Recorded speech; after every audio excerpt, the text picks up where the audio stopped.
iron in my grind. So long I've waited to take the night.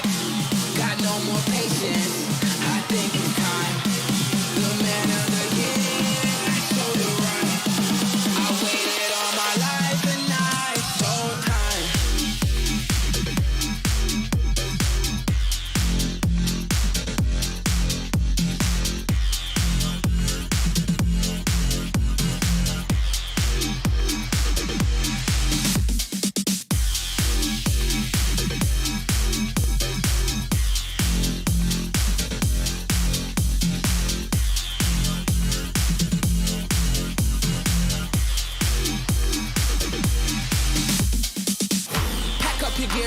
No room on stage for no amateur pop stars. Me and my clique don't fear trashing hotels like some animal rock stars. You opened up with a bang up job, but it's time for a real deal headline. Line so big that I can't find the end. I'm gonna kill this airtime. Don't get too comfy. You make the scene now, they gon' love me. I got the keys now, get your own seat. You must be senile if you think you'll tag along. I'm sorry, my friend, you pegged me wrong. You must be lost now, your time is gone. If you think I give you the blueprint, you better be stupid or else you're deadly wrong. So long I've waited to take the night.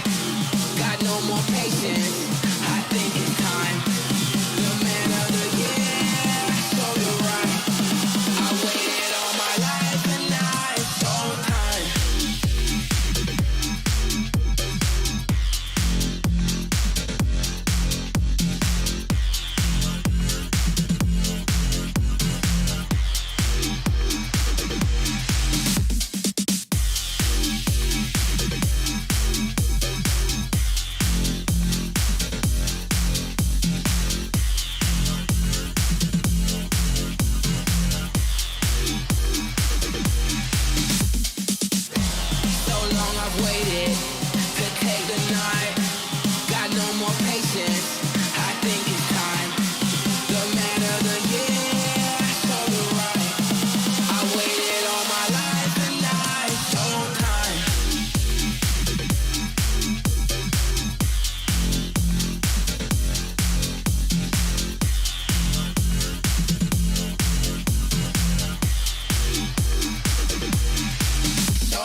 Turn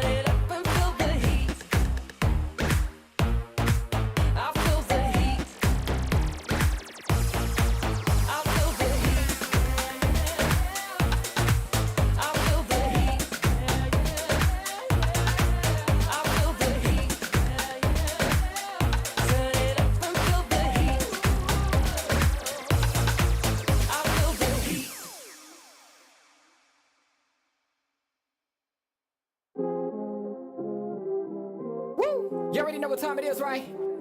It's your boy Eclipse Darkness. I do this for my people. How I like that. I'm a black, strong man, they can't tell me nothing. What I represent, they try to keep it from me. I done turn a lot of nothing into something. And I'm still out here pushing all they buttons. They can't hold me down, yeah, for nothing. So I'ma stand up. They can't hold me down, yeah, for nothing. I'ma stand up, yeah, for something. Cause they can't hold me down. I done seen it all. Came up from the gutter, baby, now I'm here to ball. I've been talking, yeah, my ish, so now they wanna call. They got my line tap, oh yeah, they tryna take it off. Oh no, here we go again. Pull me over, let me guess, it's cause my melanin. Asking questions, me and you both know irrelevant. But I stay cool and collected cause I'm heaven sent. They hate it, I love it, they know that there's no one above it except for God. Instead of be coming with negative energy, I gotta move and die. Give me that back, can't touch my crown, I'm a king and yeah, you know that. Talk about giving it back, I'ma come and take that. Yeah, I'm a black, strong man, they can't tell me nothing. What I represent, they try to keep it from me. I done turn a lot of nothing into something. And I'm still out here pushing all they buttons. They can't hold me down, yeah, for nothing. So I'ma stand up. They can't hold me down, yeah, for nothing. I'ma stand up, yeah, for something. Cause they can't hold me down. Yeah, they know I be about it. I don't do a lot of talking, come and see about it. They gon' try to keep it from you so you don't know about it. I'm a young pharaoh, pick it up and read about it. Here's your opportunity. Telling stories, yeah, to make sure they remember me. Can't hold me down, cause I leave behind a legacy. And don't believe them when they say they who they claim to be. They can't hold me down, yeah, for nothing. Stand tall. They can't hold me down, yeah, for nothing. Stand tall. I'm a black, strong man, they can't tell me nothing. What I represent, they try to keep it from me. I done turn a lot of nothing into something. And I'm still out here pushing all they buttons. They can't hold me down, yeah, for nothing. So I'ma stand up. They can't hold me down, yeah, for nothing. I'ma stand up, yeah, for something. Cause they can't hold me down.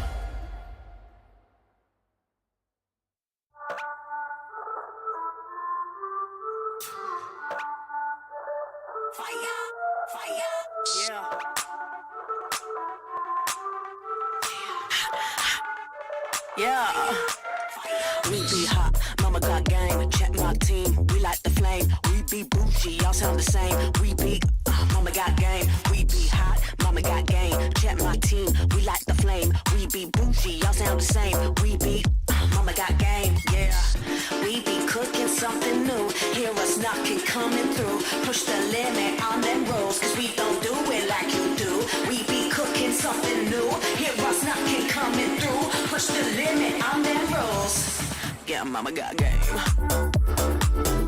Mama got game.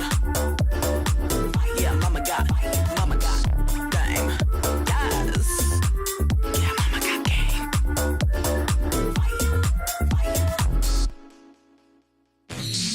Rockin' the game. Hear them screaming, they screaming my name. We be up on the fame. We be all of the power, we reign.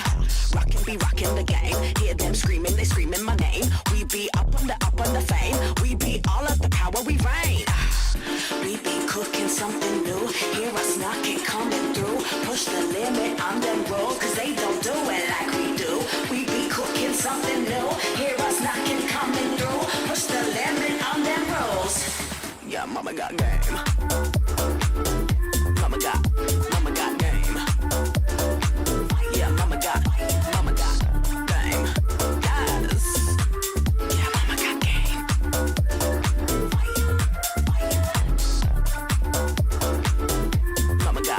Mama got game. Yeah, mama got game. Yes. Yeah, mama got game.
want it, gotta own it. Fight through it, we was at the lowest. Blood, sweat, tears, the components. Riding all year, now's the moment. We are not friends, we are opponents. Yeah, I'm coming for mine. Yeah, I'm making a play, the game on the line. Yeah, I've been on the grind. Yeah, I jump in the spot, I made it my time. Yeah, look in the sky. Yeah, the stars align, no shade to shine. Can't stop it already. Emotional work and devotion, we put in this time. Look.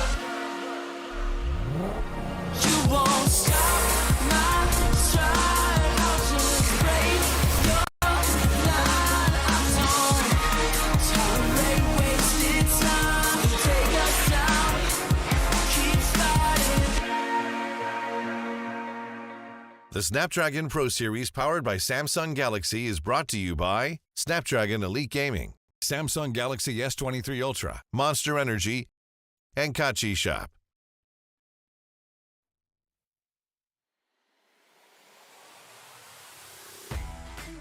Welcome to the Snapdragon Pro Series Mobile Legends Bang Bang Season 1 Challenge Group Stage. Today is day number 8 of the group stage. You guys are here with us. My name is Husky. Alongside me is Terrence, IC Baby 1, 2. We have 3 more best of 3s to go through today and 2 more teams to eliminate. Well, this is where things get a little bit spicy because after this week, we are going to be witnessing some of the best Mobile Legends Bang Bang game where you're going to be fighting for that number 1 spot. In this case, we've pretty much eliminated 2 teams so far and we're down towards our final 6 teams. And today's match is going to be very, very important, especially for one of these teams here where they are going to be having a little bit of face-off in towards the upper bracket finals. Absolutely, and that is actually going to be our opening series coming up later on, where we find out the second top 4 participant. And just remember, by the end of this evening, we will find out which 4 teams will make it to the challenge finals. And so far, we have, 3 Indonesian teams, 3 Filipino teams, pretty even Stevens. We'll see if that remains the same by the end of the day. But before that, we do have a Pro Reacts video coming up for you guys, so enjoy. Hello guys, today I'm reacting to some gameplay clips happened last week. Definitely did. GameLab very confident, looking for the contest at Turtle. you have the advantage on the positioning. Xbox playing good in that war. Takenaga misplay with his Hanzo.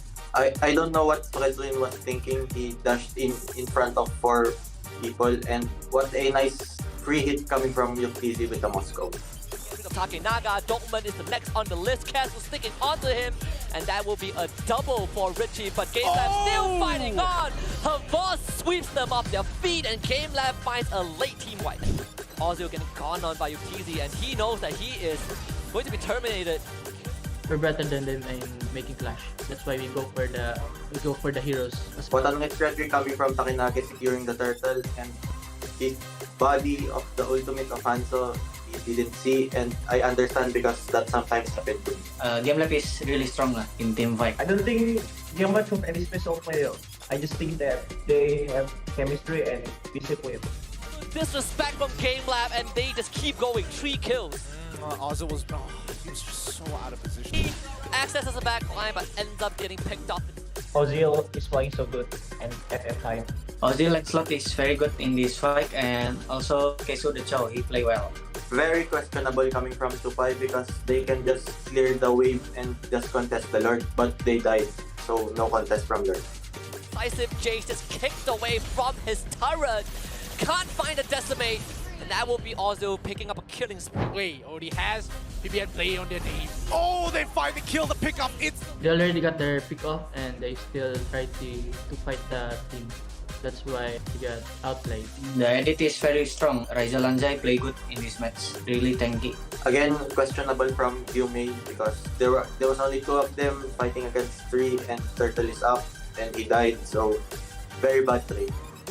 Sky Guardian helmet to top himself back up. Sway, please let me be in. Thank you guys. Please watch forward to our upcoming matches.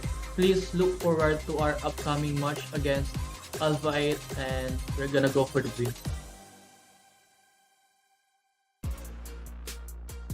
Well,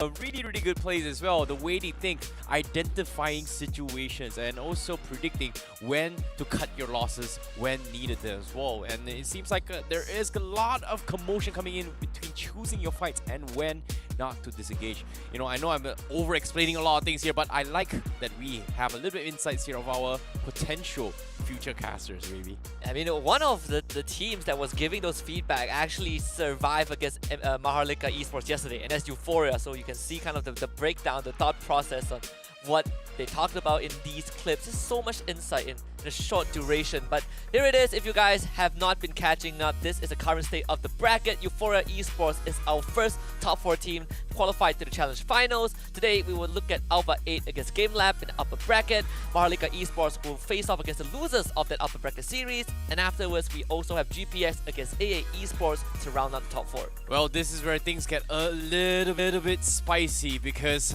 we are looking to try and find who the best of the best are going to be happening for today and the rest of today. So all things considered, there's just so many to actually talk about when it comes to their play styles. But I'm looking forward to see how the second upper bracket finals is gonna be, because it is gonna be starting things off with GameLab going up against ALVA 8, and this is where things get a little bit interesting, because two of these teams are personally one of my favorites as well, just because they are the strongest from coming in from their respective region. And GameLab all the way from the Open Finals, dominating their way through, and now here still dominating the upper brackets as well. This is where we start to see whether or not are we going to see a Philippine supremacy team, or are we going to see an Indonesian titan known as ALVA 8 to actually contest against Euphoria up in the finals. I think this is very interesting as well, because we are not only looking at the top 4 finish, we're also looking at what these teams are fighting for in terms of prize pool.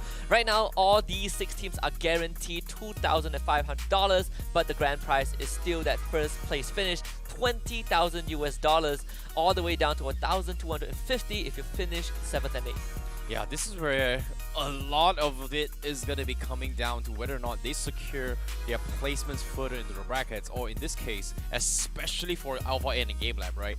Once you make it into the upper bracket finals, you're pretty much nearly guaranteed a top 3 placement. So actually, you are going to be guaranteed a top 3 placement, whatever we're talking about as well. $7.5K US is a lot on the line. Meanwhile, Euphoria pretty much already in that position. Now it's going to be either ALVA 8 or GameLab. So this is where I think a lot of us are questioning here. Is ALVA 8 going to be able to keep it running for GameLab? Because yesterday we started things off with 5 Indonesian teams going up against 3 Philippine teams, and now down towards 3 Indo, 3 Philippines. Yeah, and I hate to be the bearer of bad news, but by the end of this evening, we are guaranteed to eliminate one more Indonesian team, because we have GPX against AA to close out the evening as well. And those 2 teams are directly qualified from the regional qualifiers, and one of them is not going to make it, so there's a lot of stakes at hand today. Well, that is where things are going to get a little bit interesting as well. For those guys watching at home as well, I'm curious to see what you guys think. Who do you think is going to come out online? But to give guys a little bit of recap on what happened over the previous weeks here, these are the matches for you guys. You can see on the previous week's games, GameLab was able to just completely stomp out the competition. A very interesting series, just because of the fact that GameLab is deemed as the unbeatable king thus far. Yeah, this feels like kind of an anime arc where you have GameLab as the antagonist, the unkillable demon kings, and on the other hand, you have ALVA 8, who has basically beaten all the odds. They have overcome all these challenges to get to this stage, and now you have GameLab as that final challenger. Yep, and while this is actually happening as well, we have seen a little bit of comms coming from Euphoria thinking that GameLab, they're not necessarily the strongest players, but they do have a very high level plays of discipline and calculated movements, and so far they are pretty much one of the most strongest teams coming in towards this tournament. And it has been a question in our minds whether or not who the heck is GameLab and who was the one that kicked them down to the regional finals and forcing them to play the open finals.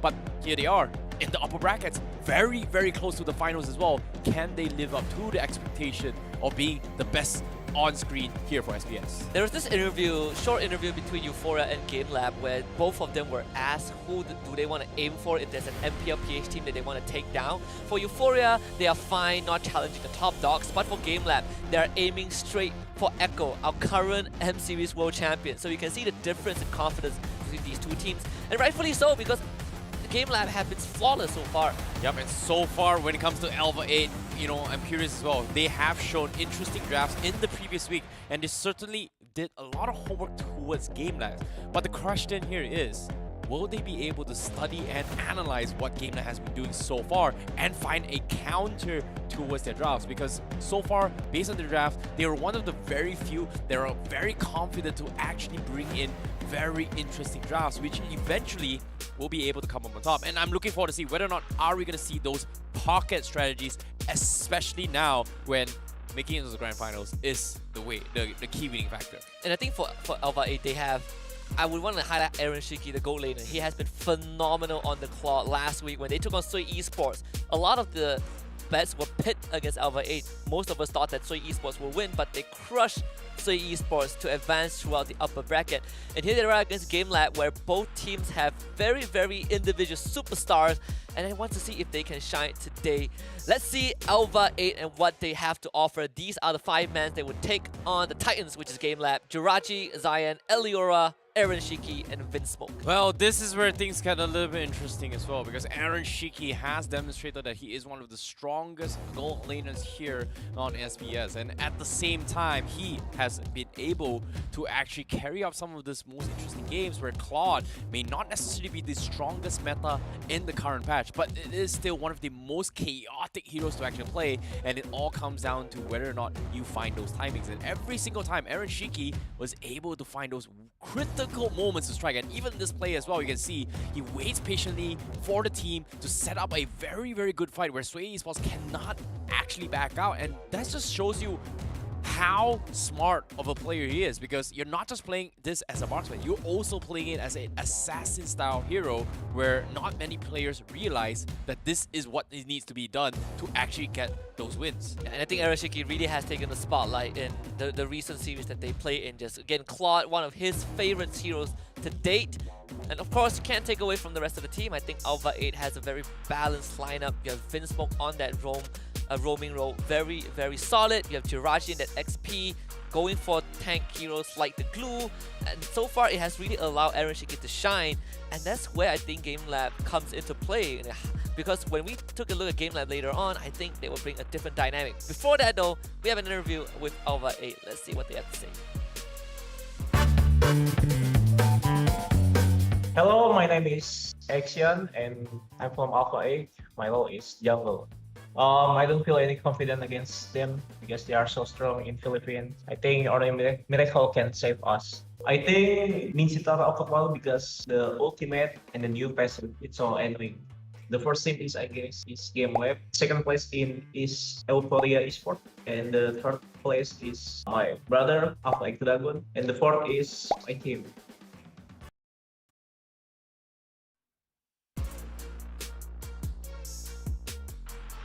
Well, we caught a little bit interview coming from ALVA 8, and interesting enough, I was expecting a little bit more confidence from the Indonesian side, but all fun and games here. I'm genuinely curious here to see whether or not will they be able to solve this problem. We know for a fact that GameLab is one of the strongest teams, but the question here is, if he ranked GameLab all the way at the top, how the heck did GameLab end in open finals in the first place? That's the interesting part, right? But to be fair, before the challenge stage, we did go through, I think, 1-2 patches, so GameLab definitely evolved throughout that. And the team that knocked them down is in the lower bracket some more. Speaking about GameLab, let's take a look at who they are. The Unkillable Demon Kings, as they dub it. Led by Havos, Takenaga, Aizawa, Yuktizi, and Dokman. Just an absolute powerhouse from the Philippines. Yep, Dokman with his Kufra plays, one of the very few that started the trend here in SBS, prioritizing a Kufra, still making it work with those Tyrant Revenge catches and rages. While this is actually happening as well, he was one of also very few here in SBS to actually debut the Arlott as a tank role, which is something that not a lot of us were expecting as well. We knew for a fact that there has been speculation that that Arlott is just so good at the Tangrowth for XP lane, but he was the one that actually proved it, showed cases to us, and also won the game. So this is something that I think a lot of us are curious to see whether or not can they do it again. Yeah, when you look back at yesterday's series, AA came out victorious in their lower brackets run. And that was the same team that got completely destroyed by GameLab. And you do have to wonder, how strong is GameLab at their full strength? And can ALVA 8 bring out the best in GameLab in this best of 3? Now, we are going to be looking forward to it as well, because A8 Esports, they did play during the Open Finals. I think this was the Open Finals that actually happened. This was I think last week. Yeah, this was last week. So this is where things get a little bit interesting. Whether or not are we going to see the Hanzo counter matchup? We've been seeing a lot of Hanzo pickups and rumors for the team, but not many have been able to demonstrate it like how GameLab does it. Yeah, yesterday we saw, I think, Hanzo banned by Euphoria onto MHRLK, but that's pretty much it, right? Exactly. GameLab is the only team that has brought out the Hanzo. They are a big fan of playing Link in the jungle. Takenaga has been styling on their hero for God knows how long. And just overall, a very hard team to plan against. You mentioned early on that ALVA 8 need to be prepared, wonder how they'll prepare in terms of draft. I think drafting against GameLab is one thing. Being able to punish GameLab is another.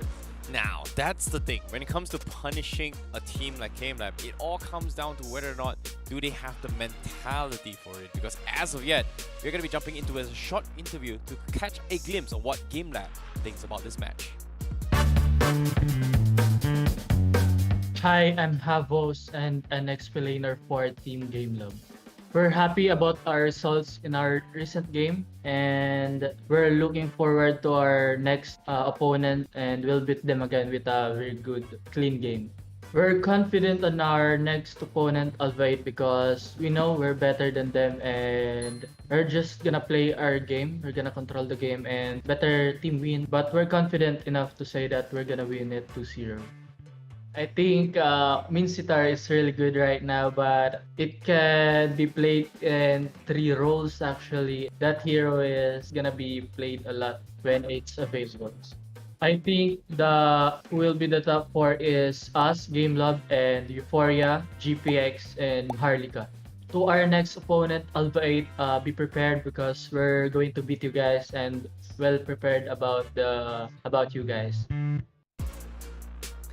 Clean game. That's the best way to describe GameLab, and Havos capture it in just one clean sentence. That's what they've been showing throughout the Open Finals. They have not dropped a single game, and no one has been able to show to kind of put a dent in GameLab. Well, it's all comes down to whether or not do you have the discipline and strategy. And so far, being clean and precise with your movements is going to be very, very important. So far, GameLab has shown they are one of the cleanest teams out there. No pun intended, but considering that we had this a little bit of a joke, I'm going to give you guys a little bit of context here. Would you rather not shower for a month, or etc. So in this I don't case, remember the other option, but I think like not showering for a month, it's not too bad of an option. or no internet. Yeah, that was the Yes. one as well. But yeah, the head-to-head here is going to be mid lane here between Aizawa and Euphoria, coming in from ALVA 8. And for GameLab series, obviously Aizawa will be having the higher KDA in terms of the overall stats here, 10.3 versus Euphoria 9. But the kill participation from Euphoria is going to be 78.5%. DPM is going to be favoring Aizawa alongside the GPN and the DTPM. So there is going to be a little bit of difference in terms of the approach of playstyles, but you can see based on their preference heroes, Euphoria prioritize on the Faramis, and for Aizawa it is going to be the Xavier. And it's pretty clear based on these stats that Euphoria is looking to play more on the supportive role, on the mage role, and try to gank and set up kills for their marksmen or junglers, whereas Aizawa is going to be the real carry, playing heroes with very, very strong late game potential and also setups for the early game. I'm glad you brought up about Faramis, because it is a hero that when you go on GameLab can be played in 2 roles. Dortmund plays Faramis on their roam as well, so high values for both teams. I also want to hear what you guys think about the series into prediction. I know there are going to be a lot of GameLab fans in the chat, but ALVA 8, we also want to see you show your support. This is going to be a tall mountain to climb, but we've seen better upsets. Yesterday we saw a 30-minute comeback, so anything is possible. Oh boy, yesterday's games was a little bit long when the tournament lives at stake. In this case, between both GameLab and ALVA 8, it's all about bragging rights for their nations and who will be the next finalist for the grand finals. In this case, upper bracket finals, currently Euphoria Esports already the first team. Will GameLab be able to join them, bringing Philippines as the top contender for the overall upper bracket finals? But as of yet, all things considered, ALVA 8, they're not feeling confident about this matchup. Maybe a little bit humble, maybe a little bit secret strategy, but GameLabs, they're calling it confidence 2-0 straight up. Yeah, GameLab, they haven't really been challenged yet, right? No team has been able to push GameLab to the limit. No team has been able to push GameLab to a position where they feel like they are going to lose the game or even. But let's take a look at our predictions, because I think coming to this, it's not going to be easy. You go for a straight 2-0 for ALVA 8, but I'm sticking with my boys at GameLab. You know, that's the thing, right? You know, I genuinely believe that when you are playing so much on screen, somebody with enough homework, watching enough games, will eventually figure out a way to defeat GameLab. And I was hoping maybe this was going to be the game that is going to be happening against GameLab. So even though, based on my personal ranking, I put GameLab in the second place, okay, I was hoping he would crawl his way up all the way from the bottom, because eventually somebody's got to make a slip up. You know, there's only so much a machine can work. You know, GameLab, they look like an unstoppable machine, you know, pretty much, you know, disciplined plays, calculated risk, everything is done with intent. Somebody's got to figure out what's wrong with them. And I was hoping at this stage of the game, especially now, it has to be ALVA 8. I mean, if it's not them, then, you know, GameLab makes it to top 4, right? And I think to raise the stakes also, the team that loses this series has to play right after this against MHRLK. It's going to be a long evening for the losers. So I would say if you are in ALVA 8 shoes, it's understandable why they don't feel all too confident, but also you don't want to kind of have too much of that expectations. You know? GameLabs are not camera shy. They want to be on the screen 24/7. That's why they lost during the qualifiers. They came in the open finals, showed us they are the best team, all the way to the champion. Boom, most amount of screen time. Here again, guess what? If they lose now, they will crawl all the way from the upper bracket, heading into the grand finals. I feel like speculation, bro. Conspiracy theory. That's the case, bro. You're reaching out too far, but I like the theory. And the reason why we are able to see all these amazing games, especially the spunk and the confidence from GameLab, is because of our partners and friends over at Snapdragon Elite Gaming. When winning matters, they gave us this platform, but us commentators wouldn't be able to do much without the amazing games coming out from all of these teams across Southeast Asia. So overall, it's just a very great stage to see the best Mobile Legends action that we have. Yeah, in this case, winning is very important. And of course, now, between this match here, whoever loses is going to have more screen time. So in this case, I'm not really sure. Do you want to lose to win? Or do you want to win to lose? That's going to be the question for this match. I have a better proposition. How about you just win and you keep winning? You play lesser games, you win either way, and you get first place. That's $20,000. But that's the thing, right? If you lose, you get more screen time. Yeah, but well, you know, some people like it. You know, we like the attention. People like me, even though I don't really like the attention, but I sometimes appreciate a little bit of love from the fans. Dropping a couple of follows on my Instagram. You know, maybe for GameLab's perspective, you know what? It's all a strategy, a conspiracy theory where if I play more times, I show up on screen more times, people will eventually know who I am and drop a follow on Instagram. Is that the case, GameLab? They know how to put on a show. I can confidently tell you that GameLab doesn't really need that. they are very well established. But I would say that if I'm in GameLab shoe, I want to end the day as fast as possible so I can go have my dinner. That's all I care about. I want to have a quick night. Exactly. But without further ado, let's take a glimpse on the top two dogs here. Coming in towards the upper brackets, the second upper bracket semi-finals here. It is going to be GameLab going up against ALVA 8 with GameLab on the blue side. And the winner of this series will be heading it off towards the upper bracket finals where they need to face off against Euphoria Esports. GameLab representing from the Philippines and ALVA 8 from Indonesia. This is where we start things off with a Kadita ban coming from GameLab, and also the Faramis being banned from ALVA 8. So I'm genuinely curious, are we going to see a respect Hanzo ban coming from ALVA 8 against GameLab? Pretty expected, seeing that Faramis on that ban list, because there's just too much value if you give it over to GameLab, especially they're on that first pick. Hanzo though, I feel like that's probably a second phase thing for ALVA 8. GameLab picked it in the second phase last time, but we see that Frederick ban, a hero that yesterday was led through almost all games. Yep, it is going to be respect towards Fredrin as well. It's just one of the hardest, most tankiest heroes in the current meta, where not a lot of marksmen and not a lot of heroes can actually chunk down a Fredrin. Meanwhile, I really want to talk about this as well, because we haven't seen too much Fanny success in yesterday's games, but GameLab was one of the few that actually have good success with it. Question here is, ALVA 8, do they ban it? Or do they let the 1-1 through, even though it has been nerfed? We've also seen success with the hero. There is still a potential Arlot also going to be up in the pool as well. So do they want to prioritize banning that and just letting it through?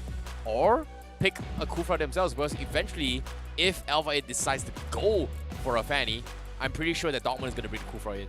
Yeah, Fanny got banned by ALVA 8, so it means that, you know, so it means that the GameLab now have a plethora of options to go for. The Kaja is also let through as well. The Kaja, Arlot, we have the Glue, a lot of these these S tier picks. And I think for GameLab, they're just going to go for the Kaja. It's just a no-brainer, right? Give you guarantee. I think they should go for Arlot though, but for them to actually go for Kaja, it seems like they're just limiting their options, because it's pretty much sets in stone that, hey, there's no way you're going to be playing this Kaja in the XP lane. Even though they could be a potential Toda, right? Jungle, Kaja, etc. But at the same time, you know, Arlot pretty much a no-brainer for ALVA 8. The security as well, but they let go the... Oh, okay. They actually picked the Moscow for themselves. Interesting, huh? I thought they would go for a Mage in the second pick. Yeah, I thought they would actually go for a Yeve maybe. But no, it's GameLab. Their response is going to be this taking down the Yeve for themselves. But now the jungler here, Mortis, also going to be up for grabs for GameLabs if they decide to go for it. But no, they deny it. They pick the carry instead. Yeah, I think they're not too worried, right? You saw the goal laner getting picked so early, so GameLab very confident to just respond in kind. And actually doesn't reveal much. If you're ALVA 8, you're probably looking at that Mage. We have Farsa left on the table if that's what they want to go for.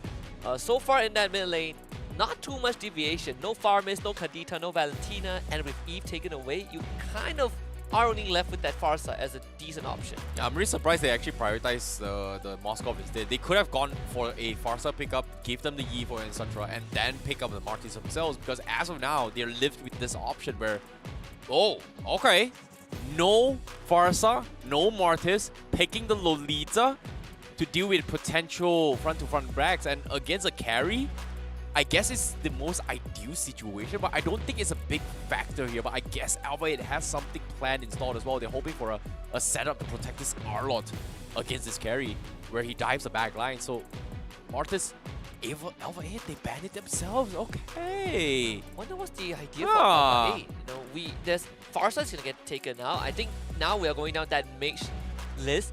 Xavier is probably the next one remaining on the list that I don't think GameLab is going to be too worried. You have decent options in that XP lane. And in the jungle also, I think Yuzhong now looks to be a very, very juicy pick for GameLab if they want to go for it. Yeah, I think so. Esmeralda isn't too bad for GameLab to actually deal with the shields coming from Lolita, right? But I think the biggest concern coming in from ALVA 8 is that they need somebody to deal with the carry, right? Moskov doesn't necessarily is the way solution for it. They've got the Lolita, but in terms of jungle matchups, I feel like having a tank slot coming from ALVA 8 is actually so much better on their side compared to GameLab's side. And if GameLab decides to deny it away from them, it is going to be a little bit spicy. But I guess the reason why they're keeping their junglers options open for ALVA 8 is the fact that maybe GameLab is gonna pick the Hanzo again, and we know a sneaky Hanzo can actually deny buffs away from your enemy jungler, and sometimes, and just sometimes, ALVA 8 decides to go for maybe a Link pickup, maybe a Hayabusa to a certain degree. It is gonna completely affect their rotation, so I guess they're still leaning on that assassin playstyle jungler for ALVA 8. No Farsas, the Akai also gets banned out. We're going down the jungle tier list also. GameLab is still hiding Takenaga's hero. That's something that they have been doing for a long time. I think for ALVA 8, you probably would be looking at a Mage right now and just trying to see if you can get a counter matchup for that jungle. Mostly assassins left on the board, right? Ling, Hayabusa, like you mentioned. It isn't Hanzo for too GameLab. bad if they go for Barats, but at the same time, okay, they are going to go for Ling instead, so that pretty much opens up to saying that, hey, you know what? If GameLab decides to pick a Hilda right now, they're a little bit too late. They are going to force this Kaja in the XP lane, which kind of negates a lot of their frontliners coming from GameLab. So I guess ALVA 8 has a pretty solid idea. They've got a way to dive the back lines to actually deal with the carry. And currently, based on what I'm seeing from GameLabs, they're in an option here to actually just pick whatever they want. In this case, I think Thanks a lot from GameLab isn't too bad against the Link. But they still need somebody to do with it. Oh, but no, they're not is. going for Tank Slot. They're going for Hayabusa and the Phoveus instead. When you think about it, there actually is a good logic behind the Phoveus, right? You have so much mobility on ALVA 8. You have the Link that dashes around, Moskov that links here and there, and of course Arlott is just going to use those Demon Marks to keep resetting his dashes. Phoveus, very, very good hero to catch up to it. I'm curious to see what's going on from GameLab. They were going for a pick-off composition, but at the same time, things can go south real quick as well. ALVA 8 forced to go for the Sicilian, a lot of poke damage potential, and also a lot of late-game strength coming in. So I guess this is pretty nice coming out of ALVA 8. I was expecting maybe a Lunox, but seeing how this is going, this is the best option to actually play around Link, right? They have heroes that doesn't necessarily need to commit to fights. They have a lot of poking strategy in case things don't go in favor of their strategy in their early game. Late game wise, they have this Link going for crossman plays, whereas GameLab, they don't have the strongest crossman plays, and forcing the Hayabusa to mirror that kind of diminishes their entire composition. So they do have a mixture of strengths and weaknesses, but it all comes down to whether or not GameLab can they play around this Divine Judgment.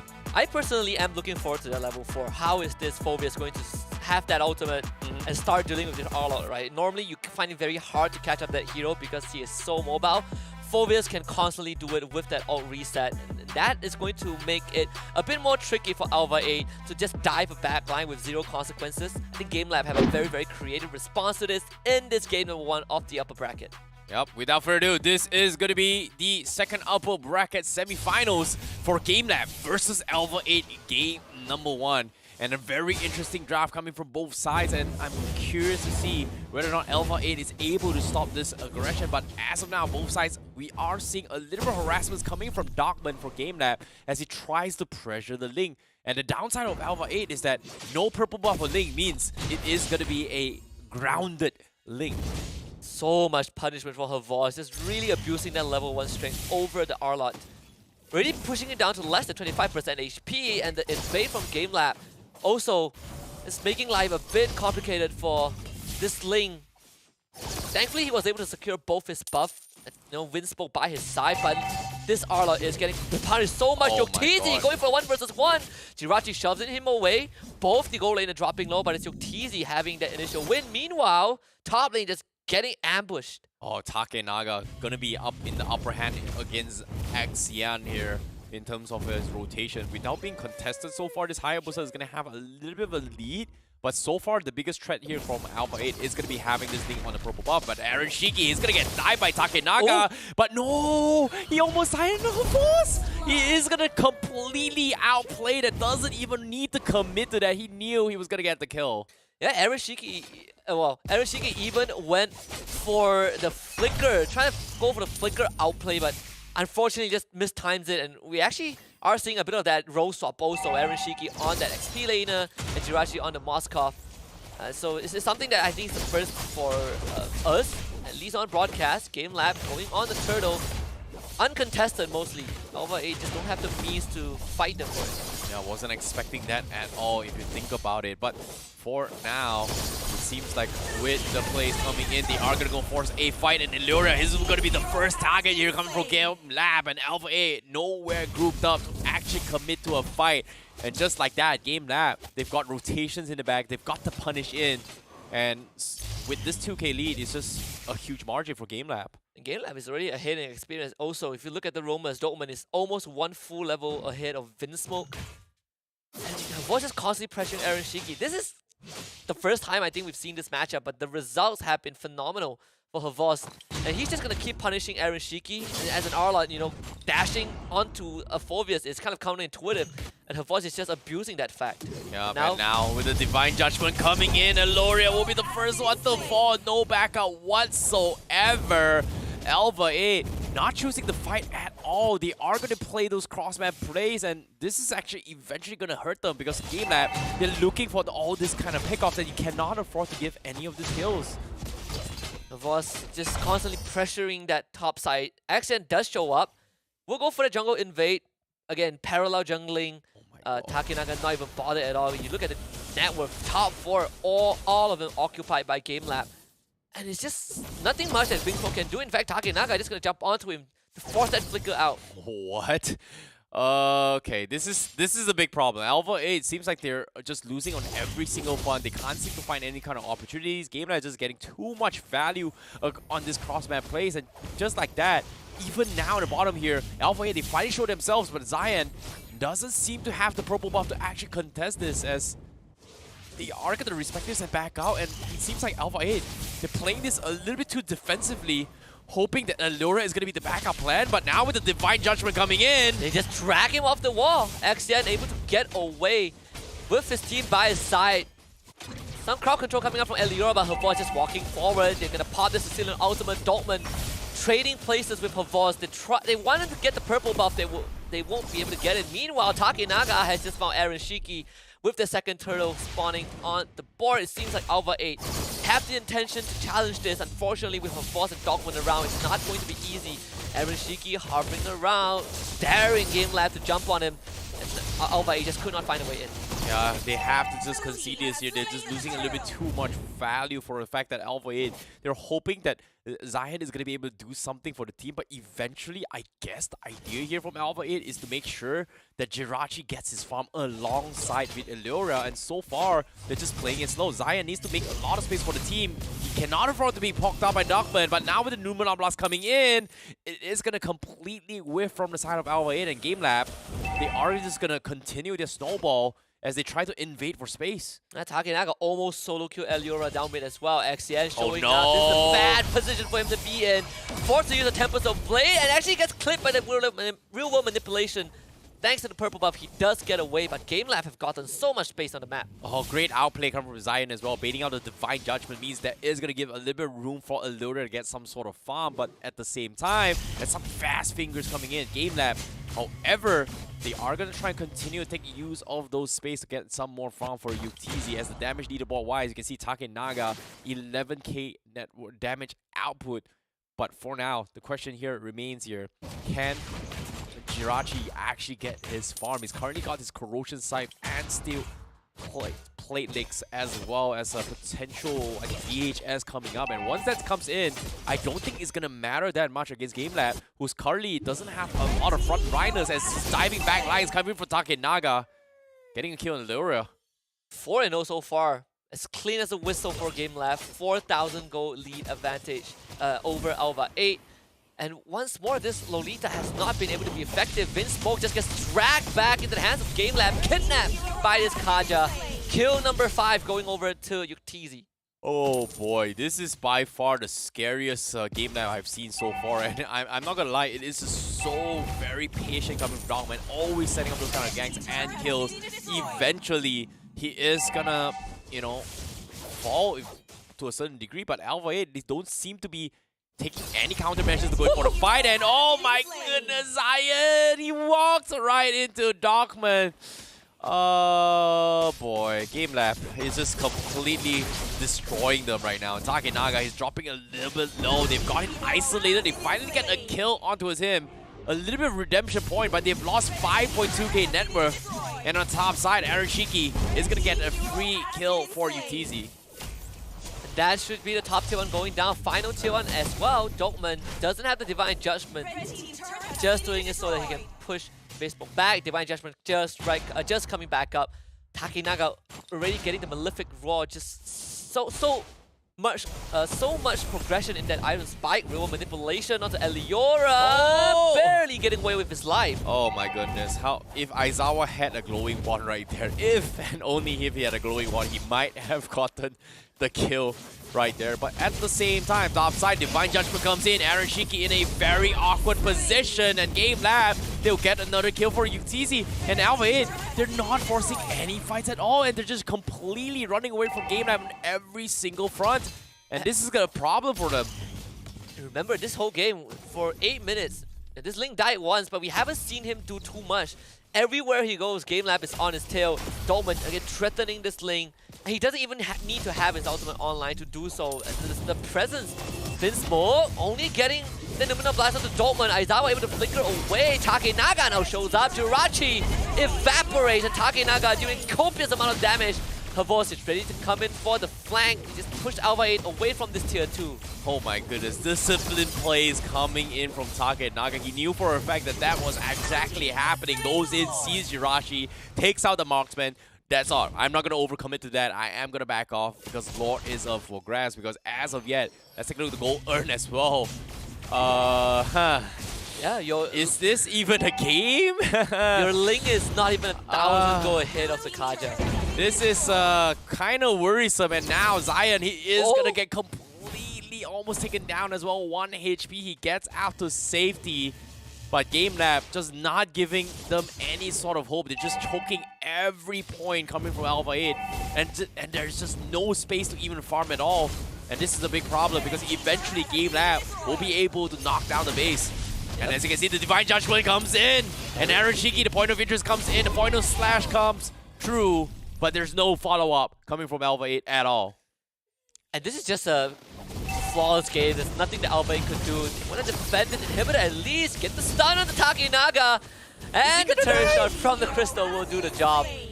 Getting the timing just right. GameLab a bit overzealous, but they still have the Lord crashing up top at ALVA 8. Not going to be easy to move on forward. The rumor manipulation is there. XGen coming in, trying to go for the flank. Already taking a heap of damage. Forced to immediately disengage. Still gets clipped by the E-Vault and ends up going down. That top inhibitor is no more. My goodness, how fast is Aizawa's fingers pre-firing his way through, knowing for a fact that Ling is going to dive him. Gets a pop slot as well. Takes him down low enough and also getting the finish. And just like that, ALVA 8, they're able to somehow hold on, but they've lost so much in terms of this trade-off. 1 inhibitor down, they've lose Zion in the process, who's arguably supposed to be creating space for his team. And with all this plays coming in, it seems like there's just absolutely nothing they can do at all in this fight. Definitely doesn't seem like it. 10.5 minutes. We are just a minute away from the next Lord. And GameLab up to this point have not let go of the accelerator at any point. Again, top 3 net worth all occupied GameLab, and they're all so far ahead. Her boss, very daring, just walking up forward into 3 members of ALVA 8, knowing that none of them can actually kill him.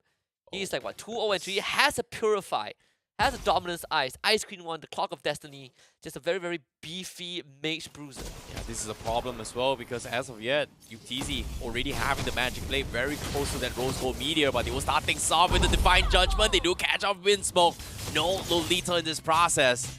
Tier 3s are gone, and ALVA 8, they're just scrambling. They're not even connected to even force a fight, knowing that Darkman may have his Divine Judgment very, very soon. And GameLab might as well just be closing up the game as of now. But pay attention to minimap as well, because Zion is nowhere to be found, and he's looking to try and cut the creep waves all the way to back to base. It's about 40 seconds left. I'm guessing he's gonna try and cut 2 waves of minions back at the base of GameLab to try and slow down his aggression. But is it the wisest of choice? But seems like he will do so in the minimap. And GameLab will focus on Lord, yeah. GameLab just gonna go for the Lord. ALVA 8 knows that they can't contest this. And again, Divine Judgment, this time kidnapping Aaron Shiki. He's just gonna get melted by UTZ. And this is probably going to be the end of Game 1. GameLab only has that bot inhibitor standing, and that structure itself down to a 50% HP. 13-2 with an 11,000 goal advantage for GameLab. Oh boy, I don't know how ALVA 8 is going to make a comeback to this. Eloria is pretty much the only saving grace, but so far we haven't even seen Eloria be able to slap anyone down towards more than 50% health. And currently, everyone from the side of GameLab doesn't have the highest magic resist, except for pretty much Dogman, who's got the Radiant Armor.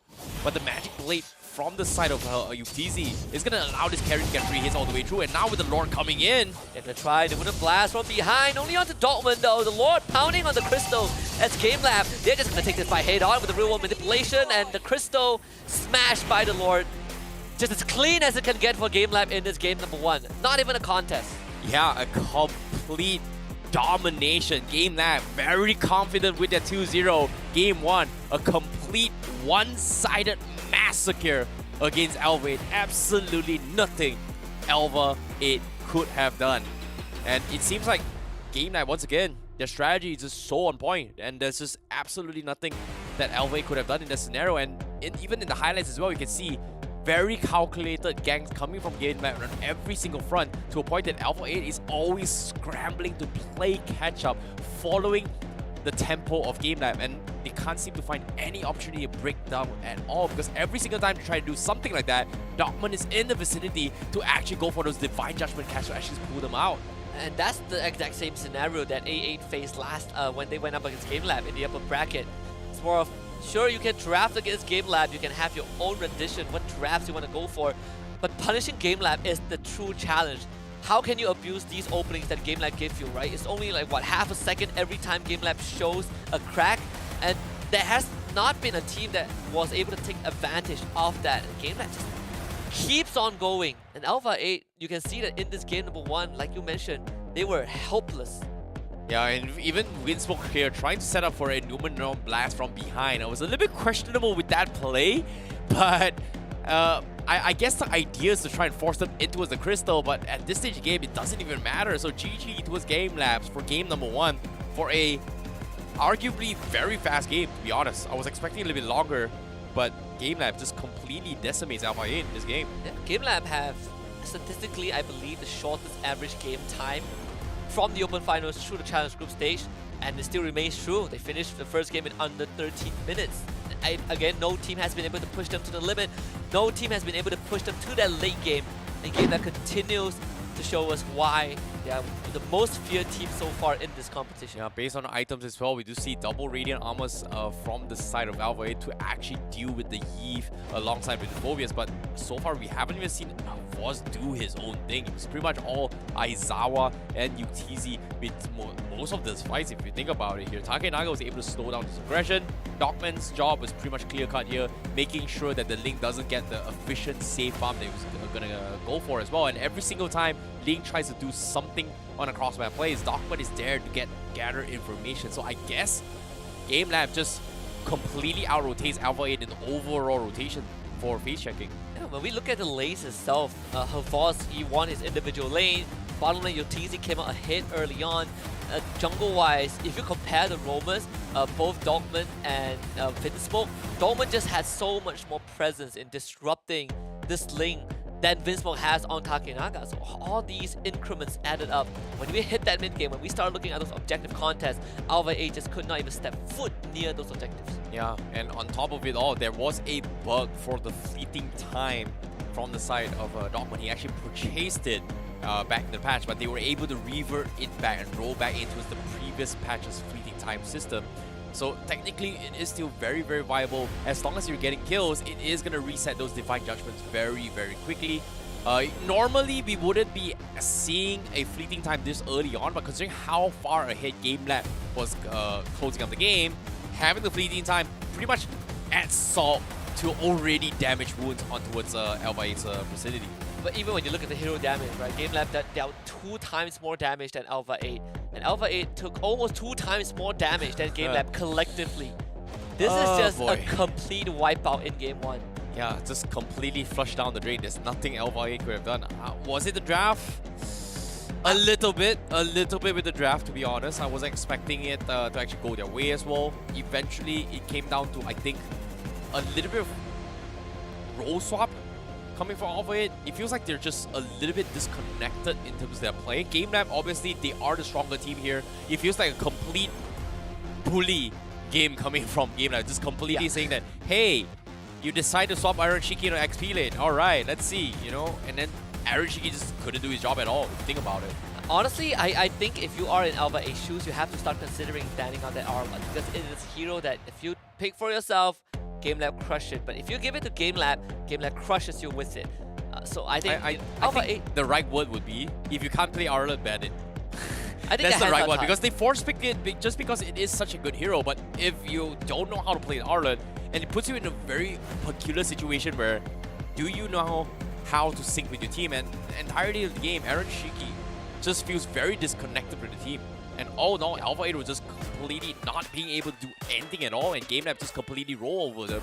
And The MVP from the side GameLab is going to be none other than Yuktizzy with a 602 KDA with a kill participation of 61.5%. Total damage of 29,998. Completely walks over against ALVA 8, winning his 1v1. The undeniable true gold laner coming in for GameLabs. I mean, you can put any number for Yuktizzy and he's gonna look good. This game, he was uncontested. No one was there to challenge him. He just had the game of his life. And it's not to take anything away from ALVA 8. We came into this series knowing that it is going to be very, very tough for ALVA 8. And you know, a part of me is glad that we're seeing GameLab continuing to dominate, because that has what they've been showing us throughout the entire Open Finals till now, and they are still showing that consistency. You know, we know I'm excited to see GameLab still doing their own thing. They're really, really strong. But I'm not gonna lie, ALVA 8, you know, even though I'm supporting them to win, that game was disappointing. Like, I'm not gonna lie, that was by far the worst performance I've seen in this past 2 days. But to be fair, any team that goes up against GameLab will seem like they have the worst performance in the tournament, because GameLab was just so clean. True. And you were calling it 2-1. I think you're gonna get the prediction wrong, so it might be a 2-0 if this game's up, because if nothing is done from ALVA 8 for game number 2, things are gonna go completely south in this game. Yeah, and I think for game 2, again, the draft, it's a minor problem like you mentioned, but overall it's just how you find those windows to punish GameLab.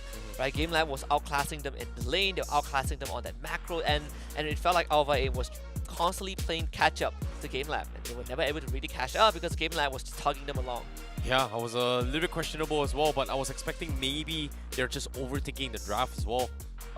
Martis was completely ignored during the first phase bans. Yeah, I get Harlot is pretty much a good matchup as well, but prioritizing the Moskov, hoping that this was pretty much the Open Finals, and this was like 2 patches ago. Technically 1 patch ago with a little bit of hotfix, but yeah, you get a picture. Back then, yeah, Moskov, during that time, everybody was like, oh, okay, it's pretty good here and there, but eventually, you need to kind of adapt, because people will eventually find better solutions, better meta pickup to actually come up on top of it. Yeah, they took a couple of heroes that, you know, GameLab really loved. Didn't work out. Thankfully, they still have one more chance in this upper bracket series. All of this, though, made possible by our friends and partners, starting with Snapdragon Elite Gaming when winning matters. They gave us this platform, and the players also a stage to showcase what they're made of. This is why we were able to commentate the best Mobile Legends Bang Bang from the Tier 2 scene across Southeast Asia, all thanks to them. And also, with great microchip, we also need a great phone, and that's where Samsung Galaxy comes into the picture with their latest Galaxy S23 Ultra. Check them out so that you can share the epic and level up your game. Yeah, this is where things are gonna be a little bit more interesting, where we will see a little bit more games for you guys. But when it comes to playing on the Samsung Galaxy S23 Ultra, it has one of the smoothest skins ever. I swear, like, you know what I mean by skin? You know, it's the back phone is just so smooth. And while this is actually happening as well, if you guys are looking to get smooth and silkiness in your gameplay, you need some energy to play with it. And with that, you gotta unleash the beast with Monster Energy to keep you guys hydrated and energized to play your most amazing Mobile Legends Bang Bang game. Yeah, if you want to flex some flair, you want to look fancy, you want to look glamorous with all those bling bling in games, we have the best pit stop for you to top up your Mobile Legends diamonds at Kachi Shop. So check them out at www.kachishop.com for great deals and game top-ups. Yeah, this is where, you know, I'm curious to see what kind of skins you just got, because I have a special announcement for you guys. Oh, special announcement, alright. I finally got the oh my god, King of Demons skin. King of Demons? Which one is that one? The Oni Franco right, skin. you mean, yeah, that one. Thank you Kaji Shop for making my life a little bit better. Is that your out of this collection you have, is that your best skin? No. I have a lot. It's just that, you know, I have my guilty pleasures. Right. Where, hey, I like the skin. I bought it. Now it's like, yeah, it looks really good. But I'm contemplating with my life now. Hey, don't worry. It happens to the best of it. I got the Gojo skin, okay, so... that's the thing. I also have the Gojo skin. Thank you, Kaji Shop, for making my life a little bit better. Honestly, they really do. I mean, I remember seeing someone on my internet friend list was lucky enough went to Kachi shop, got his diamonds, and in the first 10 rolls, got the exclusive skin. 1 in a million, by the way. That's the thing. Mine wasn't the first hand roll. Don't worry. Mine was maximum roll. Don't worry, me too. We're in the same boat, buddy. We're in the same boat.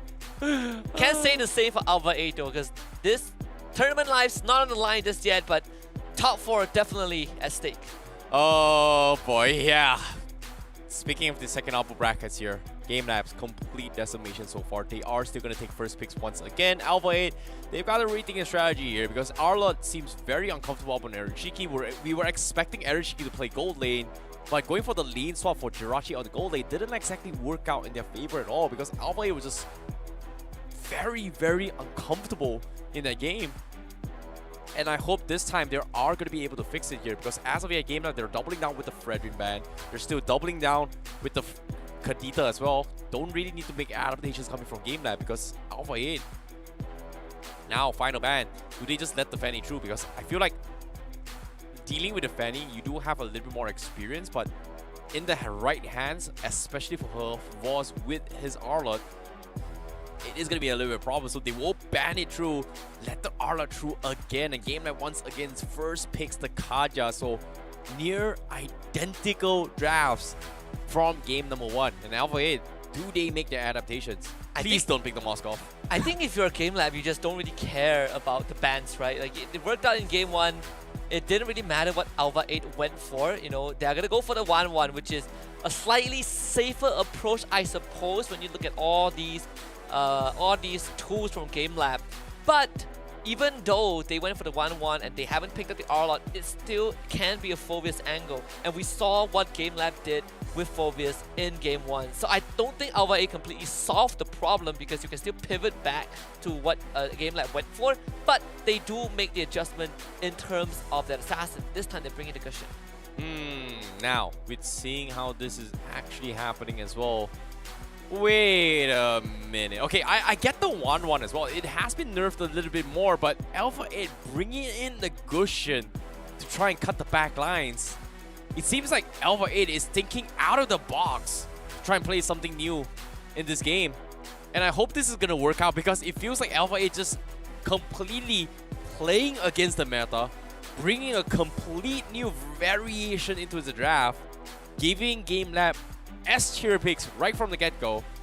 Arlott alongside with potential Eve, potential Valentina. Sorry, Valentina's out, but they pick up the Lunox themselves as a priority. Oh, let's go, ALVA 8! They bring in the Johnson-Gushin combo. Okay, thinking outside of the box. That's one way to do it. I remember last time we saw something like this, a Johnson-Gushin, I believe from Era 404, and it's into something like an Arlott or Kaja. You do not judge the Cambodian meta, bro. You know what's gonna happen? What? GameLab's gonna put Havos on the Arlott. He's gonna build tank, and he's gonna be the one that eats the Johnson-Gushin. 100%. Him and Dortmund will do the job. I mean, Lunox has her own way to gain the invulnerability, but I believe we've seen this 2 weeks ago with the Arlott doing building full tank and just eating up the rapid touchdown. Yeah. Maybe this is what GameLab will go for. Right now, they're the one that bans the Martyrs. ALVA 8 taking out the Claude. GameLab are in a pretty good spot. I don't think that they are too worried, honestly.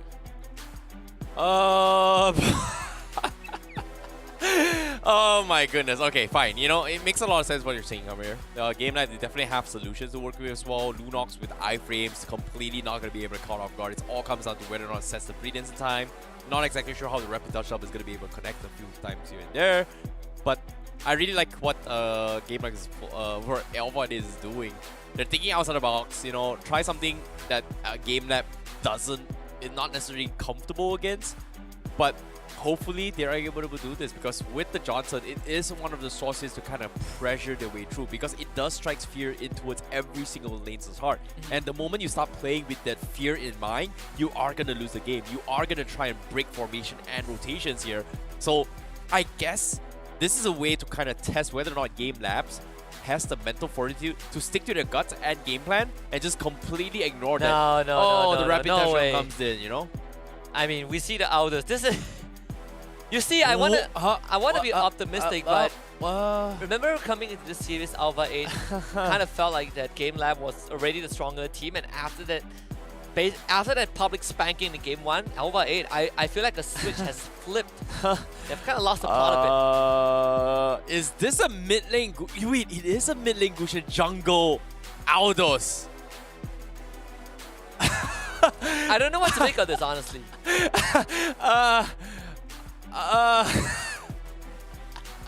What am I watching? Hey. I figure out what's happening. So because the losers of the series will have to face off MHRLK Esports, right? Okay. Right. ALVA 8 knows that GameLab is going to beat them, so for Game 2, they're just gonna pick a strat that No, bro. MHRLK can't study, so when they go down, they don't reveal too much, and they gives them a better No, chance. bro. against ALVA 8 MHRLK. wants more airtime, bro. They're gonna get it either way. Let's be very, very honest. They are gonna get it either way. To be fair, if GameLab is ending games in like 12, 13 minutes, airtime is not as much anyways, because GameLab is ending it so fast. We see, the double mage core. This has been one of the few standards that certain teams pivot towards. I believe Tupai Esports does this also with the Lunox and Harith. Okay, this time Takanaga is going to be playing the lane coming from Game Labs. Like the goal lane, Harith pretty standard plays, but they don't really have a very strong tanky composition in the front lines. But they do have what it takes to actually snowball the game pretty hard. ALVA 8, double sound was the... Wait a minute. It's a So cushion it's an mid. XP Aldos? Yeah, it is an XP Aldos. Tanks a lot. Gushin mid. Error 4 this basically Cambodia strat. Okay. Wow. I honestly, I swear, if that's the out, no way is Alira playing the Aldos. Wait, right? Aldos mid lane? Really? They're gonna swap it, 100%. No, they've got to swap this, right? No, What if I think Jirachi so. plays mid? Ah, there it is. Okay. All right. Jirachi maze mid. All right, okay. Okay. Makes more sense now. Thanks a lot, Aldos XP. I'm genuinely excited to see how it goes because this is smells like a potential disaster in the making, but it could be a miracle for them because ALVA 8 is looking for that miracle play. And this is going to be Game 2 for the second upper brackets for GameLabs going up against ALVA 8. And it is going to be a big miracle because as of yet, seems like GameLabs is going to have the upper hand in terms of the jungle rotations for now. Whereas Dogman is going to continue with his pressure to try and threaten Aaron Shiki. He's making space and is doing fantastically well. Wait, because is this a... Oh, right, so Jirachi is actually mid. The cushion is on bot side. So Elira is dealing with her boss already. This is, again, a tank Arla, right? We talked about this, that he's going to be the one intercepting the rapid dash alongside the Kaja. You can see he has the capacitive blast also. We've got a lane swap as well. Vinsport is actually playing the gold lane and Aaron Shiki playing the jungle instead of an XP. Oh, yeah. And Zayed is playing tank. I love it. Vinsport is going to go down. First blood for Yoptizi. Should have seen this coming from a long mile away. The first game was 13 minutes. How long you reckon this one would be? It's got to be faster than that. Just because of how Harith will be able to kind of scale a little bit faster compared to the Aldos as well as the 1-1. So it is going to take a little bit more time. But if ALVA 8 decides to join and dodge fights all the way through, not give away too much of a lead, GameLab is going to be able to actually lose this game. But for now, seems like there's just no sign of them slowing down at all as they continue to punish the top side with Vinsmoke bowing out. And Dokman actually stole the crab from Ereshiki also, the gold crab at the bot side. But things are not getting any better for ALVA 8. GameLab has an average of 1,000 gold advantage per minute so far. Second purple buff spawns for ALVA 8. I think GameLab very, very happy, very, very willing to contest this. And Jirachi isn't getting any stacks on this, Aldos as well. He's gonna end up going down with Raizawa. Yeah, that is gonna be the game coming in from that. And as of yet, 3-0 coming in from GameLab and ALVA 8. No contest whatsoever. Just completely getting butchered down. And I guess the comeback here is gonna be the moment Zion has his level 4. And once that rapid touchdown comes into play, maybe it is going to give them a little bit more space because as of yet, Vinsmo looking for the play with the crossbow tanks. Not happening. Denied by Dockman from the side of GameLab. Out of the 4 depths on Alpha 8, Vinsmoke has 3 of them. GameLab just completely bullying this 1-1. Doman is having a fantastic time just keeping this Lancelot in control. They can petrify onto Aizawa. Takinaga is just show up with ultimate. A 3 vs 3 skirmish down in the mid lane. Takinaga dropping down with a Tempest of Blade. And Aaron Shiki finally getting some job done. Getting the kill for Alpha 8. Yeah, very, very easy takedown coming from GameLab. Alpha 8 finally getting a little bit trade off, but at the same time, it's only a Roma. Euphoria getting completely bullied down in the XP lane against her boss for this Arlot. And currently, Alpha 8 finally showing a little bit of room as well. Finally, the rapid touchdown has been on its way alongside with Euphoria. Oh, here he comes. Here he comes. Is he gonna hit you, TZ? Doman's gonna eat it. And that it is. No damage on Doman. XN is gonna end up going down. Jirachi, he's gonna cancel his ult also. Alpha 8 knows that there's nothing that they could do.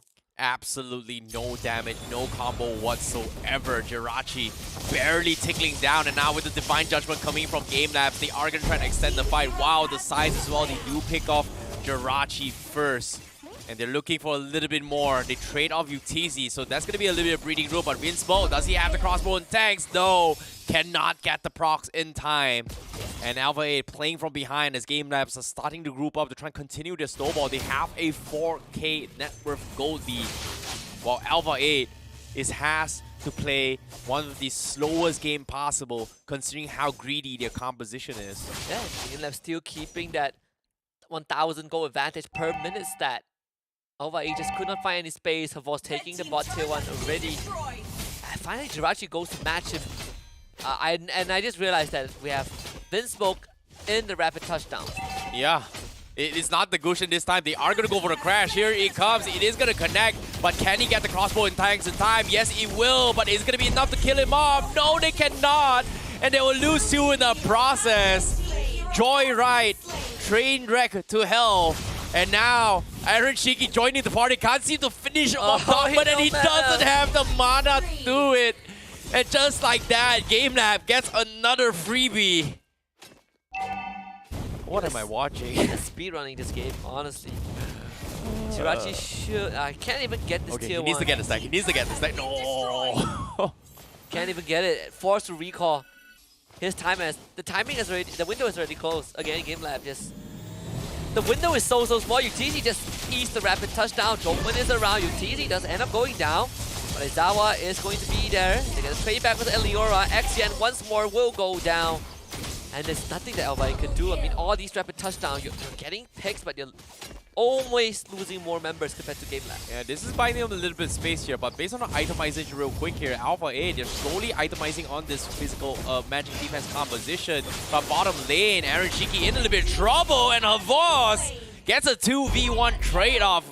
Just like that, they get the kill. While that's actually happening as well, they do get the kill onto the 1-1 as well for Takinaga. They're trading blows after blows, but here comes the crash once again. Zion not connected with Allura, as Allura pretty much the only one that having the most amount of damage to try and threaten GameLabs. But slowly but surely, Alpha 8, they are itemizing with Radiant Armors to deal with this magical composition. And GameLab, they are going to try and take off all the objectives. But eventually, Alpha 8 will be a little bit too tanky. And now, Salmon Force comes in. They are going to go in for the dive. Exion is going to be next to fall. Divine Judgment comes in. They do pick another one as GameLab tears through the defense of Alpha 8. 16-4. And again, the mid-tier 2 also 9,000 goal lead. Just continuing to build up that momentum. Alpha 8. I mean, we're at this stage of the game, and you realize that the Lord hasn't even spawned yet. Oh, GameLab so far ahead. They will be able to take away this purple buff spawn. They also found Arashiki trying to steal that purple buff away. Actually was able to get it from Takinaga. At least achieving something in the jungle. XN unfortunately spotted out by Takinaga himself, which means that this ambush attempt basically thwarted. Vosto gone on by Jirachi with that ultimate rapid touchdown. Actually cancel so they won't be able to connect. Oh my goodness, he's gotta get out. Zion, he's in the wrong place at the wrong time. He may be a tank, but this is a Johnson. He's gonna get completely shredded as well. Here comes the Temples of Blade. They will finish off Vinsmoke once again. They finally take down the Johnson, but Takenaga, he gets out with 1 HP. Aaron Shiki finds the last tick onto him, but he is gonna get pulled back in the hands of Yuktizi as they go in for a 4v2 fight. Inhibitor is gonna be exposed. Jirachi is pretty much there as an Aldous, but for how long is he going to be able to build stacks? Probably not much time left. I wonder how much stacks does Jirachi even have. Lord finally spawned, and GameLab is going to be like towards the objective. I don't think ALVA can contest this at all, but I think that getting this Lord is the only way that ALVA can stay. It can even stay in the game. Well, we've got a damage and Lancelot coming in from ALVA 8, so he's looking to try and pressure the back lines, but eventually he needs to buy a little bit more time. But no, what? ALVA 8, they crash in towards the base of GameLab and actually lose their life there.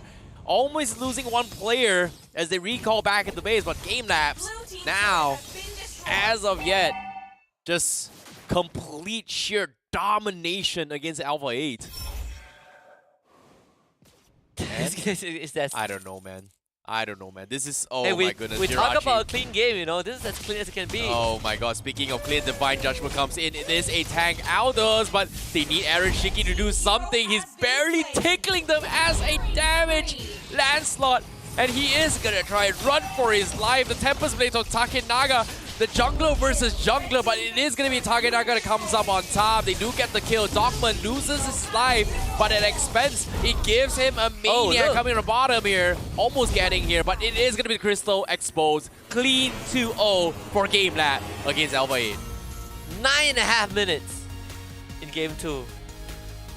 It was over in a flash, honestly. GameLab, the second team to qualify for the Challenge Finals, joining the brethren from Philippines, Euphoria Esports.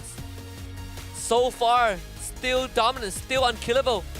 Hasn't even bleed in this tournament yet.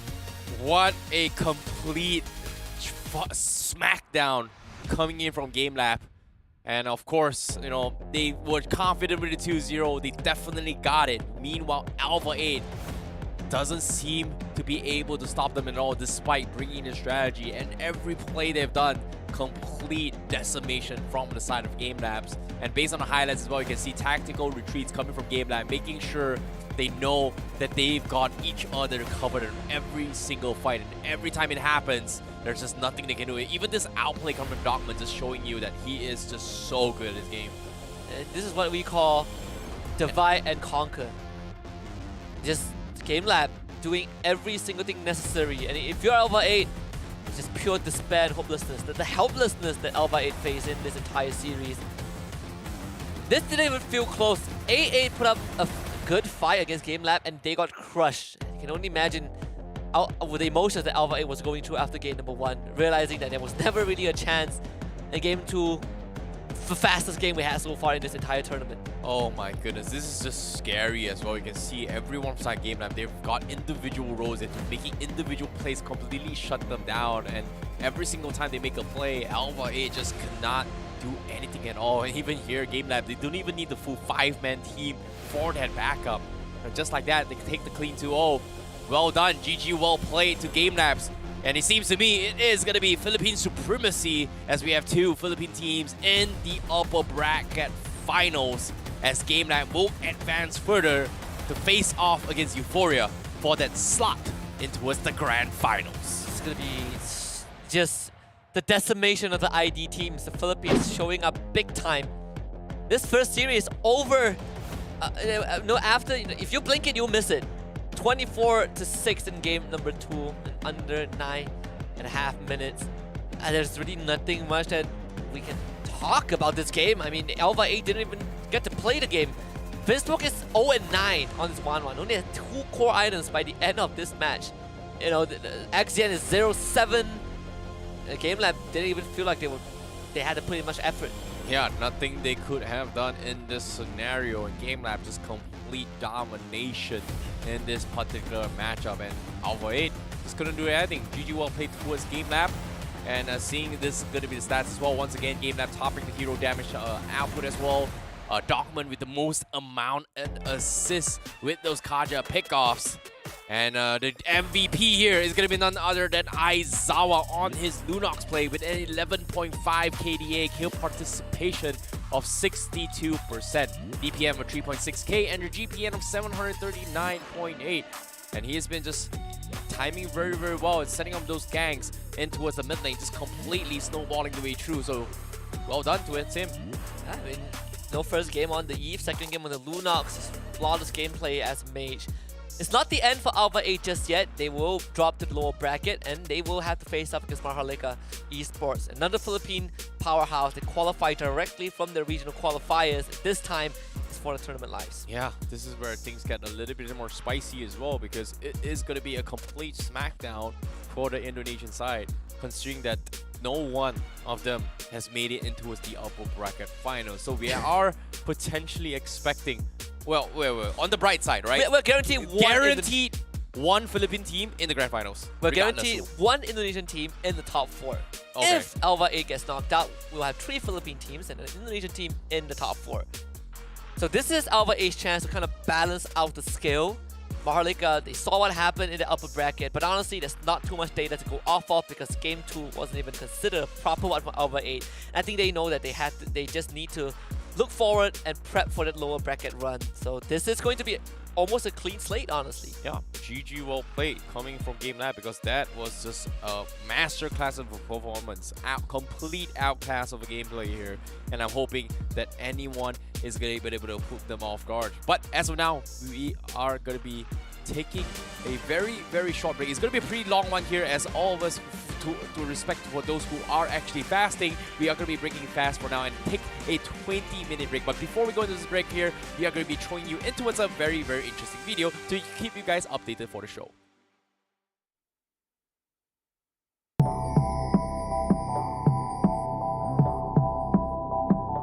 Hi guys, Assalamualaikum, I'm Ikuto, and today we are going to do a patch rundown for patch 1.7.68. So let's go through this one by one. Minsita. So basically now Minsita has been reworked. Now the passive has changed. So basically now you are applying stacks to the enemy. So when the stacks reach 5 stacks, the next attack will detonate and it will deal large amount of damage, stun, and also restore some HP. This Spear of Glory, compared to the previous one, Spear of Glory only pulled one enemy, but now it put all enemy in his path into him. So this is going to be a very interesting changes, because the Spear of Glory also will stun the enemy if it's on the end of the spear, while it just slow when it's in the middle of the spear. The skill also changed, which is the Shield Assault, where now Minsita will bring up his shield and it will just poke enemy in front of you. And also, yes, it's also reduce the damage when the damage come from in front of him. Need to notice that second skill, Shield Assault, is a basic attack. So when you go into the Shield Assault mode, you need to still press the attack button to make sure that you are still poking them. Alright, the next one is King Calling. So basically now it's prevent all enemy in its area from using any movement speed abilities. It also summon Royal Guards and trigger Minsita equipment effect. So let's say if you buy a Demon Hunter sword, or if you buy something like Wind Talker, it also trigger the equipment effects and also trigger the passive, in which the passive, whenever you apply the stack, you apply stuns, damage and heals, but you need to apply it 5 times. So with the help of your Royal Guards, it should be easy for you to obtain and to trigger the passive Mark of the King.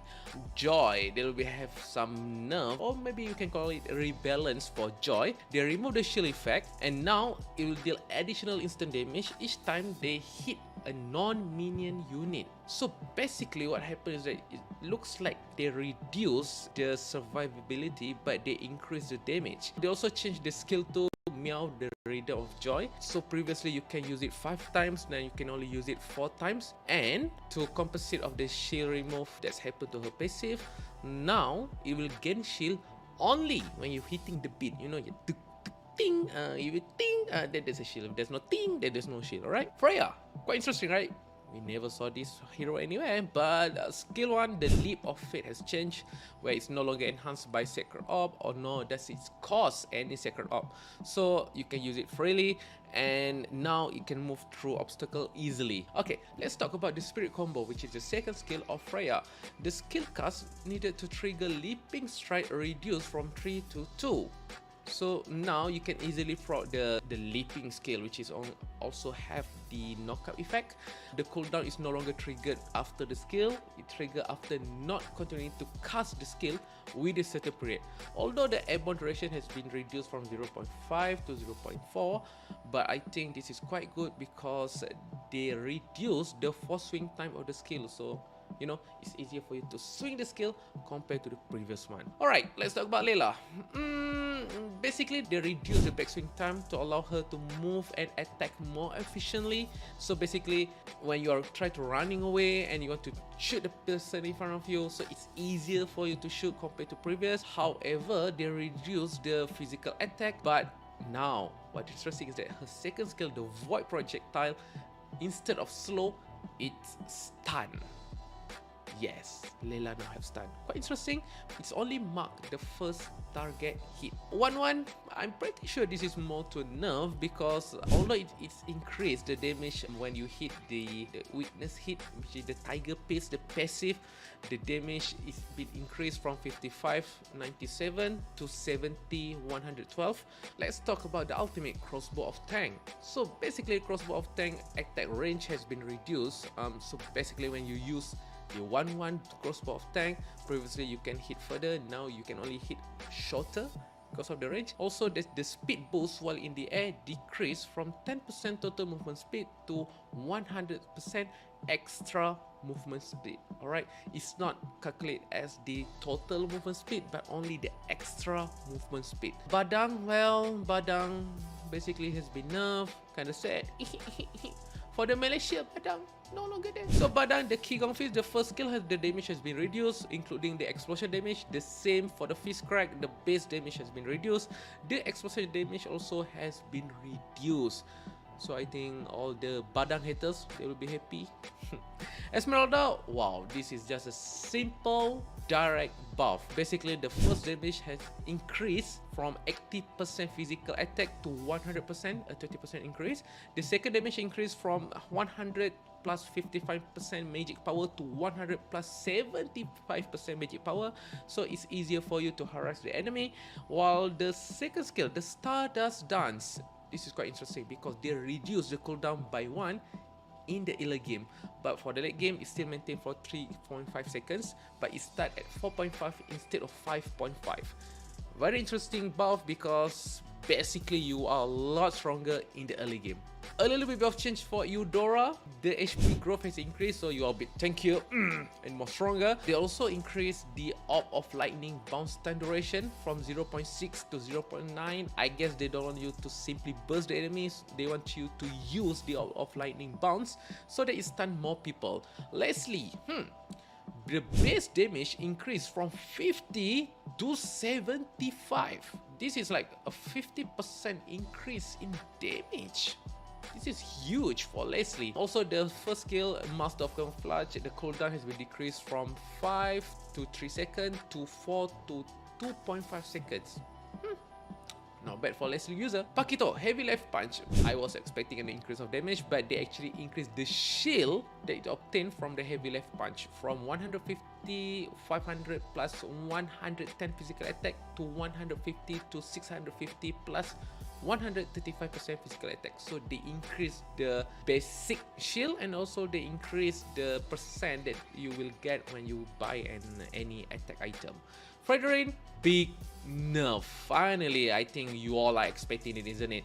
The nerf is skill 2, the Brave Assault with the dash. Basically, they introduce the base damage is from 200, 300, it's reduced to 140 to 215 only. So basically it's around 60 to 75 reduction of damage. Basically energy eruption has been reduced quite significant, and now the final damage the energy eruption can do is only 330. It's almost the same as the first level of energy eruption from the previous patch, which is 300.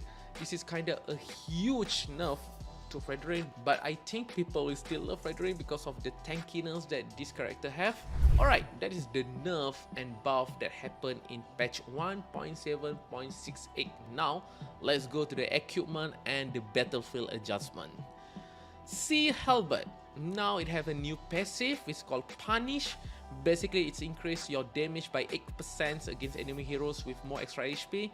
So technically, it sounds like Demon Hunter Sword, but it's a nerf version of a Demon Hunter Sword. But hey, more effect, more better. The Necklace of Durance, they optimize the build path. Now there's a new passive called Grid. It's the same as the Elegant Gem. This is quite a good item for all the mage out there. Twilight Armor, there's a new passive. When you're taking more than 600 damage in a single hit, the excess amount will be reduced by 300 plus 5% of your max HP. Rose Gold Meteor, the shield increased from 510 to 1350. It has been increased to 840 to 1820, but they removed the effect where it increased the magic defense by 25 for 3 seconds when triggered. So this effect is no more.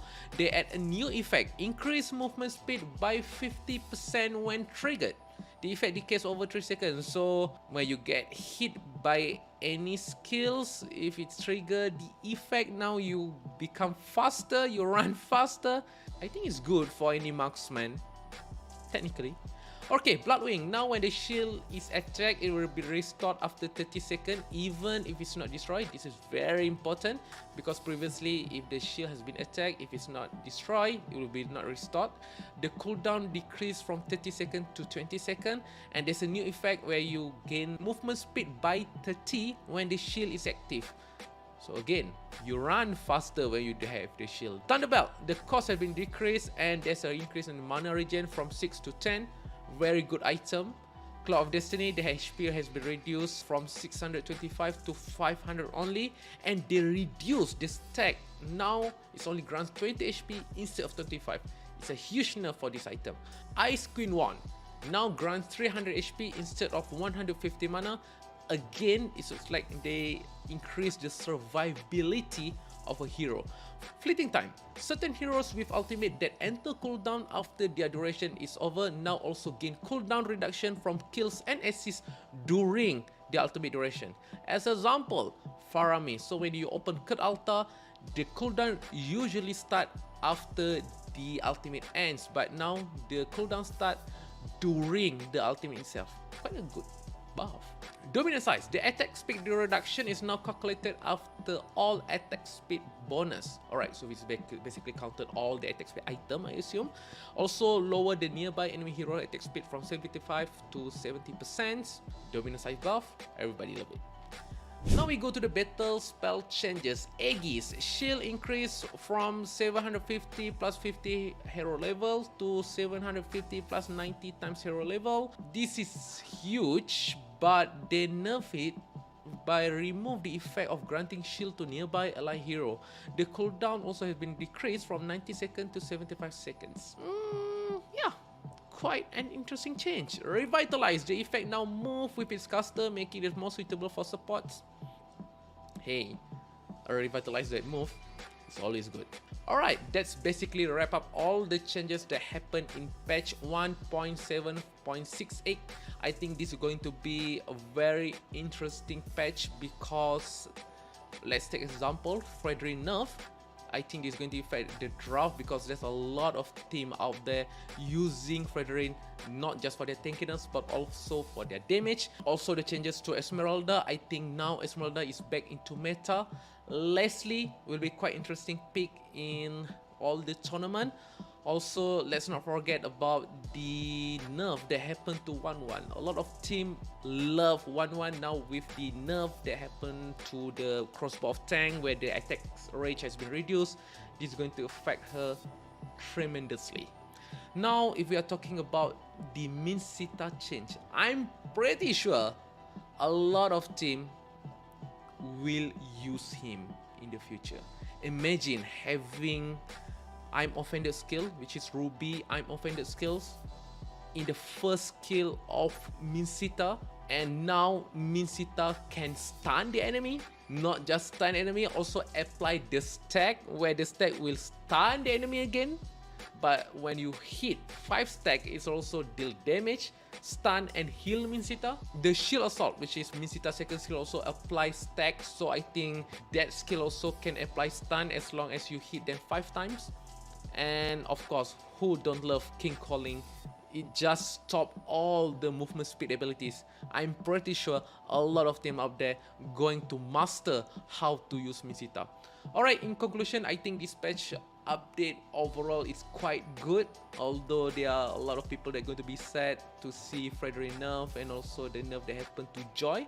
It might be affect the drafting for some of the team, but I believe stronger teams will be able to prepare and adapt to the changes. That's all for me. Thank you. Bye bye.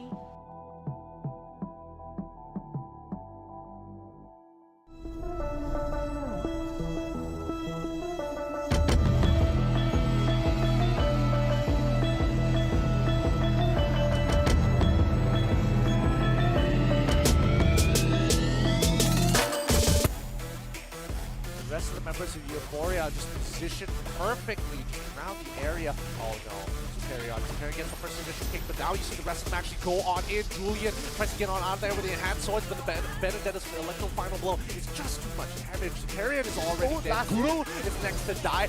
Headgun continuing to just run them down. When does he stop? Finally does. First 8 teams. So they'll get gone on. Oh, okay, I mean, JH just steals it. Luminous Blast on the back line. They're gonna pounce. Yukizi doing a lot of damage with those piercing arrows. Takenaga is unstoppable. Get rid of the veteran. DYY is gone. GameLab getting a good trade. Can Sway Esports hold on? Break even is back. Yome able to go on to 3 members of See You Soon. They're running out of health. Yome able to get the immortality, and now Barbie G comes in with the ultimate, shuts down the Melissa. Kyrie is isolated. The Lord is pushing into the base. See You Soon, your base is in imminent danger. Can Asti clear it out? He's just a savior. No, he cannot do it. The Lord has done it. Sway Esports expanding the flicker from this Lolita. Now there's a chance for AA to re-engage. Nasu protected by the count Alta, but they lost him. Kesu is still in the fight and getting the kick onto 4th Secret, who is untouched so far. Kesu the first to go, but is there enough damage though from Arrow 404? The Veteran also goes down. 4th Secret finally threatened, but this guy is incredibly still alive. Once in the moment! You cannot keep doing this, my man. 4th Secret. Stop him! Stop him! Somebody stop him! Lord still very healthy, and now Break Even engages again. Sway Esports going for the jugular. All the spells thrown at the Crystal, at the Pat, at KD. They get rid of Mirth, but the Crystal is still in danger. The Lord not dead yet. Can See You Soon. Hold on. Day 2. Barbie G, they need a bit of finishing time. But no, See You Soon. Are you kidding me? They just would not go down. And because of this, See You Soon will be able to bring it to a game 3.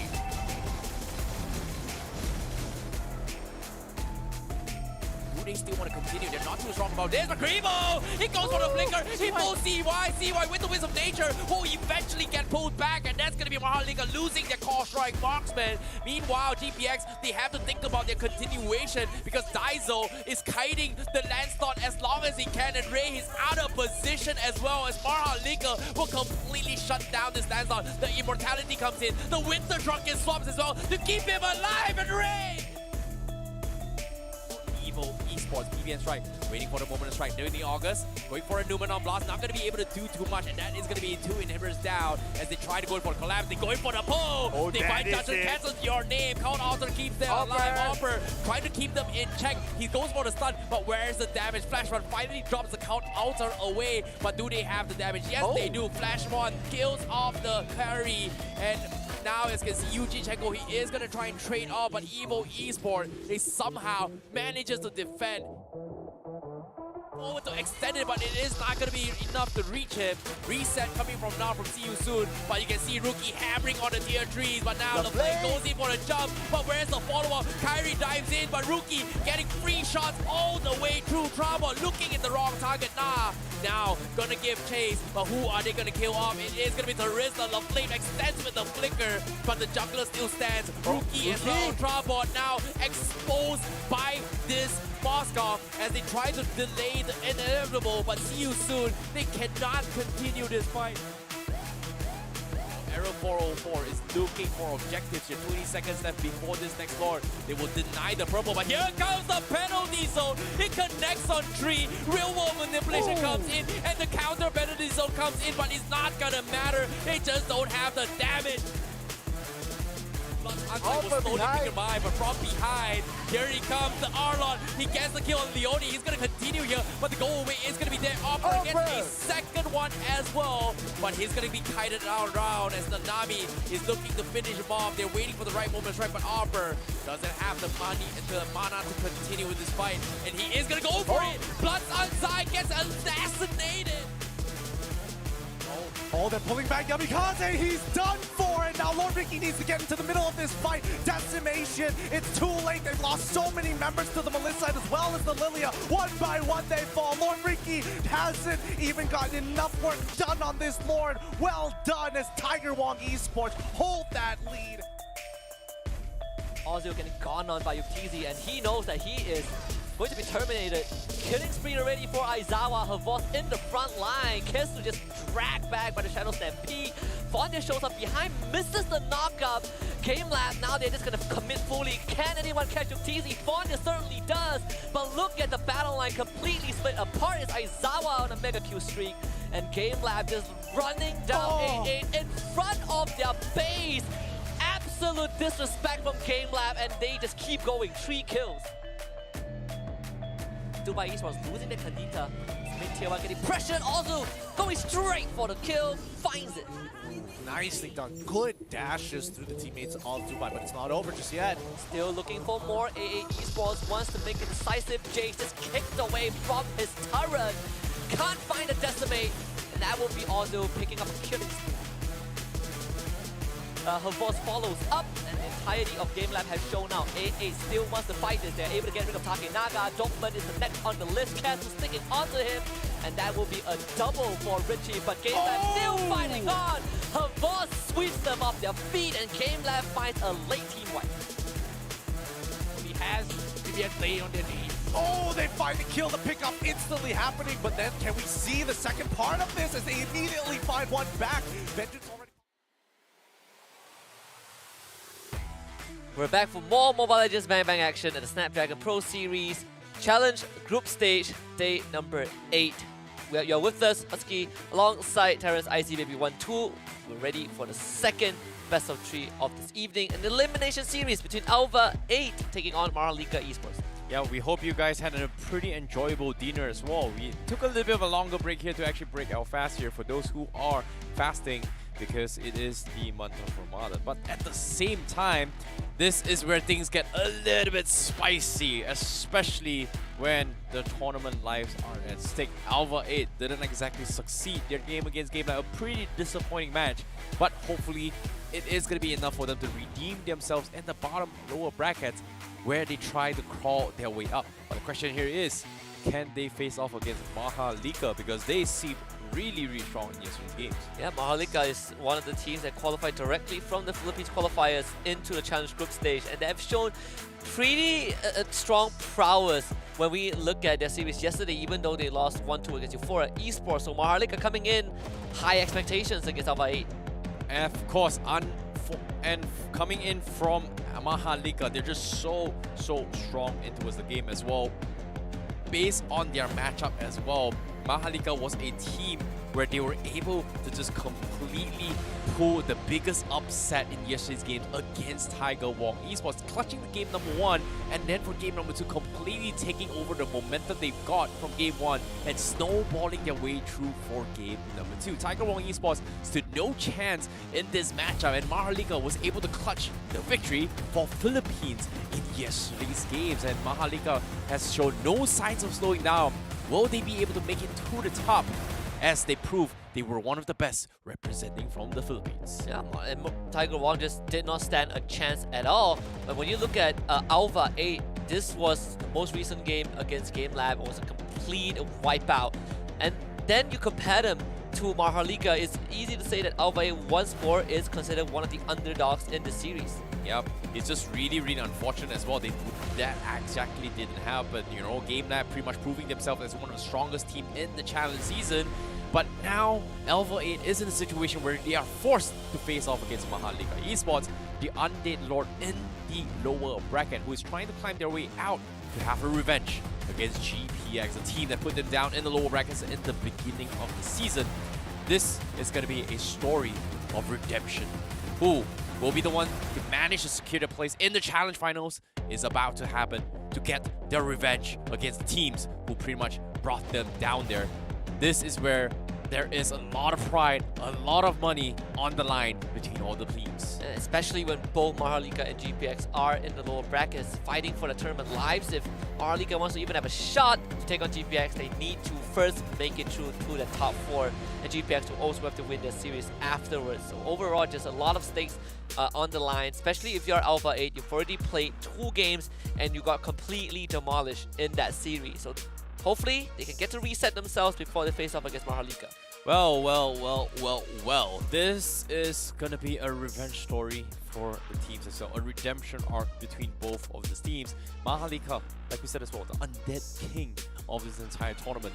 One of the strongest teams, but for them to be put down in the below doesn't seem to be a good sign. But seeing how yesterday has went for them, they seem really strong, and I'm hoping that they're able to maintain their composition from yesterday's games to bring into these games. Whereas ALVA 8, however, introducing them up on screen once again, it is going to be Jirachi, Xian, Elira, Aaron Shiki, and Vinsmoke going to be starting things off with ALVA 8. They first appeared in the first series for today, early today.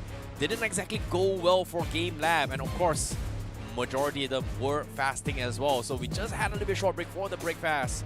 Hopefully with a little bit of food, they are going to be able to go back to their original form and give us a good show for second series. I mean, forget about what happened in that first series. That does not count. We're coming in with a clean slate, and this will be ALVA 8's opponent. It's MHRLK Esports, CJ, Kelvin, Daiso, CY, and NIX. Yesterday, we've seen them show up completely massive by taking out Tiger WONG Esports. Now it's another Indonesian team standing in their way to get to top 4. Yep, CJ bringing in the Terisla play was just so phenomenal, especially in their games here. And I want to see whether or not is he going to kind of bring it that. Sorry, it wasn't the Terisla, it was actually the Esmeralda coming from CJ, completely disappointing Tiger WONG's chance and denying them any opportunity to come back. And this is not often we do see the Esmeralda play, but it was a very good counter to actually deal with the Phobias, who's arguably a solution that Tiger WONG Esports needed to actually deal with the nerfed up 1-1.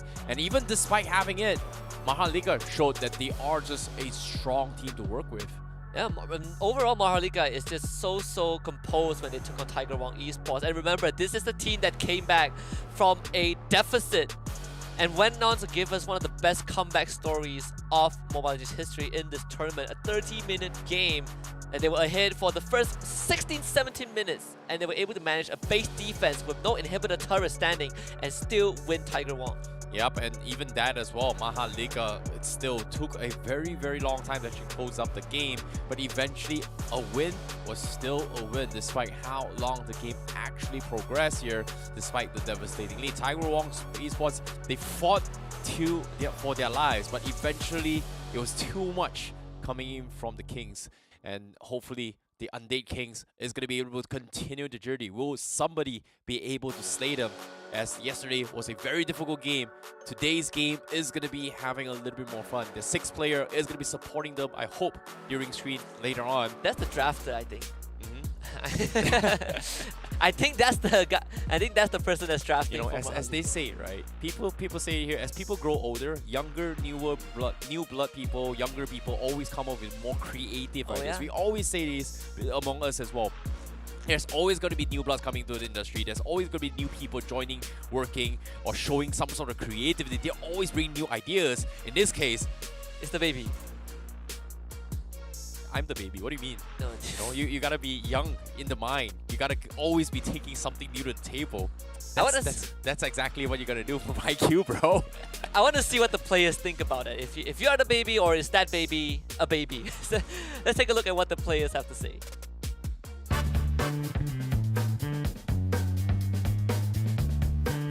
I'm CJ1234 and the explainer of MHRLK Esports, and this is Kelvin, the jungler of MHRLK Esports, and this is NIX, the roamer of MHRLK Esports, and this is CY, the god laner of MHRLK Esports, and this is Daizo, the mid laner of MHRLK Esports. When we lost to the GPX, we boosted our morale and we prepared so much so we can go to the challenge finals. Yes, we're confident enough to face them and we prepared something to them to win against them. Yes, we're very happy on the new patch because we learned something and the new patch is so amazing because of the new items and new revamp hero. Okay, so we're guessing that top 4 that come to the challenge finals is number 1 is MHRLK, number 2 is GameLab, number 3 is Euphoria, number 4 is GPX. Yeah, well, GPX took them down to the lower bracket, and they still believe that GPX is going to make it. We're going to find out about that later on, but for MHRLK, very, very confident that they will be one of the teams to qualify. And honestly, looking at the opponents, I think their chances actually is pretty good. Well, speaking of which, all things considered, it seems like they're not considering ALVA 8 to be a fight here as they walk over their way through. They make their predictions so far, but is it going to be true? Because as of yet, based on what we've seen from ALVA 8, there is a lot of tells that that might be a possibility. But all things considered, we gotta keep our hopes up for ALVA 8 because they are fasting in the month as of yet. We just break our fast with a little bit of food. It goes a little bit on a long way. So in this case, against MHRLK Esports, if they bring in the same amount of creativity, can they beat the younger minds? That's my question. I think they can. Honestly, both these teams have one very common trait that I think has been displayed, especially when you look at ALVA 8. They're a team that has been playing on the back foot for majority of their games. They've also been in positions where they need to make those miraculous comebacks, and they put it off. We saw that from MHRLK yesterday. Now it's more of who can make the better late game decisions in the series. Late game, early game, so far it all comes down to execution. Drafts are going to be starting off very, very soon.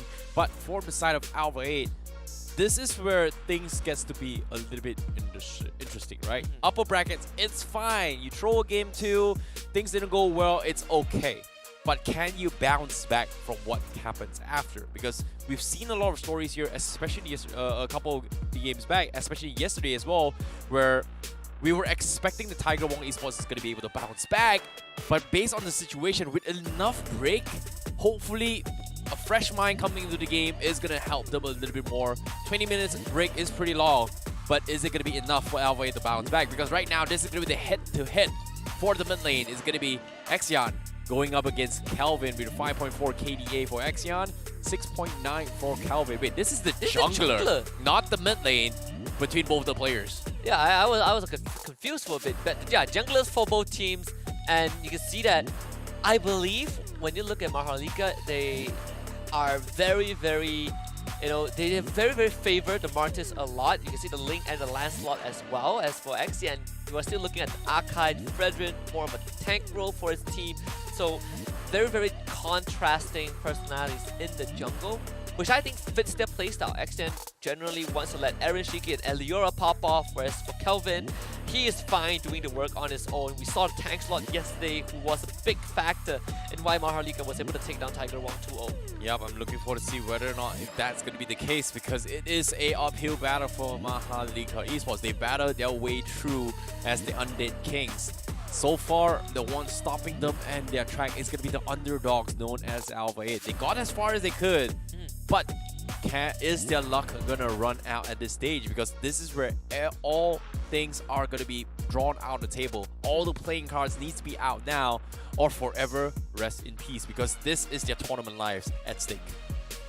And I do feel a bit, nervous for ALVA 8 when you look at how GameLab was able to crush them, and MHRLK, if you compare yesterday, their series against Tiger WONG, they did it.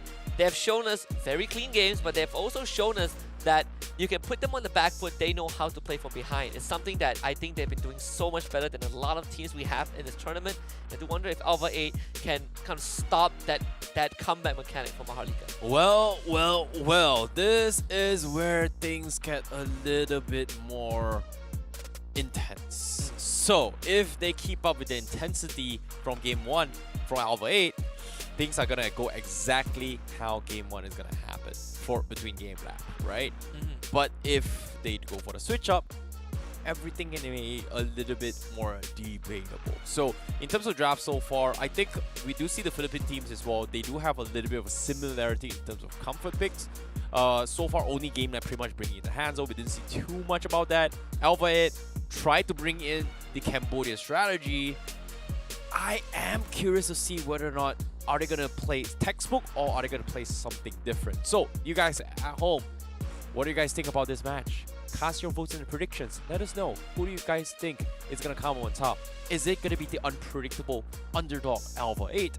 Or is it going to be a complete revamp of the revenge story for MHRLK, where they try to make a comeback to take against GPX? Who are you favoring more? Let us know down in the predictions so far. And now, the moment of truth. Our predictions. Who do you think is going to be? I think coming into this, we both, for once, first time Mobile Legends history, we are on the same page.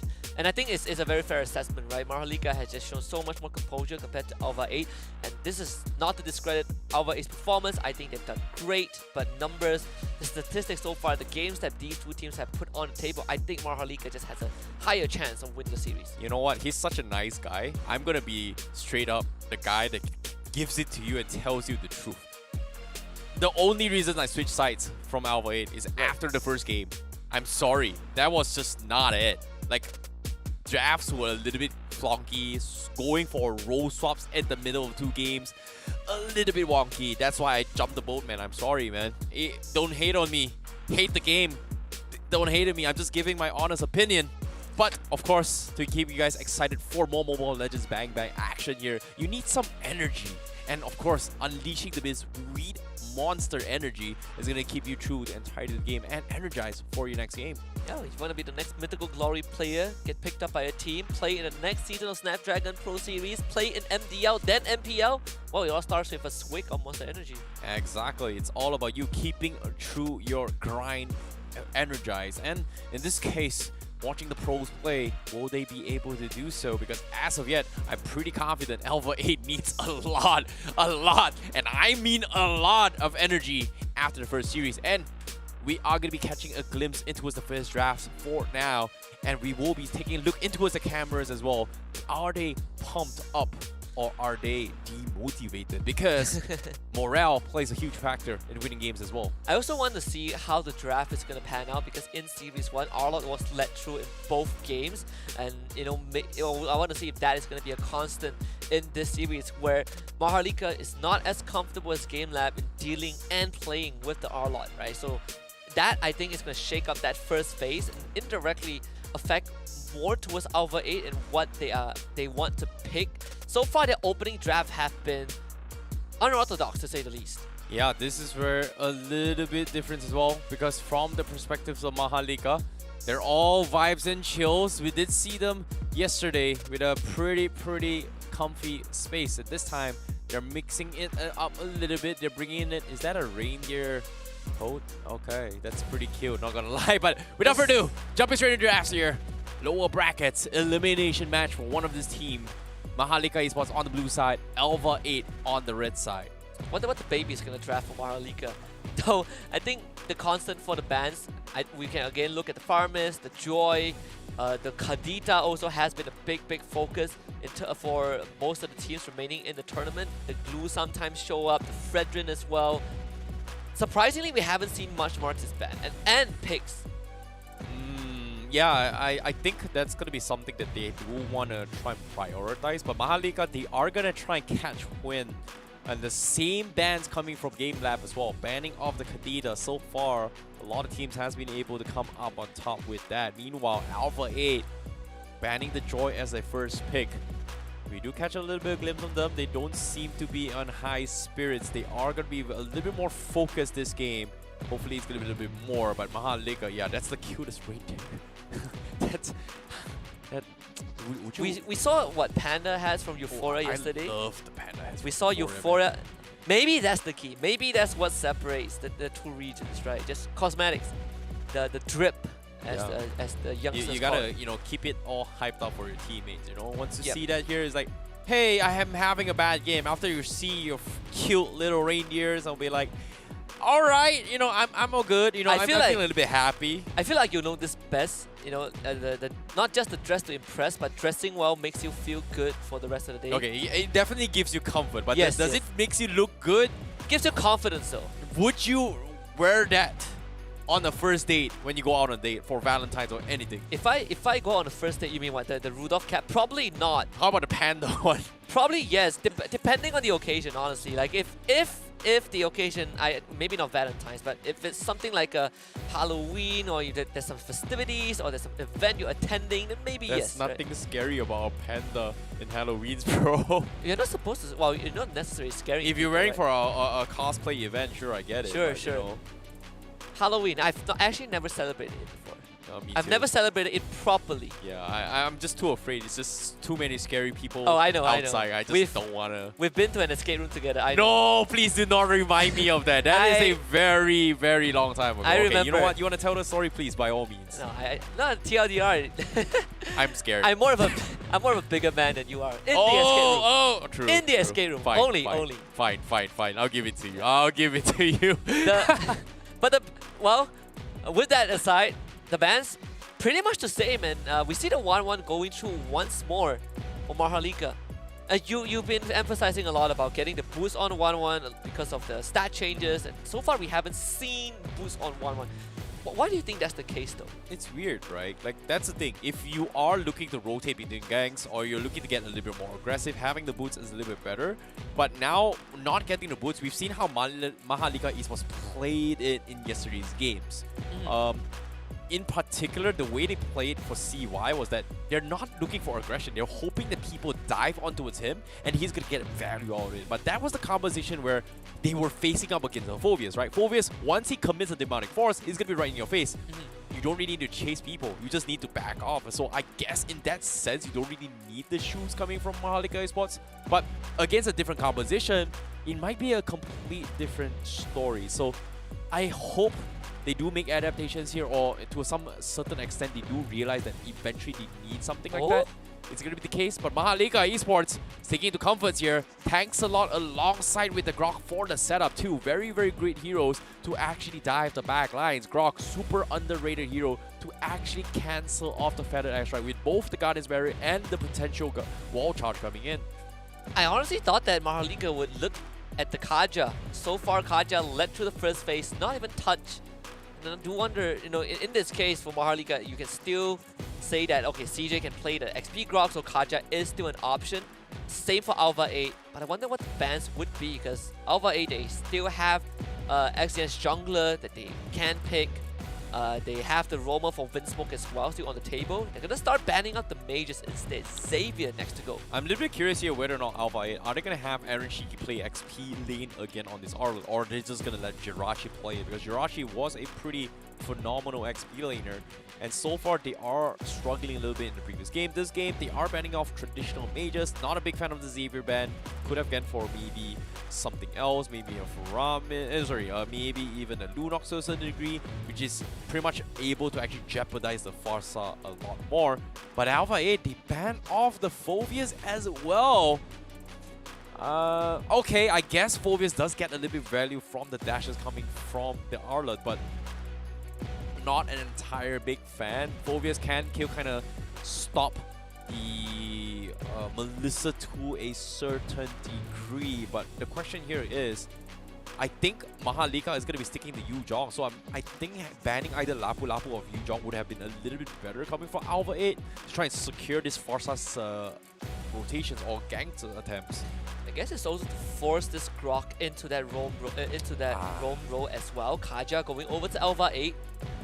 And I was wondering when we would see this hero. All things considered, it's not the easiest hero to play against this composition, right?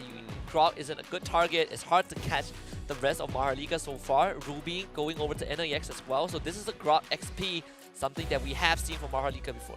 Yeah, these are great ways to actually deal with the Mahalika's composition, right? I like the bans as well. Cool front may not be the strongest way to counter a 1-1. Bouncing ball kind of sets it up a little bit here, especially if you don't have shoes from the side of Mahalika Esports, right? So I guess they'd want to play around it. I was hoping maybe they set up for a potential Fanny, because as of yet, ALVA 8 doesn't have the Fanny shown yet. They do have a jungler completely hovered their way through, and not having it is going to be a little bit of a difficult time here. Having the Ruby has some sort of protection.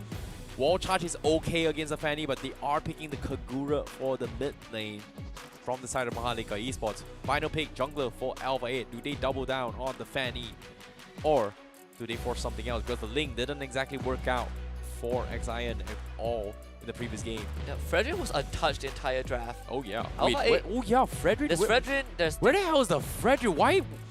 And there's also the Archive, which Xion does play in the jungle. He's going to stick with the Frederick, making it to the very last pick of this draft. Now that you think about it, Frederick just completely ignored. Huh. Questionable. But I like it. You know, ALVA 8 definitely has a very decent draft as well. You know, 1-1 may be able to run ring around Rosa's gun to Frederick, but if the Frederick gets on top of you, things are not going to be looking good. But so far, based on the drafts here, I'm liking how ALVA 8 looks a little bit more composed in the draft compared to the previous series. And maybe when the stakes are online, things are going to get a little bit different. But both have very unique win conditions. ALVA 8, a little bit more standard plays coming from them. Mahalika still doubling down on that 1-1. This is going to be a very close match. Yeah, I'm excited to see how this game is going to pan out, because for ALVA 8, you know, you're up against a team that is more even in terms of skill level. You're up against a team that I think there's a higher chance of ALVA 8 taking a game off of. And you know, one of the last vestige of Indonesia. Game number 1 in this lower bracket series for Mahalika Esports against ALVA 8. It's another regional rivalry. Yep, this is where things get a little bit spicy as well. Xion gonna be playing on the Fredrin this time. He's known for his zoning hero, so playing Fredrin is not something out of his vocabulary so far. Whereas Mahalika gonna be a little bit more aggression, but ALVA 8, we do see a little bit more of a decisive rotation now. This time, they are gonna try and contest and invade Calvin a little bit more. Windsmilk gonna be trying to mirror what Darkman is playing, but this time he's gonna get punished for this. The rest of Mahalika sounds it out, and the wall block comes in. Windsmoke might actually dies to this, forces the flicker while losing his life, and that's gonna be first blood in the hands of Mahalika. Wow, CJ with the Guardian's Barrier just clips him right on the edge. And that's the impact that Mahalika has been bringing in with this XP growth. Those early rotations. He's not only just winning his lane, he's also making these plays happen. They get to protect Kelvin. Now they see Xion showing up, try to go for the invade. I think he was able to steal that camp away, but Kelvin is going to hit 4 just a bit with that passive XP anyways, and with his mid lane clear, he's definitely going to hit that 4. Yeah, beautiful stuff coming from Mahalika. Very smart rotations as well, knowing that Arla doesn't have the strongest wave clear in level 1. Having this Grog is going to apply a little bit more pressure, but this time Jirachi is trying to bait CJ in an awkward fight. Allura is in position for this contest, but CJ doesn't need to overcommit. Minions are not in his favor. There's no reason for him to go in for a couple of trades. Meanwhile, cheeky plays from Allura. Not going to be able to steal the gold crab from side of Mahalika. But they will start the turtle first for now. Zion a little bit late to the party. They want to try and contest aggro, but top side, we do see the engagement coming in. Jirachi doing a lot of work, but CJ gonna be backing out. It seems like it's gonna be priority to wall charge to stop the retribution, and Mahalika, they secure the turtle and they get the kill onto a Zion before they back out. Vismuk didn't even use his Divine Judgment the entire fight. He was trying to wait for an opportunity. He had some openings to drag Mahalika's target members away, but decided to hold on to it, and I'm not sure how much difference that would have made, but Vismuk just being a bit too patient. Now it's gonna again run into NAX, dies away around the area as well. ALVA 8 couldn't really find the opening. A bit of a missed opportunity at the turtle fight. Yeah, very smart plays here coming from Mahalika. It was very decisive as well, considering that they are prioritizing on objectives a little bit more. ALVA 8 a little bit more discommunicated in that sense, but hopefully it is going to be for the better, because as of yet, they will lose out a little bit in terms of economy, but MHRLK, however, they will continue with their aggression. Winsmoke needs to make a run for it. He doesn't have his second skill, but he still has his flickers. Looking for that flicker play, but the rest of the teams, they are here grouping up, hoping that MHRLK gets a little bit more aggressive. Zion showing himself, but they don't seem to have the buff to fight this. I think he stole the purple buff also. Yeah, he did. He stole the purple buff over from XN, as Fredrin didn't really have the retribution to fight for it as well. And also he's a level behind Kelvin. And next again, showing down bot pressure, a lot of pressure onto Aaron Shiki as well. ALVA is facing the same problems that they had against GameLab. They're slower on their rotation, they're being really reactive, and even then their response is sufficient. Daiso gone on, is able to easily disengage NIX, the target, drag back, and finally they get a kill. Finally finding an opportunity here. MHRLK overstayed their position here, expecting that maybe ALVA might have rotated away and forced a fight, but guess what? They overthink themselves, but at the same time, mid-lane control, they almost lost a creep wave forward as far, so, and the top side as well. So fortunately, they may have lost a player down bottom. They did not exactly lose macro aspect, because as we at top side, the contest for the turtle is in position. ALVA 8, a little bit late to the party. Zion doesn't have his hero buffs or his buffs at all, and Kelvin already in position to contest as well. As they go in for a couple of trades, it all comes down to the sitting down, and the trade comes in. Zion able to steal the turtle away, and Zidane cancelling the Feather Airstrike. Just a bit too late though. Kelvin slowed down, knocked up.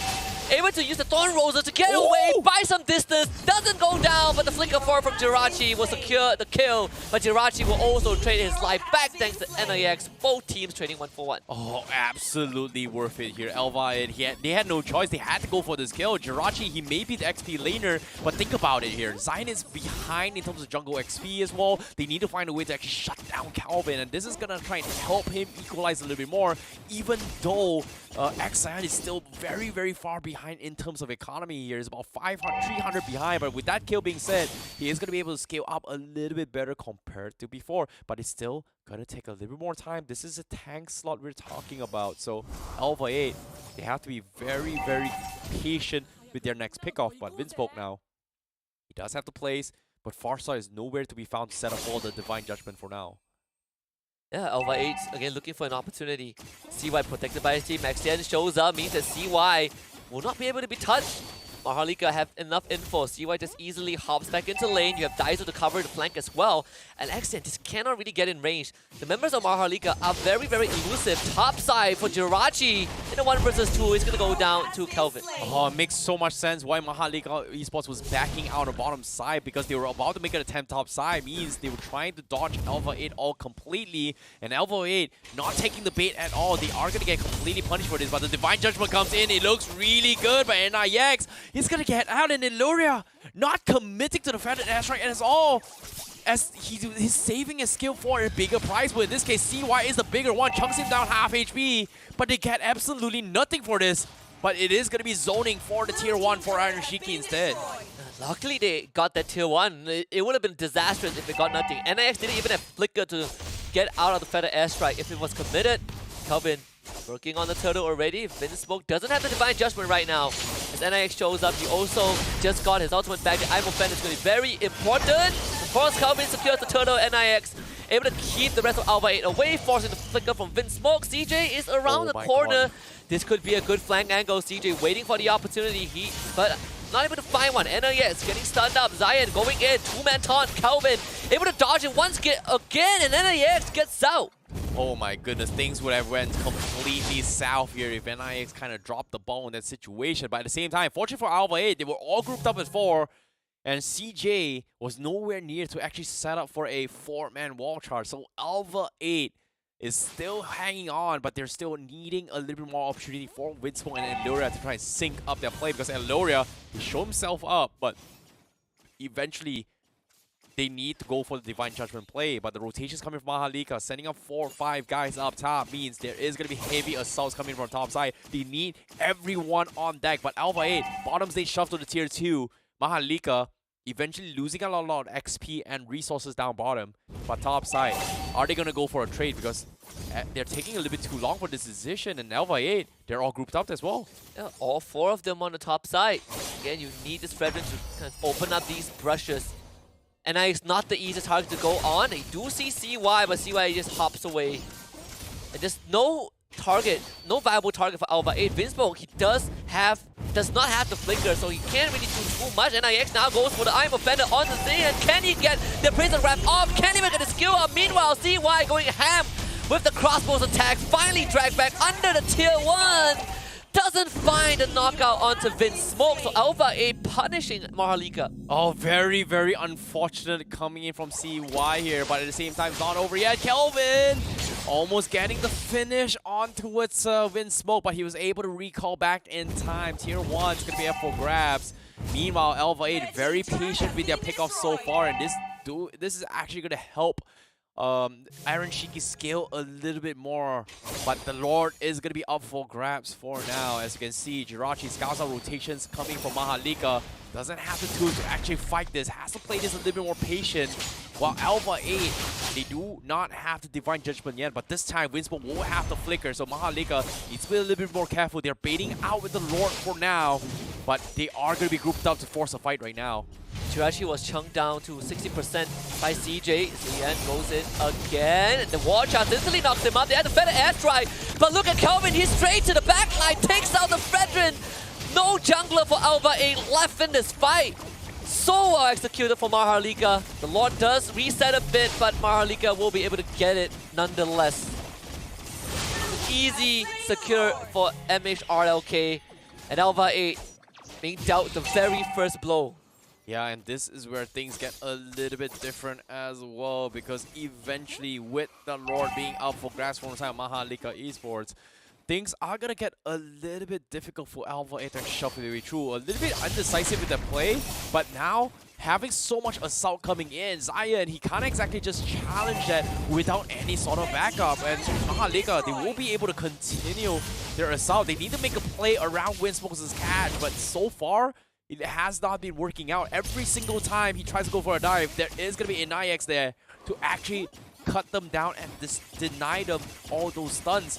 Because as of yet, MHRLK Esports is going to be able to get a couple of catches in. With the Lord coming in, needs to be careful. They are going to go for a dive. They punish Windsmoke. No Divine Judgment available. They do get a couple of trades though.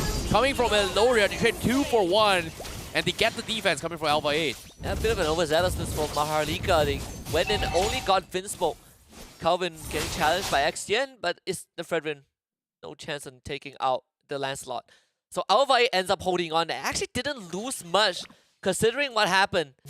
Eliora top of the net worth chart, 7,000 more damage compared to Daizo's Kagura. And so far, ALVA 8, honestly, on the back of this Farsa alone, has been able to keep this game alive. Yeah, this is where things get a little bit interesting as well. Because as of yet, ALVA 8 is going to be getting a little bit of a problem here, as they need to try and find a way to make space for this Melissa to pop off. Because CY, he may not have the shoes available, but at this stage of the game, if they cannot run away from him, it doesn't really matter, because they are going to pop a very, very early crossbow tanks regardless of what happens coming from MHRLK Esports. And as you can see, Tier 2s is going to be up for grabs. Purple buff will be contested as well. ALVA 8, they need to buy time. And currently, for how long? Because Aaron Shiki, he does have the damage available, but as long as somebody cannot tank the 1-1, it's not going to be enough, because they need a way to deal with it eventually. At least for ALVA 8, this game is so much closer than the series that they played previously. 5,000 goal advantage for MHRLK. It doesn't feel as much as it should. But when you look at the levels of MHRLK's players, they are definitely way ahead compared to ALVA 8. Just waiting for the next Lord to spawn in 16 seconds. Yeah, this is where it is going to get a little bit spicy as well, because on the bottom side, they need Winsmoke to try and catch the most crucial player. In this case, catching off on towards Daiso. It's going to help them a little bit more in the damage. ALVA and IX is buying time. It flickers away, forces one as well. That's huge from the side of ALVA 8. That's a good start for them. Meanwhile, the re-aggression comes in and AX with the pull. They still have the Divine Judgment. Winsmoke flickers in, tries to find a target, doesn't do it in time. Ends up getting destroyed by CY. And ALVA 8 off of that skirmish, they're gonna lose a Lord again to MHRLK. When it comes to these team fights, MHRLK just do it so well. My goodness, CY is just popping up so quickly. That is like a machine gun in the making, instantly just taking out the Lord so very fast. He's got himself a Corrosion Scythe, a DHS, Golden Staff, Wind Talker, and a Winds of Nature. 13 minutes in the game. The perfect dream game for them. And ALVA 8, it seems like there's just no way they can actually do anything with this 1-1 at all. And it's a problem. Yeah, it's starting to build up as well. All the waves, well, except for the mid wave, kind of getting synced up by MHRLK. So ALVA 8 at least don't have to worry about all 3 lanes getting shoved in. He's working on the Lord, and one's going to charge onto the bot inhibitor. NIS goes right in. This time, he's going to get kidnapped all the way into the base. ALVA 8 getting a pick off, but MHRLK, they came for the inhibitor, and they have found it. Yeah, this is exactly what they needed as well, to try and stall as much as they can. And IX has been extremely annoying. A big torn here coming from MHRLK Esports. And they have to be very careful as well, because if they make the wrong call right here, Kelvin is going to be able to stretch through the back lines alongside with CJ with one big wall charge. So they're a little bit afraid of what CJ's positioning. Even though we don't see a lot of kills coming from CJ, he's got 0-0 and 6. We know for a fact that this Grok is doing some serious damage here. He's got the Blade of Epicles, he's got the Malefic Roll, and the Blade of Despair. So that means that any squishy targets coming from ALVA is going to get potentially one-shotted here. They want to go for Kelvin. They do have the Divine Judgment. Flicker up in 15 for Winsmoke. To MHRLK, this is to be a bit more patient. And Eliora already using the better airstrike, but it's not finding much value out of that. Oh, mistakes were made. They were expecting that Winsmoke was going to go for a dive like this. Now the counter conceal play coming from MHRLK as they try to re-engage, but they don't seem to have the tools to fight this as of yet. The purple buff will be denied away, but it doesn't really matter for a Fredrin. With or without the buff, it doesn't really matter. All you gotta do is just buy time. In this case, gold leaderboard right now is gonna be Kelvin and CY topping that work shot. Aaron Shiki very close to his final item purchase. And once that comes out, things are gonna get a little bit difficult to do so. Meanwhile, for CY, not going for the shoes, he's gonna double down more damage item as well for himself. So I guess in terms of overall damage output wise, Aaron Shiki may need one item more to try and fight back. And you can see ALVA 8, they are just slowing down. No control over the Lord Pit just yet. Calvin's face check this one, but this tank's a lot, so durable. He's gonna toy around with Accent and Jirachi, and now the rest of MHRLK have shown up to the party. ALVA 8 once more forced away from that Lord Pit. Winsmoke even found out as well. Kelvin is just not the target. He even has the immortality. Yeah, this is tough. Killing Kelvin is going to be one of the difficult ones here coming from ALVA 8. They need to find a way to shut him down, but the problem is it's going to be tough. It's going to be up to Zion. But every single time Zion shows him trying to make a play, MHRLK just completely chain stuns and kills him off, knowing for a fact that if they focus fire and kill him off before he drops his Appraiser Wrath, they are going to win the guarantee fight. And currently the only one that can open up the map for ALVA 8 is pretty much this Fredrin instead of the play. But seems like they are going to try to make an attempt this time with Winsmoke leading the charge while he tries to go in for the flank instead. And they found Jirachi? Not really sure what the idea was coming in from the flank, but ALVA 8 losing a member before the proper fight even starts. NIX running interference. XYan able to keep him in place. Better airstrike to get rid of the Ruby. Lord dropping low, 10,000 XP. Winsmoke fingers forward, get the Divine Judgment. They kidnap the 1-1, and they might lose a lot though. Kelvin would just get it. Meanwhile, the backline infiltrated by both Daiso and CJ. ALVA 8, you got to, but can you get out of this predicament? Winsmoke just getting rammed down by CJ. XYan also in a very bad spot. Winsmoke desperately trying to get away, blocked up by the wall, but he was able to hop over. Meanwhile, XYan on this Fredrin, trying to escape from Kelvin, and Kelvin, he's not going to let this Fredrin slide. End of the day, is MHRLK getting the better end of the trade. Winter Trunkin of all items. only delaying his death 40 seconds without the Fredrin. Oh boy, he bought space for the team, but at the same time, is that space enough? They were so close to contest the Lord. They made the play to punish CY, but with a minute shoving in, they are going to lose this emitter down middle. CJ, even though it is a Grok, this is a Grok with Blade of Despair, and he is going to do a lot more damage than you would expect. In this case, the reset comes in. MHRLK's got all 5 men up. Zayan is still 15 seconds on the sidelines, and things are not looking good. ALVA 8, they have to buy time for him, but instead they do get the catch on Kelvin, and the tower is going to collapse, and Aaron Shiki now forced to back out. They drop the Fed and airstrike to zone them out, but they're so healthy. CY picks them off, and now the Crystal going to be exposed. They get the triple kill for CY. They might get the quad. He almost got the Savage, and that is going to be the Maniac to close things out for Game 1 in this lower bracket semifinals. MHRLK comes out of the gate swinging, once more just outclassing ALVA in these team fights. And one of the, I think the main focus of this entire Game 1 was just ALVA 8 feeling indecisive when it came to these important fights, these important contests. We saw from the first turtle on with the Vinsmoke not committing his ultimate. Eliora sometimes also a bit more hesitant in using the Feather Airstrike. Just these little moments, and even up to this final Lord fight, I believe Jirachi tried to go for a flank and just completely walks into his death. And ALVA 8, they were so tunnel vision on getting rid of CY, and he wasn't even the biggest problem at that point of time. They just could not deal with MHRLK as a team.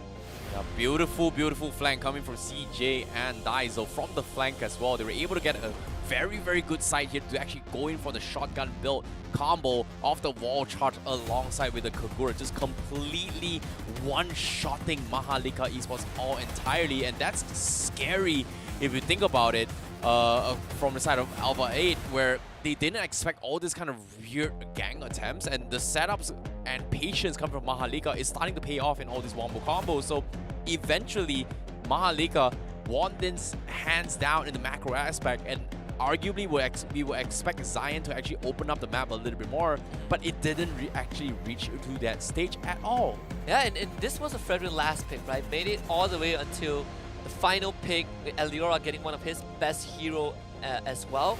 And we even talk about this Kaja going over to ALVA 8. There is going to be decent value. At the same time, it's not easy to get Divine Judgment on most of the targets on MHRLK. You're never getting close to a Kagura. You never want to get the Grok.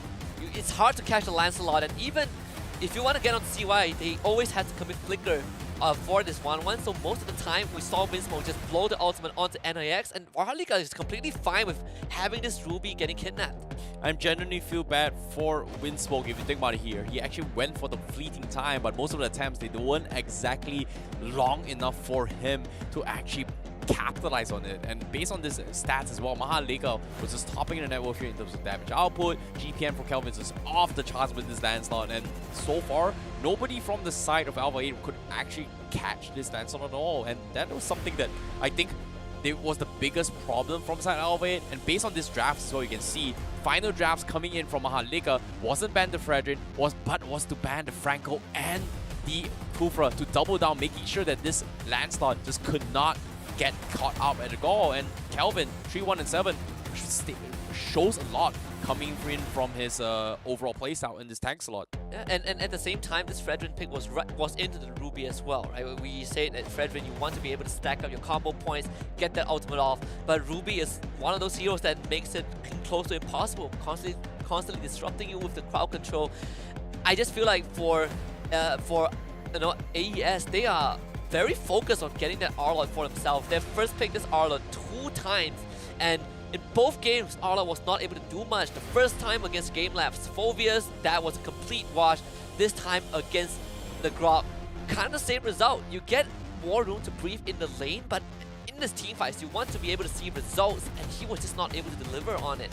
Yeah, it's just so very good coming in from ALVA 8, right? The moment, sorry, it's so good from MHRLK to actually capitalize and know that, hey, they either focus fire on the Fredrin or they are in the back lines. In this case, every single time Zion shows himself, and when he goes out of position, they make sure that he goes down first before the rest of the team. So that might be the counter coming in, but the MVP of the match coming from MHRLK Esports is going to be none other than Daiso on his Kagura 4-1-10. And every single time he sets up with his yin-yang overturn, it has connected alongside with the Grok combo. So he is undeniably the MVP for that match to catch the back lines of A8 Esports.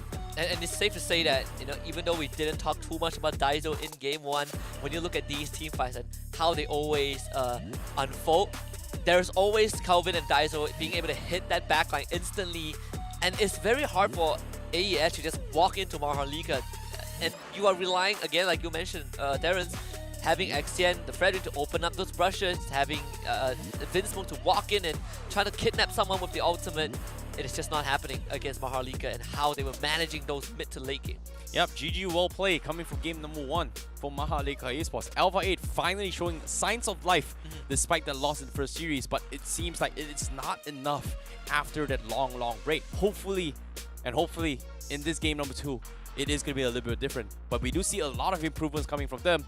But considering that now they are in this position, tournament lives at stake, there is a very strong possibility they might lose this. And there is a very strong possibility that MHRLK Esports is going to be able to get their revenge into the next stage, because things are going to be a little bit different as well. Yeah, I mean, ALVA 8 wasn't the target for MHRLK, right? They're going after GPX, so this is just a stepping stone for MHRLK, and they've just got half of their foot across the door into top 4. All of this made possible once more by our friends and partners over at Snapdragon Elite Gaming, when winning matters. And when we talk about winning, we always have to remember that Snapdragon themselves provides the best micro chipsets for your phone, allowing you to game at the highest and most optimal efficiency. But with great chipsets, you also need a great phone, and we have just the one for you with our partners over Samsung Galaxy. So I do implore you guys to check out the latest Samsung Galaxy S23 Ultra, share the epic, and level up your game. Yep, do be sure to actually share your moments with us as well. Let us know what you guys think about your game and what do you guys think about the phone, and let us know what have you done with the phone. I'm pretty sure I would be very excited to take pictures of my girlfriends or boyfriends or whatever you guys are looking for as well, and your friends most importantly here. I'm just gonna twist that a little bit here. Yeah, you're welcome. Thank you, but we also have to thank Monster Energy for always allowing everyone to unleash the beast within them. Take a swig, bleed green, let it run in your veins. Check them out at www.monsterenergy.com/gaming. And last but not least, if you want to get the best deals and game top-ups, check out www.kachishop.com. It's your one and only pit stop for the best top-up deals for Mobile Legends Bang Bang. Yep, and speaking of all these games so far, and I feel like based on this draft here, it feels like MHRLK was just dictating tempo all the way through. They're just playing according to what they're comfortable. And this has been a known trend between all the Philippine teams, right? What is meta? Meta is pretty much not really... No, sorry. There is a specific way of definition for meta, but their definition of meta is not necessarily the strongest hero to actually end the game, blah, blah, blah. It's what your team is comfortable at, playing this set of heroes to actually win the game. And so far, Fredrin wasn't a priority for MHRLK Esports, and they played around the Lancelot tank, which arguably in the scene as well, a lot of people have been talking about it. Super underrated hero.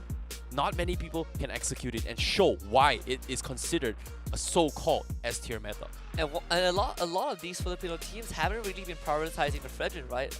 Barring Euphoria Esports, barring Avenogod, who did pick Fredrin. But overall, if you look at MHRLK, if you look at GameLab, it's all assassin junglers. It's, sometimes you see the Martis every now and then, but you hardly ever see the Fredrin. Now we're in game number 2, at least the draft. MHRLK staying on that blue side and ALVA 8 on the red.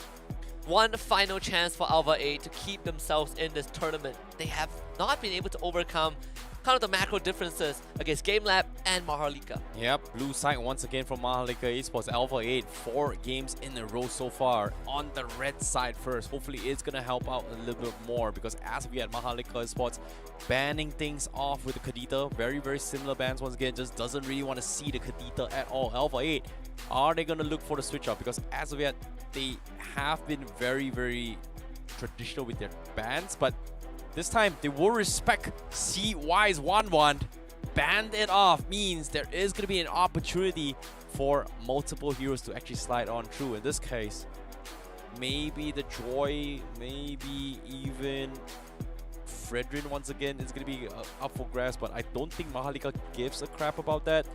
But they are going to let through potentially a Valentina or maybe a Faramis this game. I feel like this also raises a separate question, right? Was 1-1 the biggest issue in Game 1? I kind of don't think so. But ALVA 8 just want to go for the safe route, I suppose. Joy getting banned out, again, Faramis, Kaja, Yi, Valentina have been massive priorities in terms of picks and bans. And Valentina getting taken out once again by MHRLK, and now ALVA 8, you gotta pick a poison. The R-Lot has been something that they really love to pick, but it's also something that they're willing to give away, and that's what happened when they took on GameLab. Yeah, man, as of yet, ALVA 8, final ban, put in a very awkward position once again. Do they give away the R-Lot this time? I think they should just completely sack the idea of like, you know what, they're not gonna first pick R-Lot, just ban it off.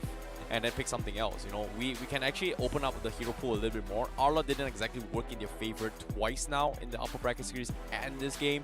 I think they should actually go for the mix-up, prioritize something else. But no, they ban off the Faramis, doesn't really want to do with it. They are going to let the R-Lot through for MHRLK Esports. And there is going to be a little bit of a predicament once again. R-Lot, first pick is available for MHRLK Esports. Fanny is going to be also available.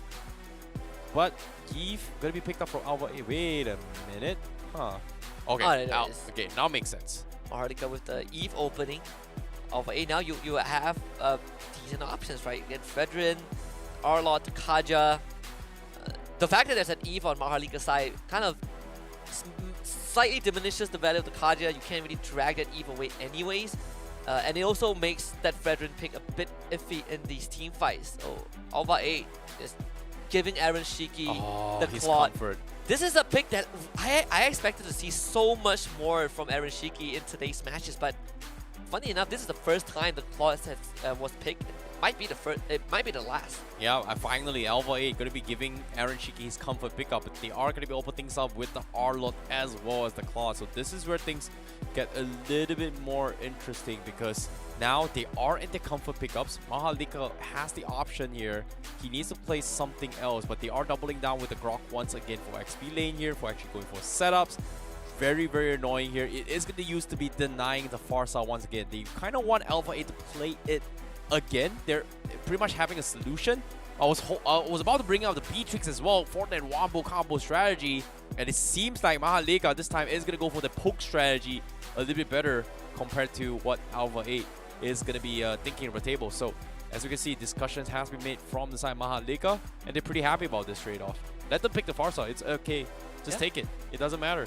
Yeah, and Farsa has never been a concern for MHRLK. And remember, we still have the jungler that hasn't been revealed on both sides, and MHRLK can easily pivot towards the Lancelot if they want to. That has been a big threat to deal with the Farsa pick from ALVA 8, and they will stick with the Farsa for Eliora once more.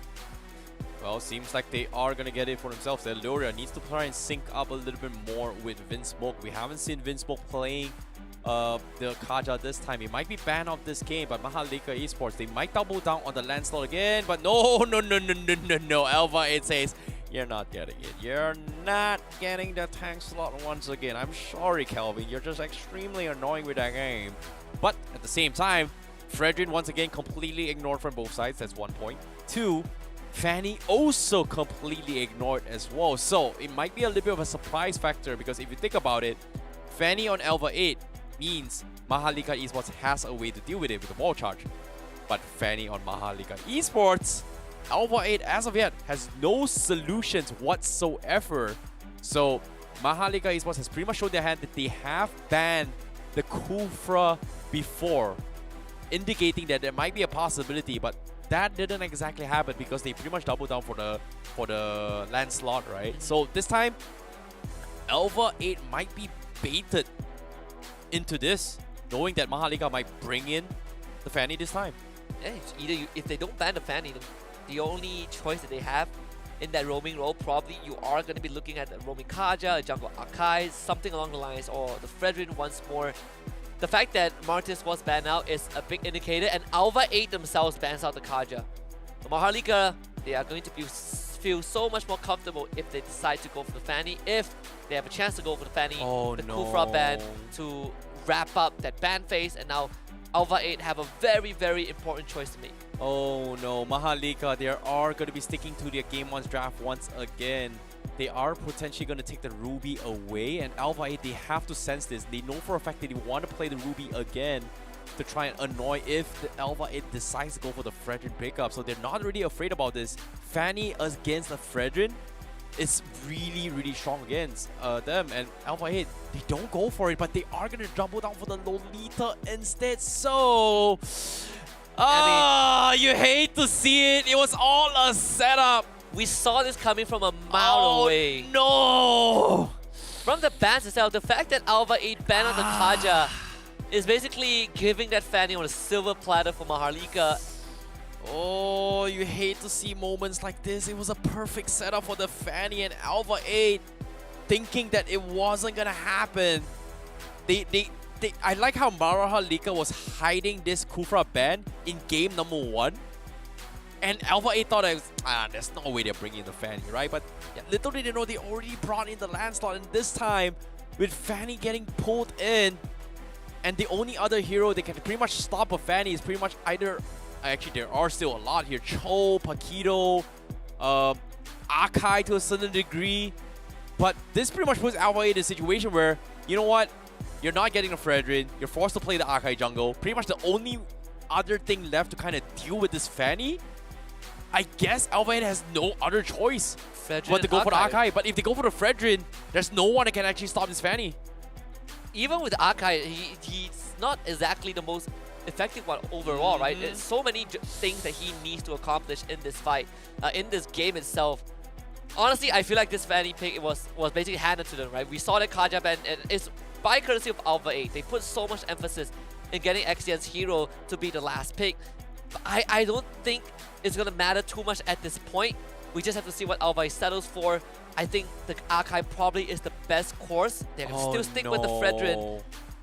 Big problem for ALVA 8 in this game too. Oh, hopefully, and I mean really hopefully ALVA 8, they are going to be able to find a way to deal with this Fanny so far. Like, yesterday we've seen games where Fanny didn't exactly have the highest win rate, but based on this composition, if ALVA 8 is able to just completely dodge Fanny all the way through, they're going to be able to win the later stage of the game. But can they buy enough time to that stage? It's going to be a big problem. Meanwhile, from the side of MHRLK Esports, it's going to be them completely looking to snowball this game to try and close this game as quickly as they can. A difference of approach in this playstyle, but it all comes down to execution. ALVA 8 on their tournament live drafts right now, going to be forced to play against this Fanny in this composition. I mean, MHRLK just feeling so much confidence. One last game for MHRLK, and top 4 will be theirs. Game number 2, MHRLK Esports against ALVA 8. And honestly speaking, Terrence, MHRLK had just looked so much better. And you know, we went through kind of the scenarios, what ALVA 8 has to deal with, especially when there's a Fanny on the side of MHRLK. But overall, if we get to that late game, I still think that MHRLK has the better edge over ALVA 8. Well, all things considered, they are playing this a little bit safe for now, but we do see a little bit of harassment on towards the Fanny, still farming his way through down the bottom. We do hear the effects coming in, but as of yet, ALVA 8 looking for the kick. Anna Yex playing a little bit slow. They're harassing the goal lead this time, and Vinsmoke taking a little bit too much damage. And within the right angle, Kelvin is going to be able to punish Bob, but Vinsmoke playing a little bit dangerously, going to be recalling back in front. We do see interceptions coming in, but nope, that is going to be a little bit skirmish here. Daizo's stats is going to be up on screen, but bottom lane, we do see the fights coming in. Zion going to be caught in the midst of the commotion, and Kelvin waited for a little bit longer, but he gets the kill on Zion. This is where things are going to get a little bit tough here for the Fredrin. This is really bad news. Fanny getting an XP advantage, able to get the early recall and continue clearing the jungle. This XN being put behind is horrible, considering that the turtle is going to be up.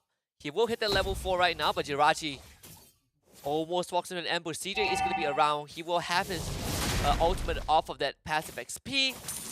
And Calvin, when he gets that gold crab, it's going to be that turtle contest. And I'm not sure if ALVA 8 can even contest this. Yeah, this is a little bit difficult here, but at the same time, MHRLK, they're having full control. Jirachi's coming for the setup as well, but I don't think they can actually do too much. It's all about the waiting game. Jirachi showing some dominance in the bottom the river, but at the same time, the biggest threat here is going to be Turtle. And ALVA, they missed the 30-second window. That means Kelvin already got his purple buff, and this is going to be a problem for them. They keep baiting Jirachi in. Kelvin, he's just gonna get it, gets taunted by the Brethren, real manipulation now used. The counter feather airstrike is there, but no kills coming out yet for ALVA. CJ barely walking out. Jirachi not that. Jirachi able to dash towards the backline, getting the choke. NAS goes down. CJ still alive, able to keep himself away. And while that was happening, Kelvin already working on the turtle. Jirachi will be around, but XGen not able to get in range to contest this. This turtle most likely going over to Kelvin. Vinsmoke will try, but try as he may, he will not do it. Nicely done coming in from MHRLK Esports here. ALVA 8, a little bit unfortunate when it came to that skirmish. Discontinue it, but you can see Jirachi having a little bit more comfort with this Arlot, but at the same time, Zion just not having the time of his life so far. Every single time he opens up the map, MHRLK is there to focus fire and take him down. That's going to be a problem because eventually he needs to follow up with the rest of his team. And currently, MHRLK, this is not giving to him here. Kelvin showing dominance on the top side. He's going to be invading the jungles of ALVA 8. And do they actually help him out? Because as of now, we do see an ambush coming in on the top side, and Zion is going to potentially fight, but Kelvin dodges his way through. All right. Again, Frederick, not the best candidate to catch a Fanny. Overall, Kelvin is still ahead in the XP, I believe. Accent really trying to go for the invade, but with CJ around, it's not going to be an easy target to take down. Jirachi jumping onto him. They want this purple buff. They want to get it away from this Fanny, but with Daizo around, real manipulation, the counter feather airstrike, trying to get rid of CJ. They will finally take him out, thanks to Jirachi. And then NIX late to the party, ALVA 8 walks away with the kill. Oh, still very, very scary attempt coming from ALVA 8. They got a very nice pick off onto Grok, but at the same time, pay attention to items here coming in from Xion. He's so far away from his next itemization as well, but at the same time, top side, great final slash from Jirachi! Turns the tide, slows down the tempo of Kelvin, and this is the saving grace that they need. They need to slow down the snowball coming in to buy time. And hopefully with this, Zion's going to be able to get the economy that he needs to actually tank through the burst for MHRLK. Because as of yet, Zion is just so far off from his next item. And MHRLK needs to understand that this is a tank Arlot. He is 3-0 with a flicker in hand and the tenacity. You are not going to be able to burst him, even if you are the Fanny.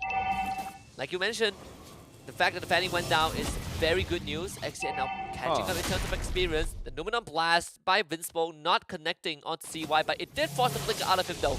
Jirachi once more showing at the Turtle Pit. ALVA 8 finally bringing that game back to an even state. Oh boy, ALVA 8 now finally getting a little bit momentum here. They're not afraid of Fanny. Kelvin doesn't have the purple buff that he needs, but Zion is going to be there to provide the business. They're calling all hands on deck for MHRLK Esports, whereas ALVA 8, they're not prepared for this as well, but pay attention to this. Vinsmoke, he doesn't have the Numenon Blast. A little bit of a misplace, but ALVA 8 not prepared for this. That's going to be an easy turtle for MHRLK. Meanwhile, the trades coming in. ALVA 8 takes a tier 1 down bottom. Way better start for ALVA 8, getting a bit more space for themselves. CJ not bullying Jirachi like he did in game number 1. And the fact that this Fredrin is getting close to catching up with the Fanny is very good news. But MHRLK is still able to clear those ways very swiftly. And at the end of the day, it's not easy to catch this Fanny. Helpy just needs to remember, you cannot dive this Arlot. This is a little bit of a patient games coming in, but ALVA 8, they finally hold on. But here comes the final slash. They force the wall charge coming in, but at the same time, can he kill him? Jirachi, no, he cannot. He just doesn't have the damage. Jirachi is finally gotten to the stage where he's just so tanky. In this case, ALVA 8, they've got triple Dreadnought armors up on their players for Frederick Arlot as well as the Lolita. That means this Fanny's power spike is going to start to diminish at this stage of the game. And ALVA 8 even has 2 Purifies on both their cores. So MHRLK will find it a bit harder to catch the Claude and the Farsa. Turtle spawning very soon down bot, but I don't think MHRLK might have time to catch it. CY just getting a Malefic Roll. He's just hitting his timing so early on the goal laners that he plays. And MHRLK is sticking together, all 5 men. Yep, NIX as of yet hasn't been seen to set up all those Way of the Dragon's kicks yet. MHRLK gonna be in a little bit of awkward position. Zion looking for the taunt. NIX will be dodging their way through. But Jirachi upgrading into the antique Q Ras first. That means he is gonna be even more attack power reduction for Kelvin. But the rest of the team, they are slowly skirmishing their way through. But eventually, Kelvin will not have the damage to actually push through this triple tank composition. And the Beatrix, I don't think is going to be enough as sustain as well. As Aaron Shiki will be able to farm his way through on the top side. And MHRLK actually, losing out on the side lane. ALVA 8 constantly pushing that top and bottom in. I think Jirachi not the easiest to burst down. Turtle has spawned. Kelvin, he is going to show up. Able to get away in time. Jirachi swiping Kelvin to the side. The wall charge just a bit too late. ALVA 8 finding a crucial catch on this Fanny. Oh, finally, ALVA 8 finds the moment that they needed as well. Both Jirachi and also Zion pulling it out big, and MHRLK doesn't seem to be able to do too much about this situation. They dropped the blunder, and just like that, Amashiki already in position to fight this as well. CJ looking for that wall charge wombo combo, but with no jungler intact, this Lord is going to be a lost cause. And they're not even going to try for this as well. So ALVA 8 keeping the tournament's life at stake alive for now momentarily. And you can see the damage from this Arlot. He is single-handedly dealing with Kelvin. And finally, this Fanny, I can say effectively shut down by ALVA 8. Mid-tier 1 taken also. And ALVA 8 is showing a bit more presence in the MHRLK jungle. Oh my goodness. MHRLK now playing a very, very slow game. ALVA 8, they need to put on a little bit more pressure, but based on his items here as well, we do see Dominance Ice Purchase is going to be up very, very soon. Eventually, Kelvin not going to be able to do too much here. They've got two debuffers coming from MHRLK Esports. One from the Fanny, one from CJ. That's going to be armor reduction all the way through, but they need to find a way to set up for this Beatrix. And so far, CY hasn't had that opportunity to go for those free auto attacks just because of how the wombo combos coming from ALVA 8 is a little bit too devastating. And this poking strategy coming from MHRLK is not working out at all. And ALVA 8 just can't really do too much about the situation. And we haven't really seen NIS catching anyone also. And that is going to slowly be a problem that MHRLK needs to deal with. You want to be able to isolate these targets from ALVA 8. They will take care of the Lord, both top and mid lane taken care of as well, and Kelvin shoving up that bot side. So at the end of the day, MHRLK able to minimize the damage to their base. Oh my goodness, Kelvin is trying his best, but eventually he's going to get caught up. But here comes the cancel. Zion, he's going to catch him all the way through, but Jirachi in no position to interject with the final slash, so he's going to be able to get away. But it does split off the rest of the teams. We got a bottom side. They want to try and force a fight, but they don't really know where the Frederick or the Arlot is. As MHRLK, they're still hesitating if they want to try and force the issue. But Aaron Shiki dropping a little bit low. The wall touch with some nature clutch from Aaron Shiki. He actually survives and gets out. Even uses the Purify just to make sure that he doesn't get crowd control. NIS did use his Flicker just now. Now use the Conceal. Shunfo over the wall. Jinkundo is there. Vinsmoke following up with the stun. Very durable on the show. Kicks Vinsmoke away. The Appraiser's Wrath not doing enough damage, and the taunt unfortunately not in range. Meanwhile, Jirachi was able to harass Kelvin and get out of there. ALVA 8 doing a fantastic job. In fact, 2,000 goal advantage. Oh my goodness, Aaron Shiki with the fast fingers. They knew that was going to happen. But at the same time, here comes the Fanny. But ALVA 8, they're at a stage where this Fanny is no longer relevant. It all comes down to whether or not CY is going to be able to tally for the team. Because as of yet, MHRLK, they need to find damage for this Beatrix. They need to fight the wombo combo. And the only way to win that is if ALVA 8 completely groups up in the 5 and allows CY to completely shut them down. But based on the positions of ALVA 8, that seems to be a little bit difficult to do so. But as of yet, they're all split up. They're looking for the Lord push. And MHRLK, they have no choice but to commit for this fight. They are grouping up as 5, and Kelvin hasn't shown himself yet. They have Jirachi blocking the pathway, but the Lord will be reset from ALVA 8. Unlucky. ALVA 8 going for the pounce. NIX is the target. They try to save it. Good wall charge, and now Kelvin goes in. The Luminal Blast actually not connecting. NIX almost arriving, but Aaron Shiki straight to the back line with the blazing duet. That is why you put this man on the quad. And Leora also showing up, getting those kills with that feather airstrike. CJ, fourth to go. ALVA 8 have found life in this game. Oh, very, very smart setups coming from ALVA 8. MHRLK, they thought they could get out, but the Numenor bless up setup from Vinsmoke at the backline to cut off that entry point was beautiful. Nevertheless, as MHRLK could not do anything, and ALVA 8 just coming back on top of this game, bouncing back, fighting for the tournament lives, and this is exactly the ALVA 8 we're looking forward to. But outside, they get the kill on towards Kelvin. And this Fanny now is completely irrelevant in the game. MHRLK, what do you have left? CY needs to be the breadwinner right now. Still doing considerable amount of damage on this Beatrix, but to set it up is not going to be as straightforward as MHRLK thinks it is. And NIX couldn't find any opening in. Again, no catch with that Way of the Dragon. In fact, he was the one getting bursted down by ALVA 8.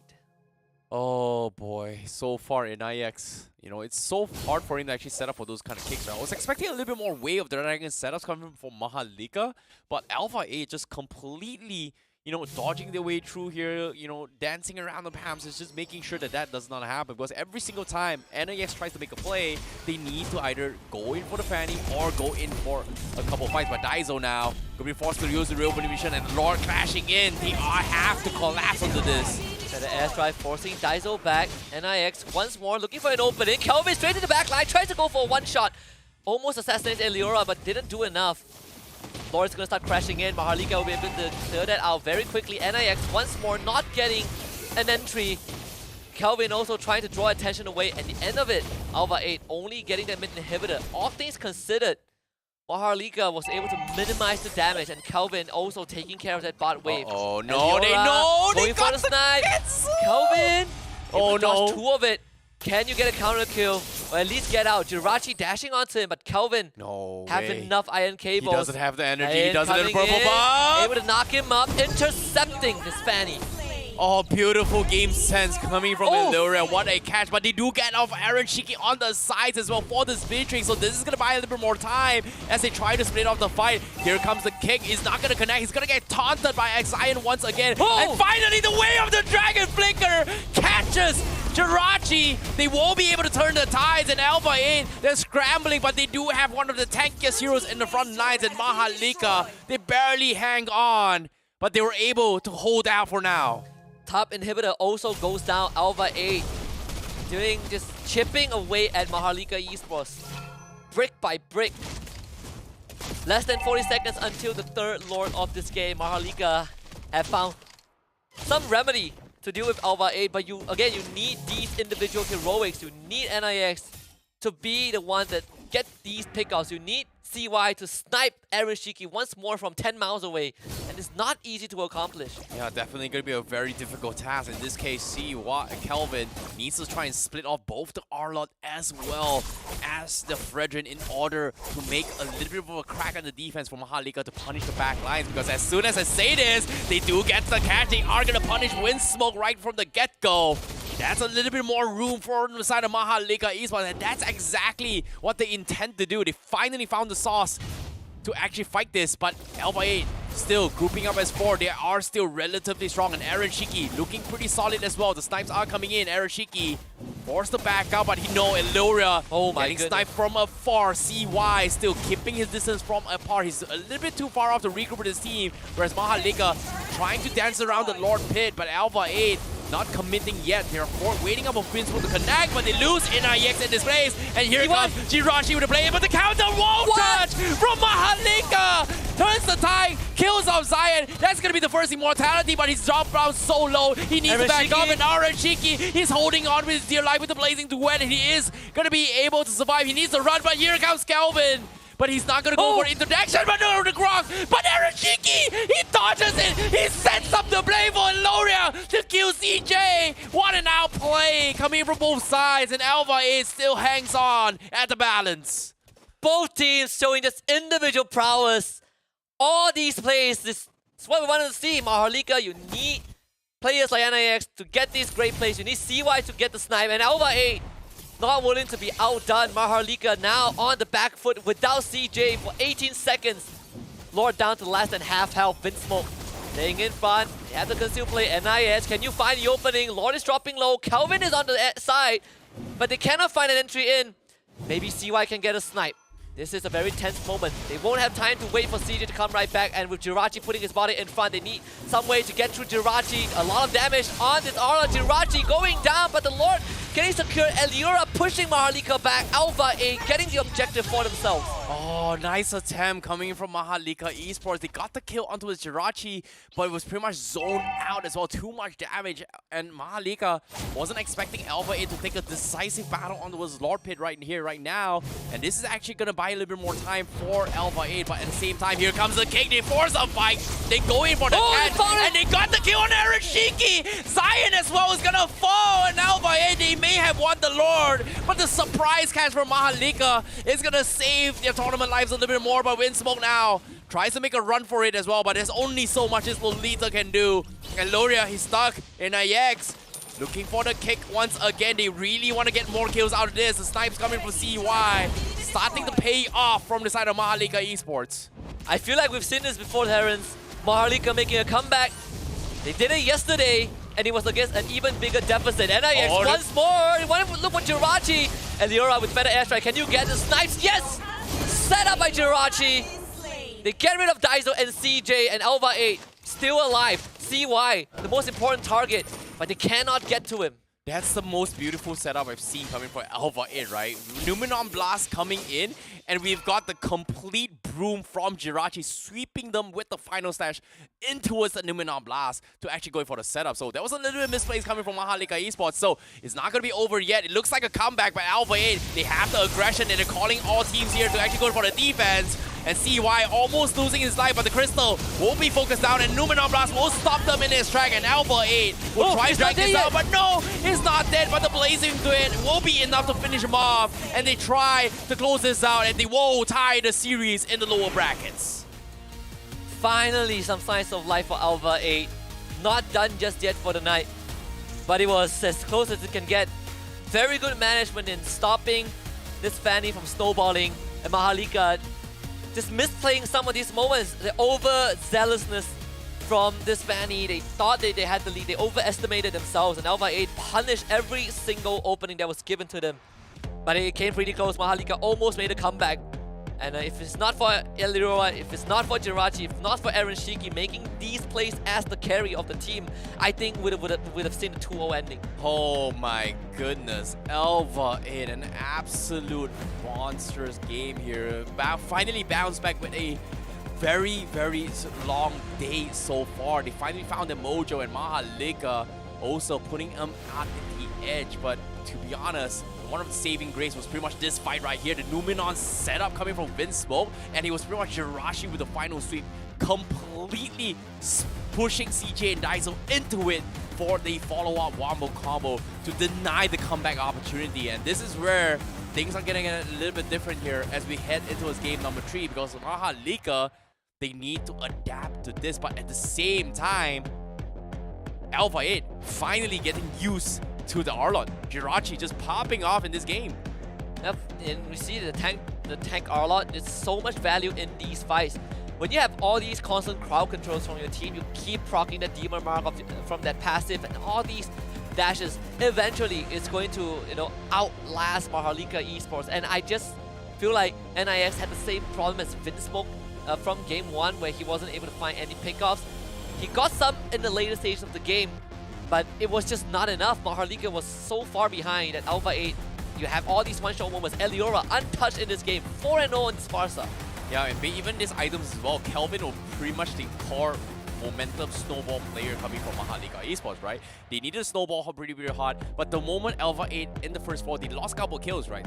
The moment they had those Dreadnought armors up on Jirachi, Aaron Shiki, and Vinsmoke, this is where things got a little bit different here, because they were not able to actually die off just off the burst coming from the Fanny Cable. So that is something that I think MHRLK Esports weren't expecting, that ALVA 8 was able to progress into that stage of the game, but the moment that happens, this is where ALVA was just playing it very patiently here. They know for a fact that Arashiki is going to be able to go out for a couple cleanup crews, and a couple more fights later, they pretty much just came up on top. So well done coming from them. I was a little bit worried from this draft as well, but so far, in 2 days in a row, Fanny's win rate completely non-existent at all. Yeah. And it seems like it might be a consideration that Fanny might be taken out of the entire pool altogether. Yeah, and this Fanny pick was set up throughout the entire game. You know, MHRLK basically, set up the bans, the draft, just for this Fanny pick. We even had AES banning out the Kaja, but it didn't matter. At the end of the day, AES able to pull out a dub. And once more, right? It's happy to see Arashiki back on their claw. Just you can see how comfortable he was on the hero. But the true hero of this game too, Eliora, on this Farsa, just clean, untouched, 4-0 and 10, 82.4% participation, but the total damage 73,000. Yeah, definitely deserves it as well, because every single time he drops his feathered airstrike, MHRLK can't exactly push forward, and every single time they tried to deny him, he was able to survive it all. Biggest threat here is none other than Eliora himself. A little bit questionable from Game 1. Game 2, definitely a big redemption coming in from Eliora, as MHRLK Esports needs to try and figure out what they need to do for this next upcoming ban, because the Fanny game didn't exactly work out in their favor at all for game number 2. Yeah, with how clean game 1 was, I mean, you really have to admire the tenacity of ALVA 8, how they recovered from game 1, and how they bounced back. And of course, it's not the cleanest game. There were moments where you really felt like ALVA 8 dropped the ball, but at the end of the day, we wanted to look for these individual moments, and ALVA 8, they showed up. These individual players really made the play of their lives when they needed it the most. Yep, Jirachi, we finally having a little bit of synchronization with those final slashes, it actually helped them a little bit more. And hopefully, this is going to build up a little bit more confidence for ALVA 8 to actually come back and try and take the W and maybe scale into a lower bracket. But all things considered, MHRLK Esports, it's not over yet. But we are going to give a little bit of breather for both teams to figure out what they need to do in this game number 3, because we are going to be taking a very, very short break now. And right after this break, we'll be continuing to find out who will be eliminated and who advances. The Snapdragon Pro Series powered by Samsung Galaxy is brought to you by Snapdragon Elite Gaming, Samsung Galaxy S23 Ultra, Monster Energy, and Kachi Shop.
We're back for the final bout between these two teams, MHRLK Esports and ALVA 8 in the lower bracket semi-finals. You're with us again. My name is Husky. Alongside me is Terrence ICBaby12.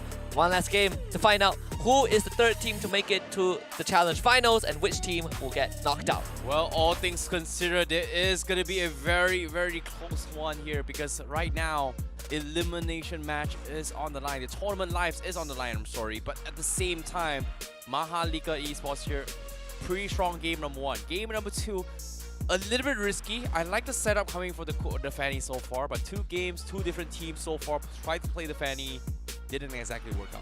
Actually, yesterday as well, I think there was another game, GPX, with the Fanny. Didn't exactly do too well. So, I'm hoping, and I'm just hoping, maybe, just maybe, finally completely just get ignored in the current patch. And of course, there is still certain conditions of why Fanny is still not that strong, right? You need still certain S-tier heroes to be able to deal with it. And so far, ALVA 8 may not have the strongest counter in early stage game, but they do have one of the strongest and tankiest hero to annoy the heck out of Fanny in the later stage game. And we saw, I believe it was MHRLK that dealt with the Fanny, with the Grog, right? With the anti-Kuras early on. It's either MHRLK or Euphoria. It's one of these teams yesterday.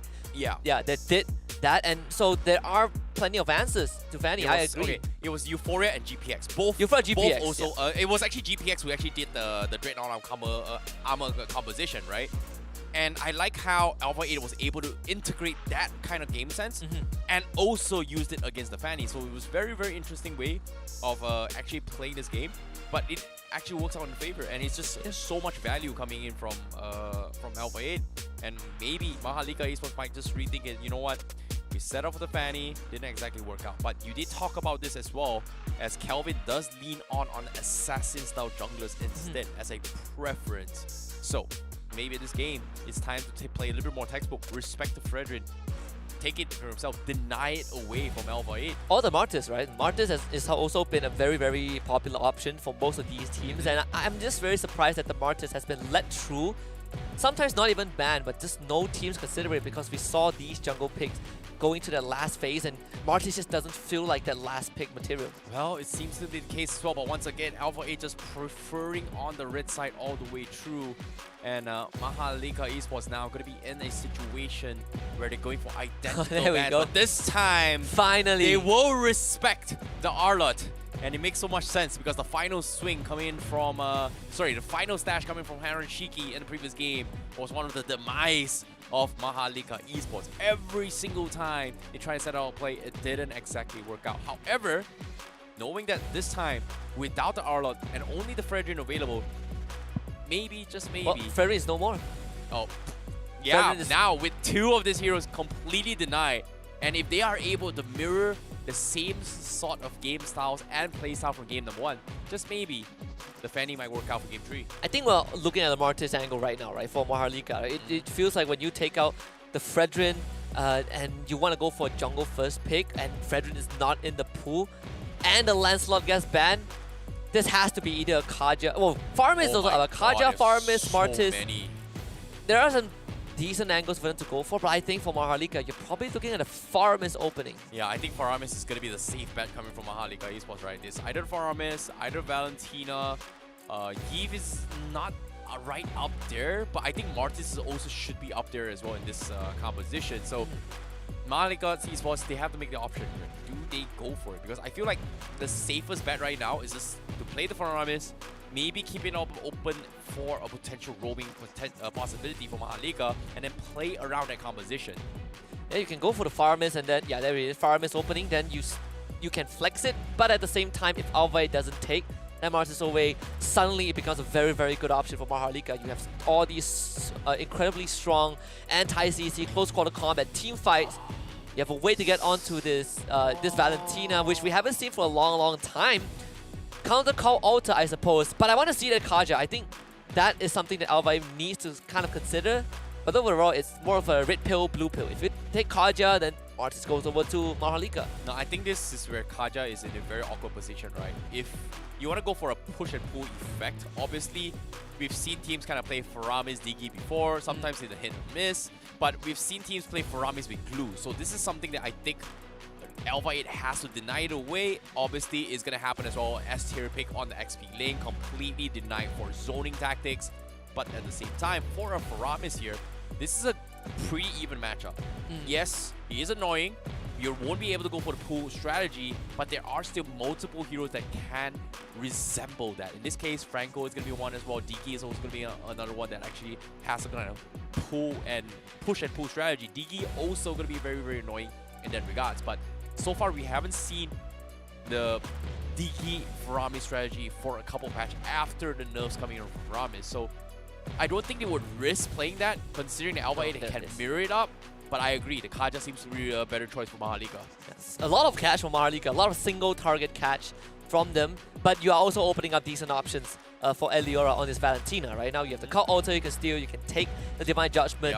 That's where the Martis goes over to ALVA 8. I personally do prefer to see that Martis first on MHRLK, and then we talk about gold laners, the marksman on the second phase. But priorities for MHRLK is to secure the Melissa, maybe because there's a glue, maybe they're worried that ALVA 8 is going to pick a dive comp. So now Martis given away to ALVA 8, you diminish the value of both this Faramis and Kaja. Yeah, I think the Martis here is just good in a sense where it's just very, very annoying to deal with. But at the same time, I don't think the Martis is a big threat against MHRLK Esports composition. And why do I think that is that, yes, they do have some sort of armor shredding coming in from, sorry, not armor shredding, some sort of wave clear to actually deal with the 10 HP coming in.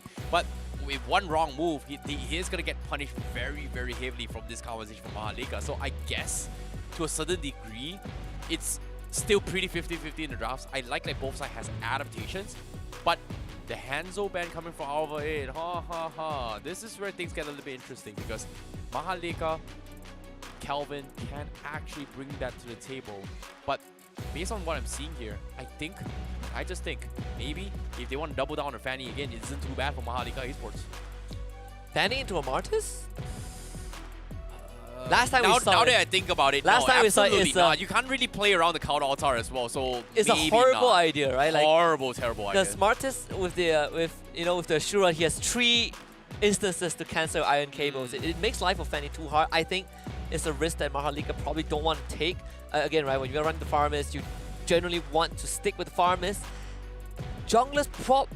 Now it feels like the Arkai is not too bad of a choice, but if Arkai is the case, then MHRLK severely lacks damage, and it is a worry.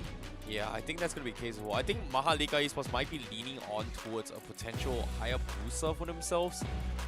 Not personally a big fan of it, but at the same time, they need somebody in the front lines of the jungle vicinity. So in this case, Arkai is pretty much counterproductive of what the Cult Altar kind of sets out to do, right? So they definitely need... I think Karina tank isn't too bad. It's not a big preference for me. Oh my god, with the Kufra coming in, Karina's life is going to get a little bit more difficult here for ALVA 8. So they're expecting MHRLK to go for the Fanny. So picking the Kufra as a defensive matchup kind of limits a lot of the assassin junglers coming from MHRLK Esports. And pretty much, I think there's only like what, maybe Derov, maybe even a Yin if they wanted to go for. I don't see the Yin coming from MHRLK. Lapu Lapu, I guess, is the best choice. A lot of XP, but the jungle, that's the thing. Jungle, it's tough. They've got a pretty decent ones, but they need an even stronger one in the front line. And who can I think of? Baraz, but even Baraz is way too slow to keep up with ALVA 8. So they actually go for the Karina. No choice, apparently. Just to stack it out with the Divine Judgment, I'm not a big fan of this composition, but if this is a tank Karina, it makes sense, it helps the team, but if it goes for damage, they don't really have a lot of strong frontliners, and ALVA 8 won't be able to pick them apart. This is a problem for MHRLK Esports. I don't think MHRLK Esports even want to team fight with this comp, right? Like yeah. It's, sure, you have the Faramis, but you look at what ALVA 8 has, and again, the value of this Faramis and Kaja just gets diminished thanks to this robust triple frontline from ALVA 8, the CC immunity. Oh my god. This Claude. Final pick, the Claude, right? The Claude was also still... Claude is pretty much one of the greatest one to deal with it. It's either the Claude or the... I guess the Brody isn't too bad also. But okay, they're going for the Brody. Going for a little bit of poke here to actually deal with the Karina. I guess that's going to be a way to actually deal with it for ALVA 8. Very scary, strong opening coming from ALVA 8. Meanwhile, MHRLK Esports tries to go for a little bit of a risky gamble to play around the count altar. Hopefully, it is going to work out in their favor. Yeah, this is going to be again the final game for one of these teams. ALVA 8, definitely not not the team that wants to be in this position, but they had to take on GameLab, and the fact that they were able to take out MHRLK Esports early on gives them a bit of hope. And this draft gives everyone who supports ALVA 8 a belief that maybe they can beat MHRLK. Well, this is where things are going to get a little bit interesting as well, because one of these teams are going to be eliminated by the end of this series. The decider match comes in with ALVA 8 tying the score in game number 2, bringing it into its game number 3. The decider match of this lower bracket semi-finals. Ladies and gentlemen, this is game 3 for MHRLK Esports versus ALVA 8. Philippines versus Indonesia. A lot of emphasis. We've seen examples of Karina. I believe that one was from AA Esports. Love to run the Karina. And Karina always gets a hit, but her getting a hit alone isn't enough to win you the game, and that is kind of the characteristic of this assassin, right? Late game, you really fall off, and in this scenario, do you really want to go for the tank? Like MHRLK, they're lacking tank, but they're also lacking damage. Yeah, at the same time, I understand that the Melissa coming from MHRLK Esports is much a denial pick from ALVA 8. I'm just surprised it didn't double down with the Cloud. Cloud is just one of the greatest ways to actually deal with the Cloud Altar. But now here's some stats for Eliora, the MVP for game number 2 with his Farsa plays. This time bringing in a Valentina. Oh! Hopefully it's going to be a little bit better. When you look for Aaron Shiki, Daiso! So one last auto attack for the first blood. MHRLK off to a great start. And the fact that they were able to take out the Brody adds on so much value. The lane bully himself going down. Yeah, this is where things gonna get a little bit interesting as well. MHRLK not playing around anymore. Kelvin gonna try and dodge his fight against the Tupai very soon. The counter engagement comes in, but he will be able to retreat the jungle away, denying Zion a little bit of those resources coming in. But with about 10 seconds left before the turtle actually spawns, MHRLK, they're not in position to contest, but ALVA 8, they're setting up an ambush to actually push and shove the lane down bottom. So this is going to be a late rotation coming from MHRLK for this next engagement. CJ still has that ult to work with, and of course, Axian starting on the turtle. CJ going in, instantly gets crowd control, forced to flicker to safety. And that is a big advantage for ALVA 8. Now they've been forcing this Lapu Lapu away. Calvin shows up. Jirachi, not really the target though. He's way too tanky. And there it is, Wind Smoke right into the midst of things. The call ultimate keeping MHRLK alive for a bit longer. And Liora steals the ultimate away. And it's his turn to return that favor. MHRLK Esports basically getting fed their own medicine. Oh my goodness, that was a complete stalemate, and as of yet, you can see Zion now a little bit more confident going for those invades. MHRLK gonna get completely demolished in this game so far. But with that being said, that's gonna be the orange buff stolen away from MHRLK Esports. Meanwhile, bottom side, CJ needs to make a little bit more space for his team here, but it's gonna be tough with this Lapu Lapu. But with the top side being set here, ALVA 8 having a little bit more confidence compared to the game, and all eyes are going to be up on Wind Smoke, whether or not he sets up those counter big plays, because as of yet, MHRLK for NIX, we haven't seen that Divine Judgment catch yet. And even if you catch someone, if the call altar was stolen, it doesn't make too much of a difference, right? MHRLK, the biggest weakness for this draft is you don't want a team fight, but with how ALVA 8 has been taking these fights, they will force you. They will suck you in to go for those 5v5 battles, and it's just not something that MHRLK cannot win. The torn apart memory used. They were able to kidnap Wind Smoke, finally taking him down. Now CY in the front line against Aaron Shiki. Kelvin coming through with the backup. Daiso using the call ultra preemptively, keeping his team alive. XCN not getting any executes. Oh boy, this is going to be a little bit of a difficult task coming in from MHRLK Esports, because as of yet, ALVA 8 just playing this very, very slowly compared to before. But with the counter count altar coming in, MHRLK will be able to take advantage of this Faramis composition, because as of yet, they have to play this a bit slow. They've got CY on this Melissa, but eventually he's going to be the one to actually chunk through the counter count altar. This is where ALVA 8 is going to play this slow. Minsmoke looking for the catch, but they don't seem to be in position to fight at all. as they need to buy time for the team. And because as of now, MHRLK, they don't have the tools to actually challenge ALVA 8 in the back line. So they need to play a little bit slow and wait for this Melissa to pop off. And once this happens, Zion won't be able to do too much. In this case, they are zoning MHRLK from ALVA 8. And Jirachi himself again, 5v5 is in favor of ALVA 8. Eliora securing the turtle, and NIX able to barely get out, but burns down to Vinsmoke anyways. So ALVA 8 just getting everything that they want. Yep. And now, with his play coming in, MHRLK not going to be able to do too much in this scenario. They are going to be struggling a little bit more with those wombo combos, as ALVA 8 going to be playing a very, very safe job. But speaking of safe, here comes the catch! Vinsmoke straight onto CY. Daiso, the absolute savior of his team, Arashiki, can't get the finisher. Tornapop memory not going through. NIX making sure that this Brody doesn't do damage. MHRLK saving their core. Oh, what a save coming from NIX to cancel off the Tornapop memories before it's casted, keeping him alive. But even with that, I don't think even if it's casted as well, CY might not have died then and there.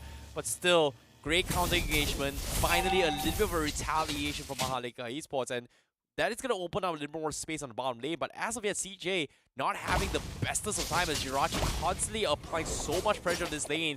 And so far, MHRLK has been caught in a very, very awkward pinch where they need to make decisions where do they help the gold lane or do they focus on this blue? So far, it hasn't been successful for them. However, with this catch coming in, NIX most likely would go down. No one to protect him. Daiso not around. And that's going to be a 4-man power on for NIX. ALVA 8, unfortunately, won't be able to secure that top 1 turret. The minion wave cleared out.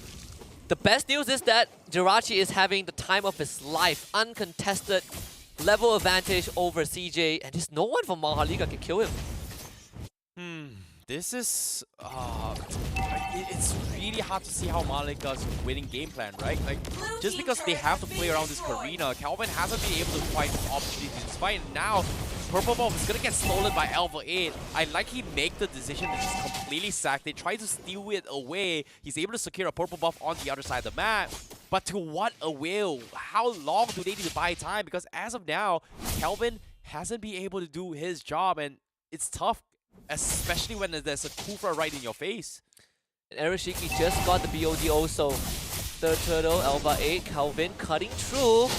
Right into the line of fire. Vinsmoke instantly just knock back CJ. The Cold Ultra will keep him alive for a bit longer, but ALVA 8 does have overwhelming damage. Calvin stealing the turtle away, but Eliora just now also stole the Cold Ultra. And now the flicker forward from Jirachi, keeping MHRLK in place. They get Daiso, but Farmis instantly respawns. ALVA 8 still continuing to fight. Eliora drag under the turret, but still survive and dashing out. And Rishiki untouched. Tornapop memories onto all 5. But the damage is not enough. MHRLK holding the fort. Oh, beautiful counterplay coming from MHRLK Esports as well. And all the targets ALVA 8 has focused on. They focus on the Lapu Lapu. But at the same time, Zion is getting a little bit too greedy. He's going to run for his life. He's got the Ashura path. But down into the last tick, it is going to be CY. They get to the farm. And this is exactly what MHRLK Esports need. And so far, it has reached a stage where CY will be able to do a decent amount of damage. And based on the items so far, you can see with the Golden Staff and the Corrosion Scythe coming in,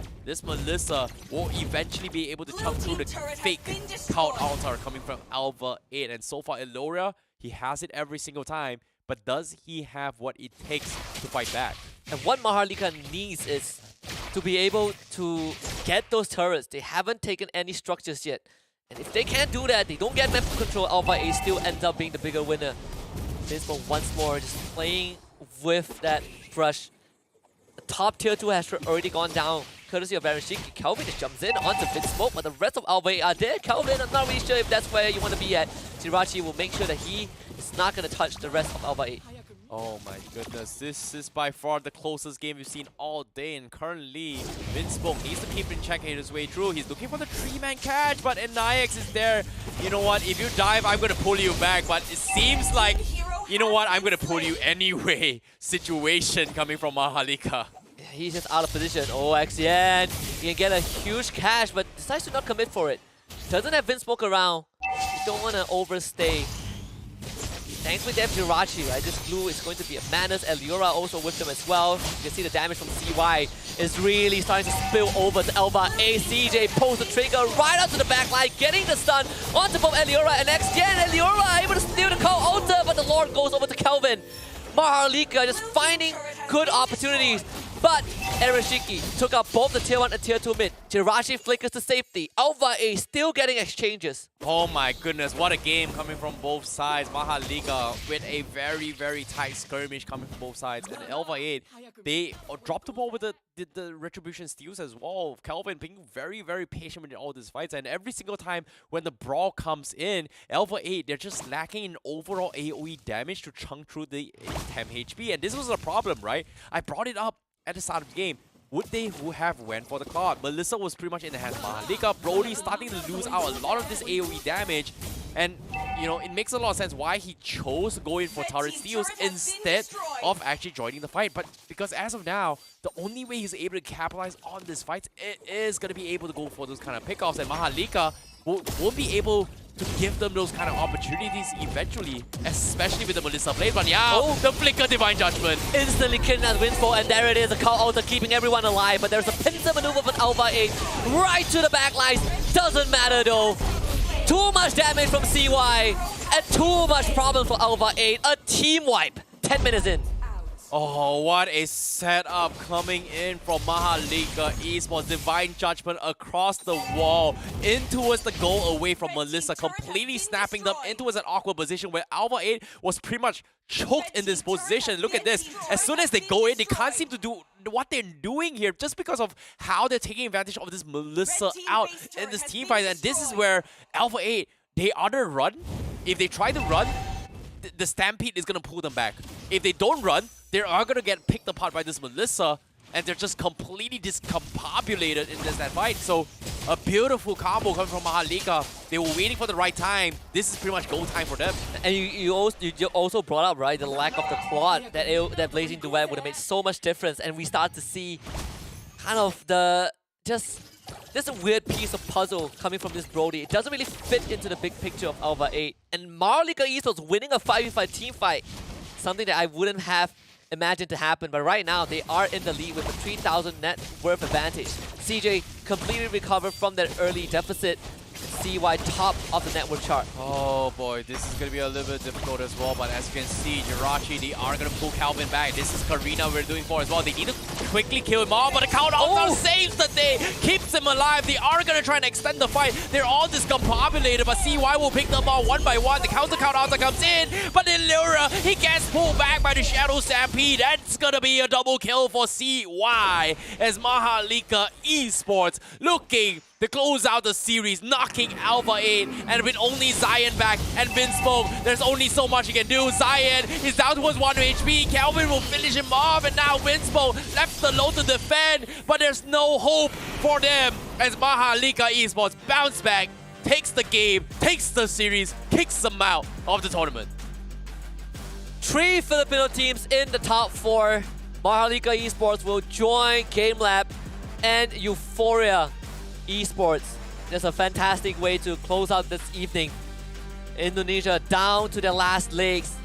2 more hopefuls remain, but unfortunately only one of them will claim their rights into the grand finals. But when you look back at Game 3, everything that should have gone right for ALVA 8 gone horribly wrong. This was the straw that broke the camel's back, the tipping point for MHRLK Esports to win the game. And just like you pointed out, that the go away, all these choke point fights, ALVA 8 thought that they had the draft to team fight MHRLK, but just one great decision from NIX to kick things off. And even in this mid fight, ALVA 8, desperation, they want Kelvin. And when you look at where Winspo was, he couldn't land the Tyrant's Revenge, and that was basically the beginning of the end. No more setup for ALVA 8. Jirachi gets melted, and MHRLK just did whatever they wanted. Oh, that was a very, very tough game indeed, but GG well played to ALVA 8. MHRLK finally comes up atop. Look at the sigh of relief coming from them. But it is going to be a revenge story coming in from them. Will they be able to rise up? But for now, it's time to say goodbye to ALVA 8 and congratulations to MHRLK Esports, because there is a possibility they are going to be able to get their revenge story. But before that, let's take a look at the items real quick as well. The turning point for MHRLK Esports was pretty much when Kelvin as well as Inayax pretty much got their Radiant Armor purchase. Once that happens, everyone from the side of ALVA 8 did not have those damage power spikes to actually kill him off, if you think about it as well. And I just want to say that Daiso, just MVP of this entire game. The Call Alter has been phenomenal in keeping the rest of the team alive. And ALVA 8, they had some decent steals with Eliora, getting the farmers out for themselves, but Daiso, the fact that every time ALVA 8 piled on with their skills, Daiso just used the temp HP to negate whatever efficiency coming in from ALVA 8, MHRLK Esports just got the second life to keep fighting. And that's why you see CY ending this game 5-0. That is why you see Daiso 5-1. There's a reason this farmers is so sought after for MHRLK. Yep, and at the same time as well, MHRLK, you know, once the Radiant Armor actually came off here, Glue just couldn't do anything here. Jirachi was doing a fantastic job at the XP lane to deal with the Lapu Lapu, but eventually Glue doesn't have to wave clear or AoEs to chunk through those 10 HP for the team, whereas the Lapu Lapu will be able to do way much more in this kind of situations. And every single time they force a 5v5 fight, there was no way MHRLK Esports were gonna lose out unless they get isolated. In this case, there was a little bit of hope for A8, but at the same time, it just didn't work out for them, for ALVA 8. But all things considered, let's take a look at the MVP for that match. The MVP for MHRLK Esports is going to be none other than CY himself with the Melissa. Beautiful plays coming from him. And overall, even in the game that they lost, even in game 2, CY has been instrumental in this gold lane. It's being consistent overall and dishing out that damage. And this is why when we talk about the gold lane, CY has always been in the conversation. Like we see the Melissa, we see the Beatrix, we see the 1-1, CY plays all of them. Yeah, and seeing how the game actually went for the side of CY, how closely they were playing as well, he was having one of the most perfect games in the gold lane. He was able to bully Dumpster the Brody all the way through. And while that translates its way through, when the team needs him to pop off, he was able to deliver one of the sickest combo here for SPS tournament so far for MLBB. After so many weeks, that was one of the craziest Melissa catches for the team. A choke point, perfect dream Melissa catch coming in from them. But nevertheless, MHRLK, they live up to their expectation. They did not get what they wished for a 2-0, but a 2-1 is still a win. Yeah, and it's just great, even though we have to wave goodbye to ALVA 8. The fact that they were able to bounce back in game 2, you know, does show that ALVA 8 has some fight in them, just that MHRLK outclassed them overall. Coming up, the final lower bracket series of the group stage, GPX against A8 Esports, the brother team of ALVA 8. Two Indonesian Titans, both of them coming in from the regional qualifiers, but only one of them will earn the spot in the top 4. Well, this is where things are gonna get a little bit interesting as well, because MHRLK has been eyeing to get the revenge against GPX, the team that knocked them down there, and this time, will GPX be able to respond against them later on? Because right now, before that, they have to redeem themselves by fighting against A8 Esports and overcome that odds. And it is going to be A8 that stops them in their track.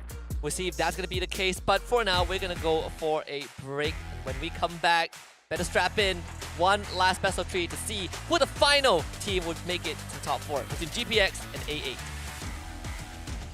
The Snapdragon Pro Series powered by Samsung Galaxy is brought to you by Snapdragon Elite Gaming, Samsung Galaxy S23 Ultra, Monster Energy, and Kachi Shop.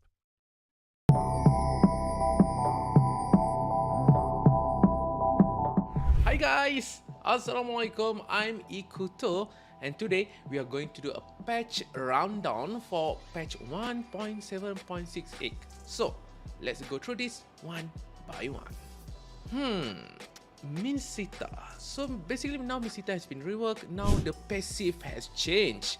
So basically now you are applying stacks to the enemy. So when the stacks reach 5 stacks, the next attack will detonate and it will deal large amount of damage, stun, and also restore some HP. This Spear of Glory, compared to the previous one, Spear of Glory only pulled one enemy, but now it put all enemy in his path into him. So this is going to be a very interesting changes because the Spear of Glory also will stun the enemy if it's on the end of the spear, while it just slow when it's in the middle of the spear. The skill also change, which is the Shield Assault, where now Misita will bring up his shield and it will just poke enemy in front of you. And also, yes, it's also reduce the damage when the damage come from in front of him. Need to notice that second skill Shield Assault is a basic attack, so when you go into the Shield Assault mode, you need to still press the attack button to make sure that you are still poking them. Alright, the next one is King Calling. So basically now it's prevent all enemy in its area from using any movement speed abilities. It also summon Royal Guards and trigger Minsita equipment effect. So let's say if you buy a Demon Hunter sword, or if you buy something like Wind Talker, it also trigger the equipment effects and also trigger the passive, in which the passive, whenever you apply the stack, you apply stuns, damage and heals, but you need to apply it 5 times. So with the help of your Royal Guards, it should be easy for you to obtain and to trigger the passive mark of the king. Joy, they will have some nerf, or maybe you can call it a rebalance for Joy. They remove the shield effect and now it will deal additional instant damage each time they hit a non-minion unit. So basically what happens is that it looks like they reduce the survivability but they increase the damage. They also changed the skill to Meow the Raider of Joy. So previously you can use it 5 times, now you can only use it 4 times. And to compensate of the shield remove that's happened to her passive, now it will gain shield only when you're hitting the beat. You know, you ting, if you ting, then there's a shield. If there's no ting, then there's no shield. Alright, Freya, quite interesting, right? We never saw this hero anywhere, but skill 1, the Leap of Fate has changed, where it's no longer enhanced by Sacred Orb, or nor does it cost any Sacred Orb. So you can use it freely, and now it can move through obstacle easily. Okay, let's talk about the Spirit Combo, which is the second skill of Freya. The skill cast needed to trigger Leaping Strike reduced from 3 to 2. So now you can easily frog the leaping skill, which is also have the knockout effect. The cooldown is no longer triggered after the skill, it triggered after not continuing to cast the skill with a certain period. Although the airborne duration has been reduced from 0.5 to 0.4, but I think this is quite good because they reduce the force swing time of the skill. So you know, it's easier for you to swing the skill compared to the previous one. Alright, let's talk about Layla. Basically, they reduce the backswing time to allow her to move and attack more efficiently. So basically, when you are trying to running away and you want to shoot the person in front of you, so it's easier for you to shoot compared to previous. However, they reduce the physical attack, but now what's interesting is that her second skill, the Void Projectile, instead of slow, it's stun. Yes, Layla now have stun. Quite interesting. It's only marked the first target hit. 1-1, I'm pretty sure this is more to nerf because although it's increased the damage when you hit the weakness hit, which is the Tiger Pace, the passive, the damage is been increased from 5597 to 70,112. Let's talk about the ultimate Crossbow of Tank. So basically, Crossbow of Tank attack range has been reduced. So basically, when you use the 1-1 Crossbow of Tank, previously you can hit further, now you can only hit shorter because of the range. Also, the speed boost while in the air decreased from 10% total movement speed to 100% extra movement speed. Alright, it's not calculated as the total movement speed but only the extra movement speed. Badang, well, Badang basically has been nerfed, kinda sad. For the Malaysia, Badang no longer there. So Badang, the Qigong Fist, the first skill, the damage has been reduced, including the explosion damage. The same for the Fist Crack, the base damage has been reduced. The explosion damage also has been reduced. So I think all the Badang haters, they will be happy. Esmeralda, wow, this is just a simple direct buff. Basically, the first damage has increased from 80% physical attack to 100%, a 20% increase. The second damage increased from 100 plus 55% magic power to 100 plus 75% magic power. So it's easier for you to harass the enemy. While the second skill, the Stardust Dance, this is quite interesting because they reduce the cooldown by 1 in the early game, but for the late game it's still maintained for 3.5 seconds, but it starts at 4.5 instead of 5.5. Very interesting buff because basically you are a lot stronger in the early game. A little bit of change for Eudora. The HP growth has increased, so you are a bit tankier and more stronger. They also increased the Orb of Lightning bounce time duration from 0.6 to 0.9. I guess they don't want you to simply burst the enemies. They want you to use the Orb of Lightning bounce so that it stun more people. Leslie, the base damage increased from 50 to 75. This is like a 50% increase in damage. This is huge for Leslie. Also, the first skill, Master of Camouflage, the cooldown has been decreased from 5 to 3 seconds to 4 to 2.5 seconds. Not bad for Leslie user. Pakito, Heavy Life Punch. I was expecting an increase of damage, but they actually increased the shield that it obtained from the Heavy Life Punch from 150, 500 plus 110 physical attack to 150 to 650 plus 135% physical attack. So they increase the basic shield and also they increase the percent that you will get when you buy any attack item. Frederain, big nerf. Finally, I think you all are expecting it, isn't it? The nerf is skill 2, the Brave Assault with the dash. Basically, they reduce the base damage. It's from 200, 300. It's reduced to 140 to 215 only. So basically it's around 60 to 75 reduction of damage. Basically energy eruption has been reduced quite significant, and now the final damage that energy eruption can do is only 330. It's almost the same as the first level of energy eruption from the previous patch, which is 300. This is kinda a huge nerf to Frederain, but I think people will still love Frederain because of the tankiness that this character have. Alright, that is the nerf and buff that happened in patch 1.7.68. Now, let's go to the equipment and the battlefield adjustment. Sea Halberd. Now it have a new passive, it's called Punish. Basically, it's increased your damage by 8% against enemy heroes with more extra HP. So technically, it sounds like Demon Hunter Sword, but it's a nerf version of a Demon Hunter Sword. But hey, more effect, more better. The Necklace of Durance, they optimized the build path. Now there's a new passive called Grid. It's the same as the Allegiant Gem. This is quite a good item for all the mage out there. Twilight Armor, there's a new passive. When you're taking more than 600 damage in a single hit, the excess amount will be reduced by 300 plus 5% of your max HP. Rose Gold Meteor, the shield increased from 510 to 1350. It has been increased to 840 to 1820, but they removed the effect where it increased the magic defense by 25 for 3 seconds when triggered. So this effect is no more. They add a new effect, increase movement speed by 50% when triggered. The effect decays over 3 seconds, so when you get hit by any skills, if it's triggered, the effect now you become faster, you run faster. I think it's good for any marksman, technically. Okay, Bloodwing. Now when the shield is attacked, it will be restored after 30 seconds, even if it's not destroyed. This is very important because previously, if the shield has been attacked, if it's not destroyed, it will be not restored.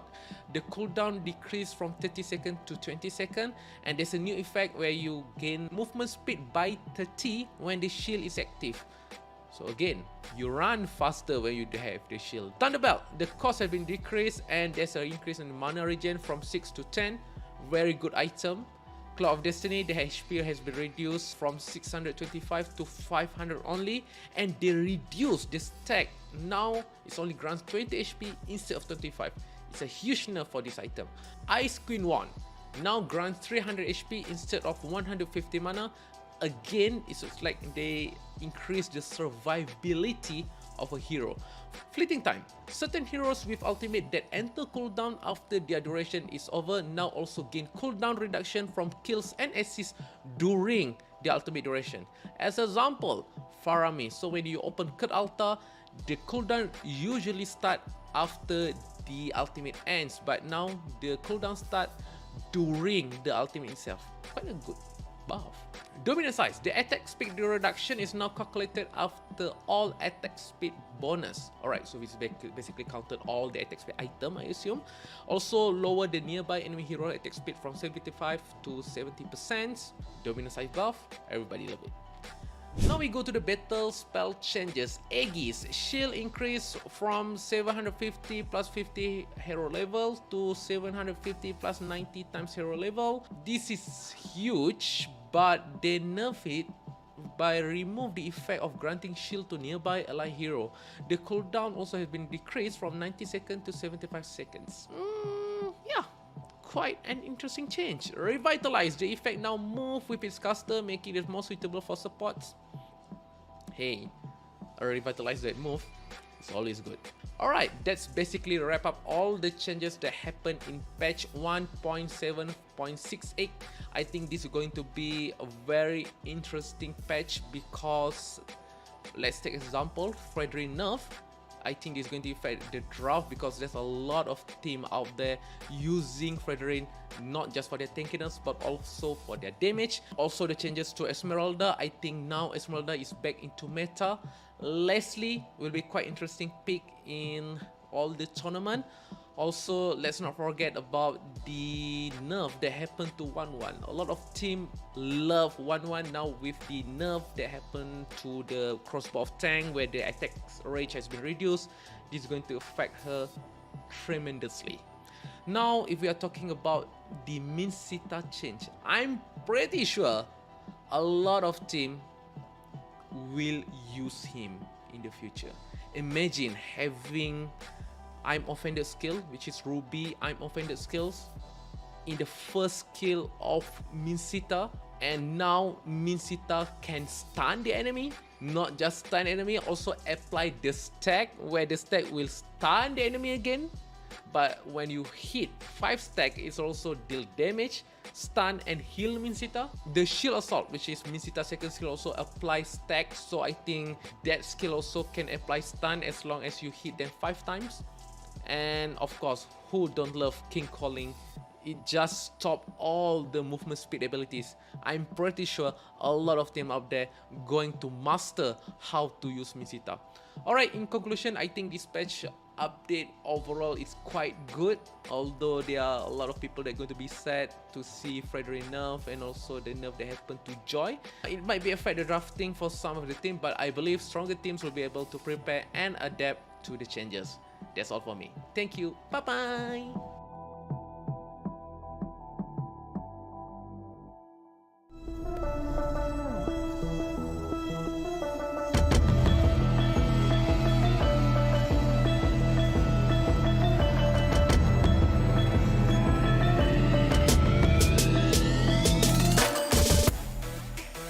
The rest of the members of Euphoria just positioned perfectly around the area. Oh no, Superior gets the first initial kick, but now you see the rest of them actually go on in. Julian tries to get on out there with the enhanced swords, but the Benedetto's electro final blow is just too much damage. Superior is already dead. Guru is next to die. Headgun continuing to just run them down. When does he stop? Finally does.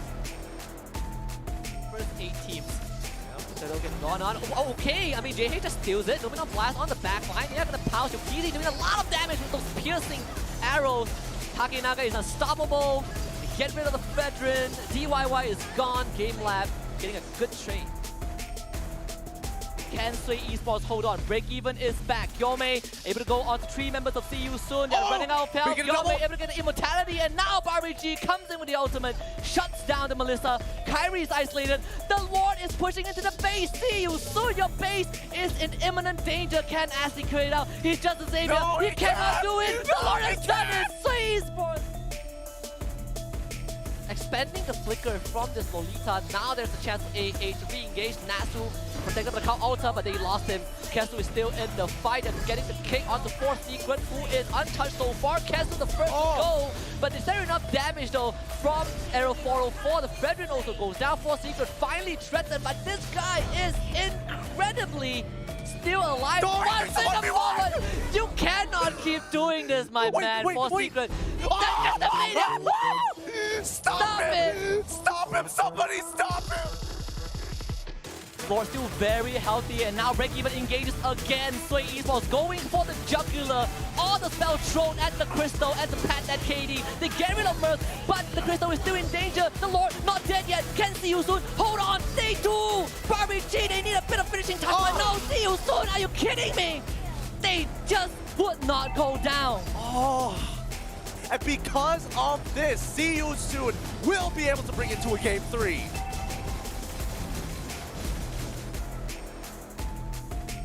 They still want to continue. They're not too strong about this, but Grimo! He goes for the flicker. He pulls CY. CY with the Winds of Nature will eventually get pulled back, and that's going to be MHRLK losing their core strike marksman. Meanwhile, GPX, they have to think about their continuation because Daizo is kiting the Lancelot as long as he can, and Ray is out of position as well as MHRLK will completely shut down this Lancelot. The Immortality comes in. The Winter Drunken swaps as well to keep him alive, and Ray!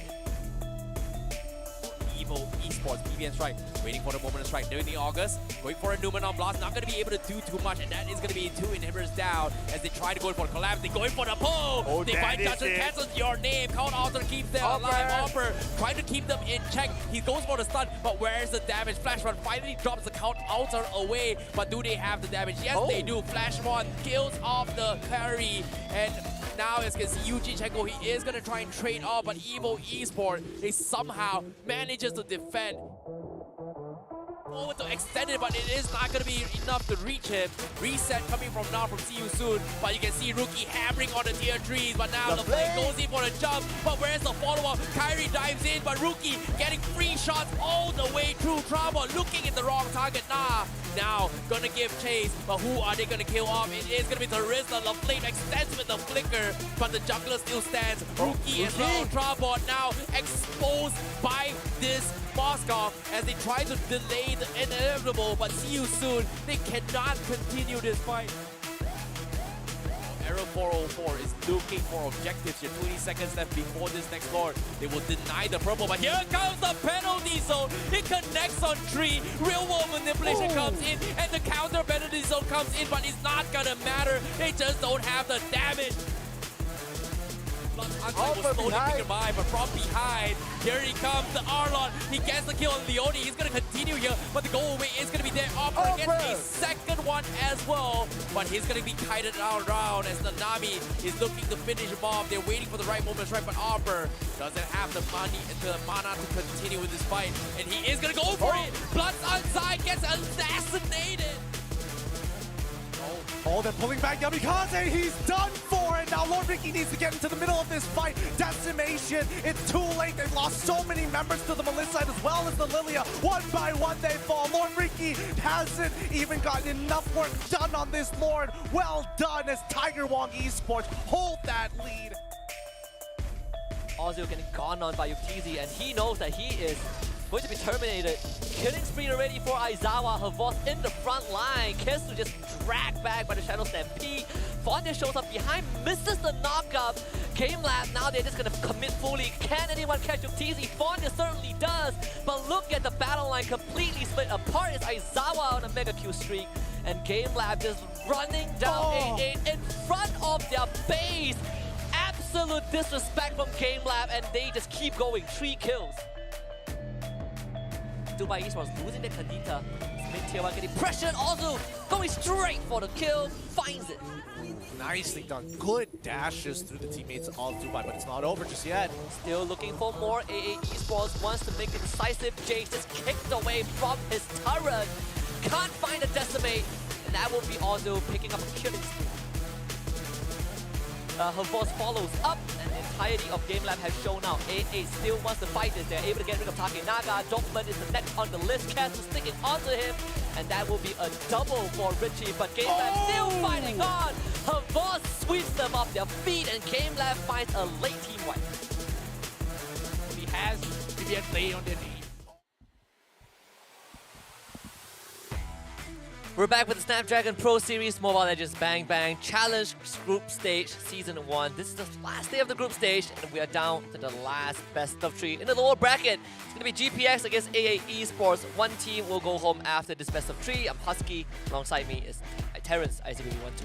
Well, it's coming down to this stage as well, because eventually Indonesia is going to lose another competitor for this entire series so far. We've got 3 pretty much secured into its top 4. Now only 1 remains represented from Indonesia. It's going to be either GPX or it is going to be either A8.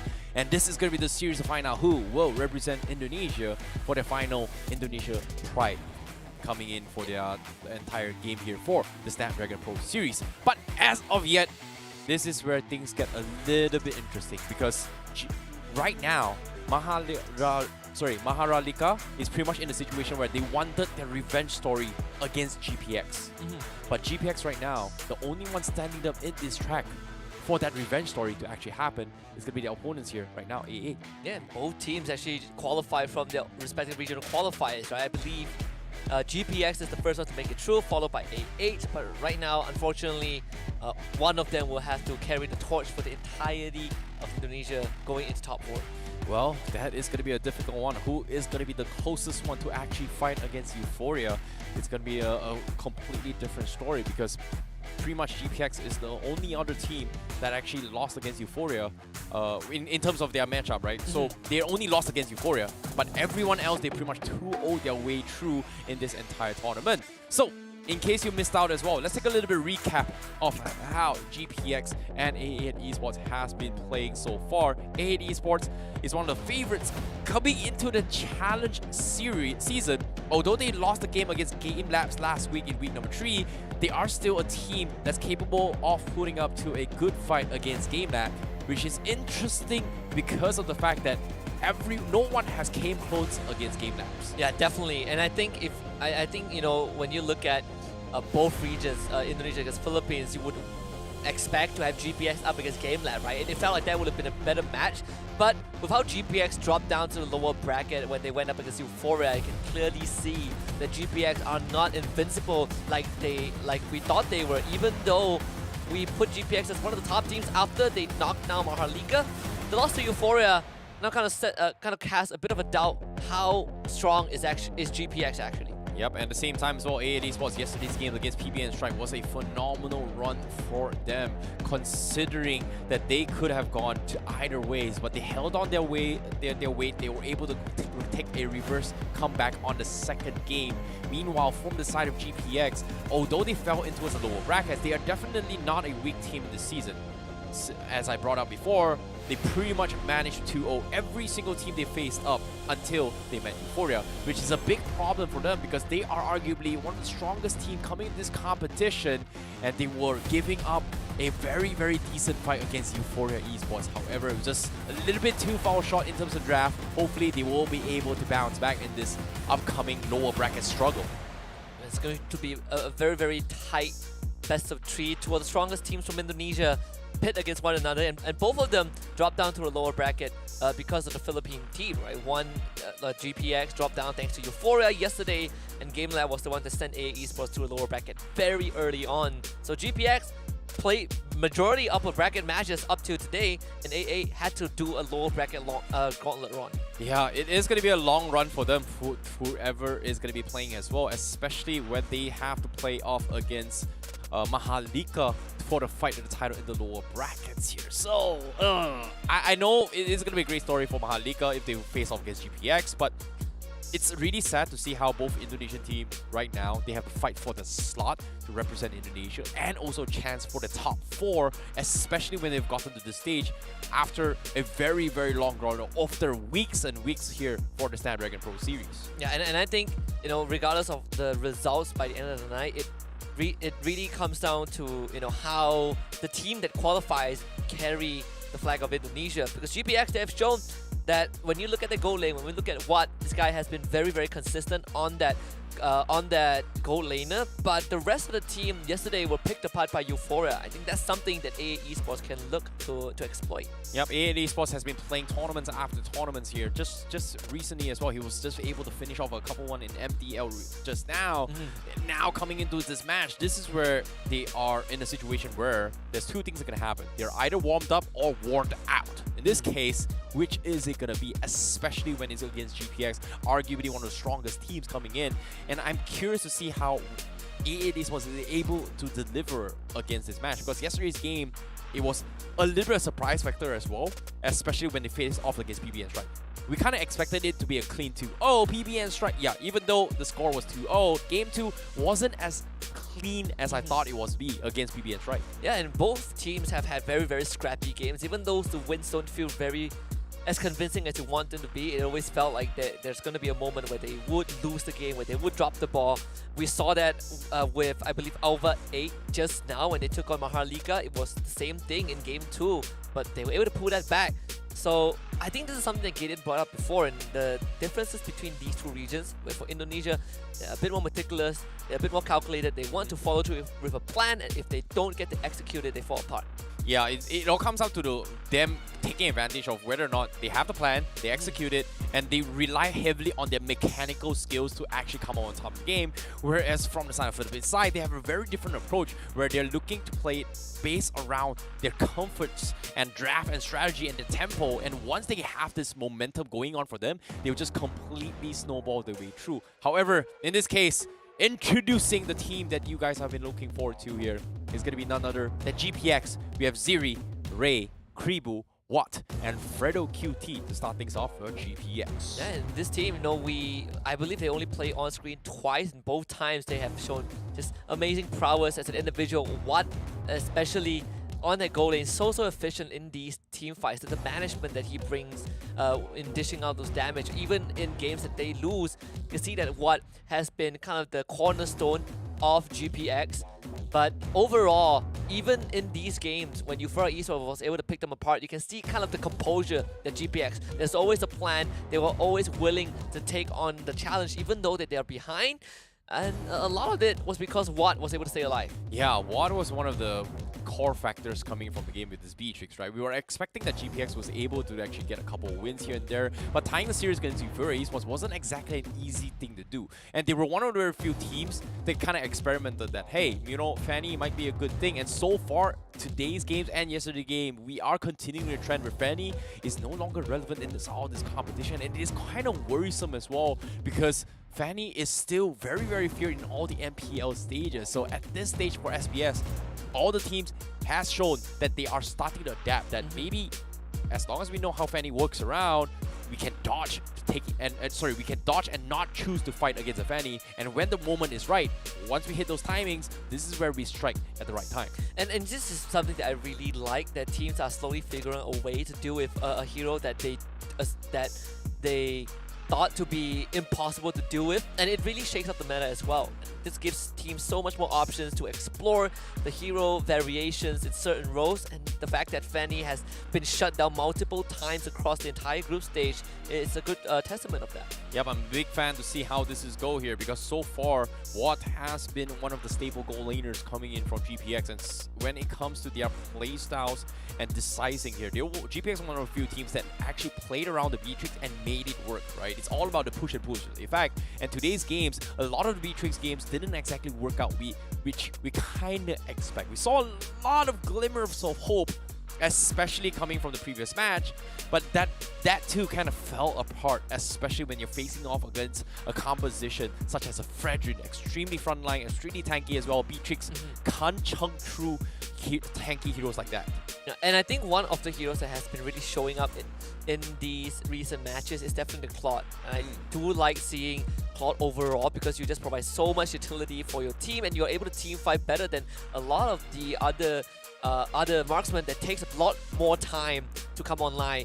But we talk about GPX, let's take a look at AA Esports, comprising of Fondir, Ozil, Richie, Arfi, and Kesu. And if there's one thing that I think AA Esports can bring to give GPX a good challenge, is how willing this team is to flex around certain roles, and how daring Fondir is as a player. Yeah, when it comes to Fondir as an XP laner, one of the very few to actually playing a Terisla, was able to clutch out a game against PB and Strike in that very, very decisive match yesterday, where game 2, it seemed like PB and Strike was just completely dumpstering their way through, but pulling a Terisla, it actually worked out in their favor. I have a soft spot for Yujichenko, but pretty much PB and Strike being eliminated means it is pretty much over for them. However, Ozil is a Fanny that is kind of scary if you think about it. He was one of the very few that actually made it work and still came up on top. And on top of it all, the Hayabusa was something that a lot of us were kind of, actually me, I was in a little bit questionable in that play as well. I wasn't expecting Ozil's Hayabusa to actually work in this game against BBN Strike.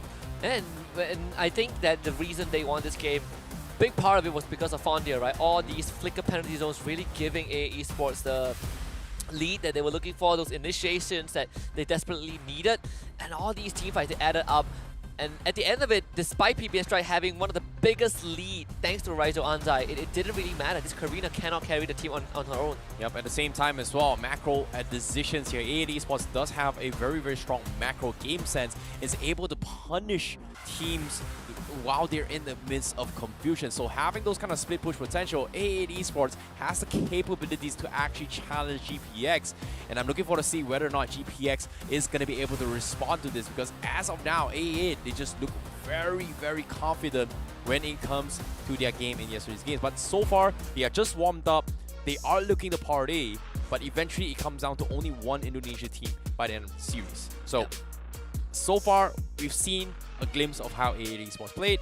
We've seen a glimpse of GPX challenging Euphoria, but it all comes down to who is going to be mechanically stronger. But this game, it seems to be a little bit difficult to predict. And I think that when we have to point out individuals for AA, again, Fondia has to be playing out of his mind today, right? Him as an individual player has been so effective in these clutch moments that he has allowed AA to win games that seem hopeless. But on the side of GPX, I would say, look at Ray, look at this jungler. He is those very high impact junglers, and I think that because we have two very distinct players playing different roles to look at, this makes it even more interesting. Can the jungler get ahead, and can this XP laner from the side of AAD Esports set up those plays for his team? Yeah, I want to see how the roamer coming in from AAD was going to be able to deliver as well, because we have seen a lot of choke plays, we have seen a lot of very sneaky pickoffs coming in from AAD Esports to actually match up against GPX. So GPX, however, also having a very strong game sense where they're not afraid to challenge you and put you in a spot where if you are going to try and force a fight, even if you lose, we are always looking to take and scavenge across the maps for those kind of cross-map plays. So when it comes to this kind of decisions, I feel like GPX has what it takes to play around their compositions, but it all comes down to who has the cleaner version. But to get you guys a little bit more of a glimpse on how they are going to be playing here, enough of our speculation, we're going to jump into an interview with GPX. Hello, my name is Ray. I'm jungler and I'm from GPX. We are really 100% confident to fight Euphoria. We have a lot of preparation to fight them. We feel excited for the patch because there will be many heroes to use in tournament, like Joy and Freya will be in our draft. I feel Minchitar is very strong for now because the skill is getting buffed. The second skill is very annoying in the team fight. I think the top 4 team will qualify to challenge final is GPX, Tiger WONG, Euphoria, and then GameLab.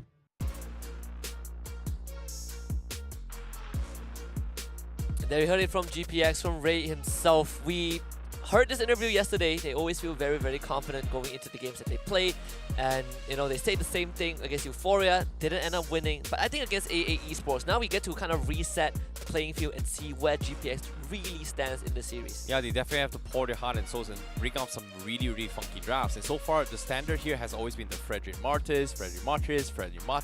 We haven't seen too much tank slot all the way through, except for the previous couple of games here. In this case, having you know, ALVA 8 actually kind of losing that game is just a little bit unfortunate, but I want to see whether or not Tank-Salot is going to be really relevant when they actually take out both the most annoying junglers, which is pretty much Martis and Frederick. But that also opens up opportunity for the Faramis as well. And Hanzo, right? Don't forget the Hanzo has always been a pick that, even though we see a lot in the Philippine region, I think when we look at these ID teams, maybe it's a hero that they can consider when they need to put him in. I believe that just now when we saw the Karina getting picked by MHRLK, that is the second team that picked Karina aside from PBN Strike. So maybe that could be an option that these two teams can consider. Well, it all comes down to pick, pull, and parcel. In this case, the setup with the Karina is pretty much for the Divine Judgment to sack its way through. So eventually, it all comes down to synergy and composition for the team. So I like the drafts coming in. But before that, let's take a look towards the head-to-head for the matchup here as we take a look at how Richie and Kribo is doing well in this matchup. Richie representing from A8 Esports and GPX for Kribo. KDA is here is 8.9 to 8.2. Kill participation is with Kribo's side with 17.5%. DPM a little bit lackluster from Kribo, higher end on the Richie. And it makes a lot of sense as well because of the fact on how the hero pool priority is coming from both sides. A8 Esports, Farsa, Xavier, Eve, Kribo, Faramis, Farsa, Lunox. And at the end of the day, I think these two mid laners have been very, very impactful. When we look at head-to-head, every time A8 is in the conversation, it has always been Richie being the man of the team. And you kind of understand why, right? He's output all the numbers in his favor. More GPM, more damage per minute. But even damage per minute, for him, he has been able to mitigate a lot of these conflicts when necessary. And that's why A8 can always rely on this guy. When you have someone like Fondi to set up these fights, Richie becomes so much more efficient. Yeah, when it comes to playing this kind of safe playstyle, it feels like, A8 Esports, they're playing around where Richie needs to be the backup plan for the team, whereas Kribo is looking to get a little bit more aggressive. You've got the Faramis, you've got Lunox. These are the type of heroes where you kind of want to start the fights and set up for your team in order to go for the counter initiation. So there is a different approach on how they want to tackle the situation with the mid laners, but Richie definitely going to be the ones that play at the back end rather than the setup compared to Kribo. So there's a difference in approach coming towards the preference coming from both GPX and A8 Esports. And I like it because Mobile Legends has reached a stage where there are just so many approaches in towards individual roles. Aggressive, passive. Aggressive, passive. Maybe frontliner, backliner. So in this case, it's clear indications that GPX likes to play it as a frontliner mage, whereas for A8 Esports, they're more on towards a backliner supportive style mage to actually poke and assist the game, teamfight. Yeah, when you look back at 2-3 years prior, we have marksman running the jungle, right? So we have definitely come a long way, and I do like that the meta right now just allows these players to really show what they're made of, right? We have players that, like you said, generally like assassin junglers. We've seen a lot of that from the Philippine region, but we also see players who are so much comfortable playing those tank top laners, which right now can be juggled between that and bruises, which back in the days is just tank all the way. Yeah, it is a very, very big possibility as well. But for now, we are going to be jumping in towards a very, very short break. And right after this break, we will bring you guys all the action on how the lower brackets is going to be continuing here. But for now, we're taking a short break. The Snapdragon Pro Series powered by Samsung Galaxy is brought to you by Snapdragon Elite Gaming, Samsung Galaxy S23 Ultra, Monster Energy, and Kachi Shop. Hello guys, today I'm reacting to some gameplay clips happened last week. Definitely did. GameLab very confident, looking for the contest at Turtle. Takenaga. you have the advantage on the positioning. Xbox playing good in that war. Takenaga misplay with his Hanzo. I don't know what Redwin was thinking. He dashed in front of 4 people, and what a nice free hit coming from Yukizi with the Moscow. Takenaga, Dortmund is the next on the list. Castle sticking onto him, and that will be a double for Richie, but GameLab still fighting on. Her boss sweeps them off their feet, and GameLab finds a late team wipe. Ozil getting gone on by Yukizi, and he knows that he is going to be terminated. We're better than them in making clash. That's why we go for the heroes.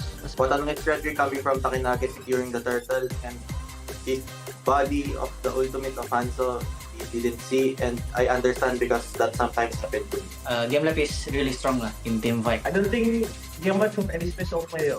I just think that they have chemistry and discipline. Disrespect from GameLab, and they just keep going. 3 kills. Ozil was just so out of position. He accesses the back line, but ends up getting picked up. Ozil is playing so good and at time. Ozil and Slot is very good in this fight, and also Kesu the Chow, he play well. very questionable coming from Tupai because they can just clear the wave and just contest the Lord, but they died, so no contest from Lord. Decisive Jace just kicked away from his turret. Can't find a decimate. And that will be also picking up a killing spree. Wait, already has PBN play on their name. Oh, they find the kill, the pickup. It's They already got their pick off and they still try to fight the team. That's why they got outplayed. The edit is very strong. Rizal Anjay play good in this match. Really tanky. Again, questionable from Yume because there was only 2 of them fighting against 3 and Turtle is up and he died, so very bad trade. Sky Guardian helmet to top himself back up. Sway, please let me be in. Thank you guys. Please watch forward to our upcoming matches. Please look forward to our upcoming match against ALVA 8 and we're gonna go for the win.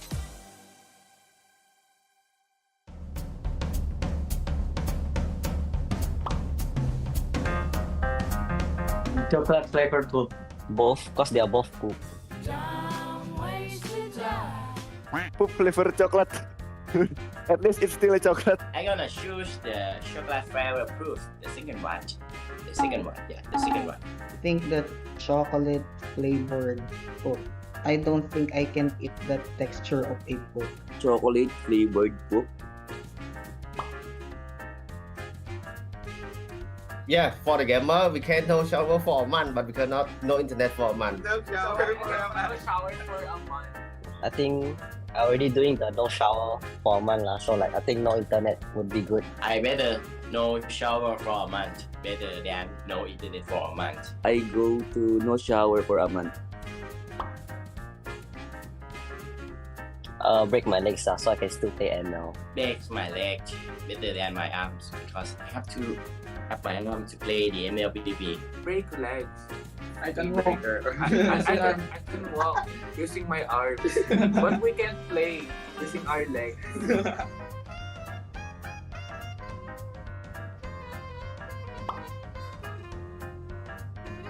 Play with ingredient mates because if the internet is lag, you will be English. I'd rather be playing with other teammates because I will be getting more angry if I will play with laggy internet. Of course, play with angry teammates because I can mute them. Pizza with spiders. It's more healthy than cockroaches. Oh, in Cambodia, the spider is very famous, so I would choose pizza with spider. Pizza with cockroaches. I don't scared to cockroaches. What the? Pizza with spider? Because I hate cockroach. Pizza with spiders. Idol is Spider-Man.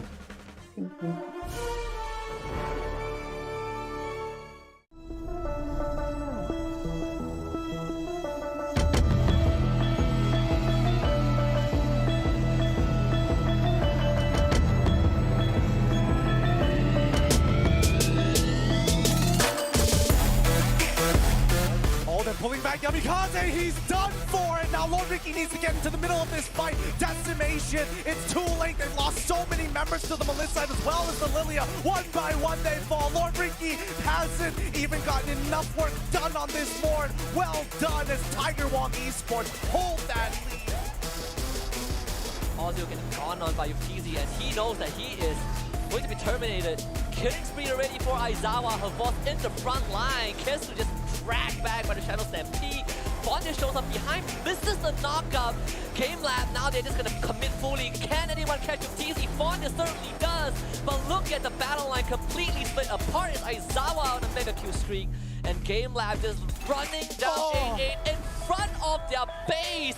Absolute disrespect from GameLab, and they just keep going. 3 kills. Tupai Esports losing the Khadija. Mid tier 1 getting pressured, also going straight for the kill, finds it. Nicely done. Good dashes to the teammates of Tupai, but it's not over just yet. Still looking for more. AA Esports wants to make it decisive. Jace just kicked away from his turret. Can't find a decimate, and that will be also picking up a killing spree. Her boss follows up, and the entirety of GameLab has shown out. A8 still wants to fight this. They're able to get rid of Takenaga. Dortmund is the next on the list. Castle sticking onto him, and that will be a double for Richie. But GameLab still fighting on. Her boss sweeps the them off their feet, and GameLab finds a late team wipe. Only has BBN play on their name. Oh, they find the kill, the pickup instantly happening, but then can we see the second part of this as they immediately find one back? Vengeance already caught by Toy so far, a little low, but gets stunned up. Ryzel does not miss his stun, but is trapped within the real world manipulation. All trying to save it, but he's so tanky. Gets back into the mech, gets the triple kill.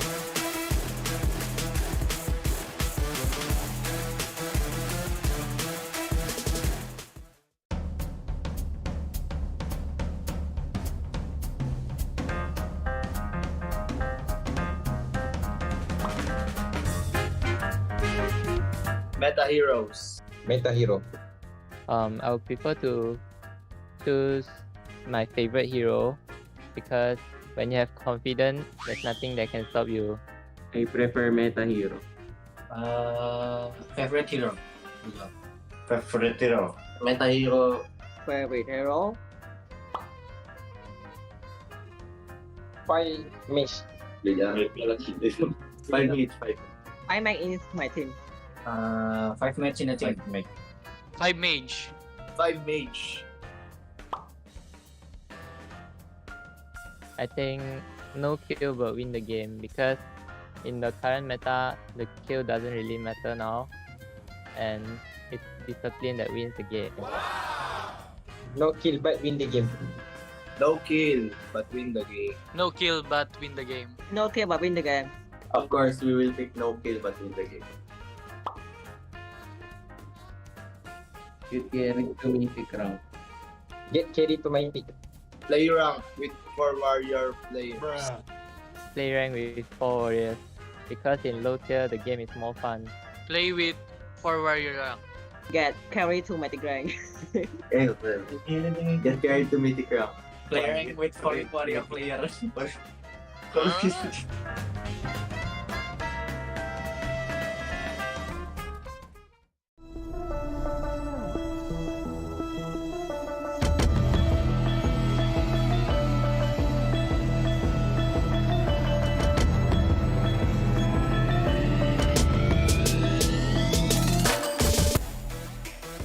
The rest of the members of Euphoria just positioned perfectly to surround the area. Oh no, Superior gets the first initial kick, but now you see the rest of them actually go on in. Julian tries to get on out there with the enhanced swords, but the Benedetto's electro final blow is just too much damage. Superior is already dead. Guru is next to die.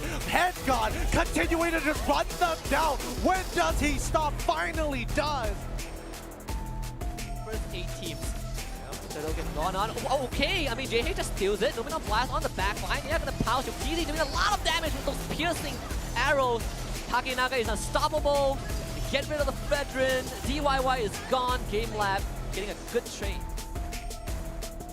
Can Sui Esports hold on? Break even is back. Yome able to go on to 3 members of CU soon. They're running out of health. Yome able to get immortality, and now Barbie comes in with the ultimate, shuts down the Melissa.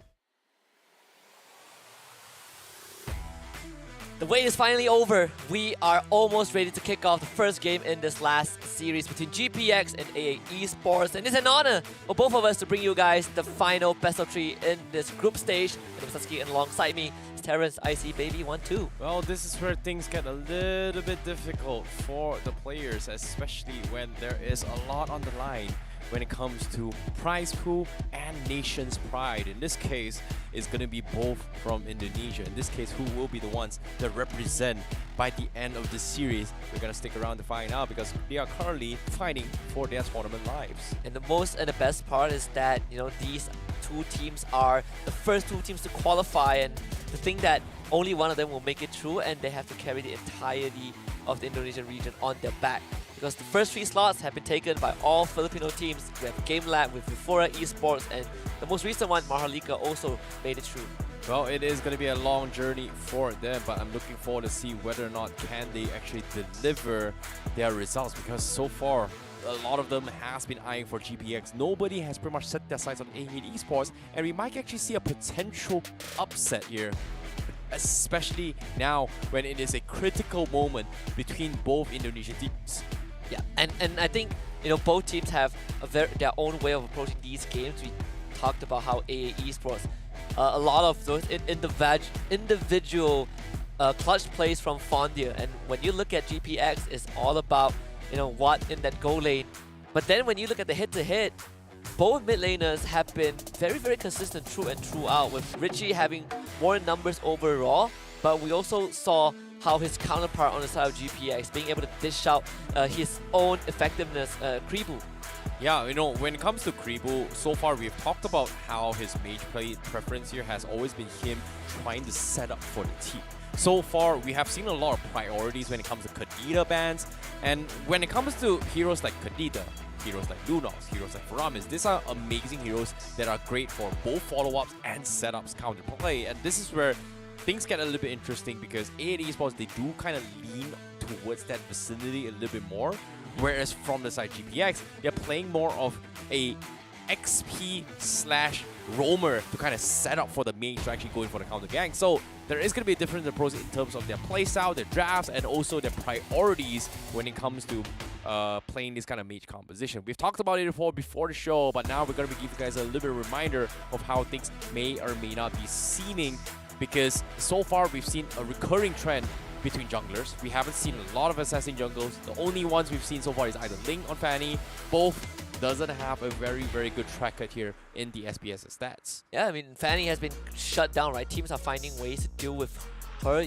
We've seen great examples of, I believe, Euphoria, or is it MHRLK, dodging Fanny early on, reading her movements, or you just itemize against her. And we saw the most recent example in how ALVA 8 was able to use Arlon to stop Fanny with that final sweep. So you have all of these tools that teams are figuring out, which I think is great to shake up the jungle meta. And I think the jungle actually is the one that went through the most change from the Open Finals until now. You know, the biggest problem here is not just the jungle as well, because whoever survives this top 4 onslaught is going to have a complete different headache when they make in towards the semifinals. And what I mean is that the top 4 teams will have a glimpse of what competitive Mincitar is going to be looking like.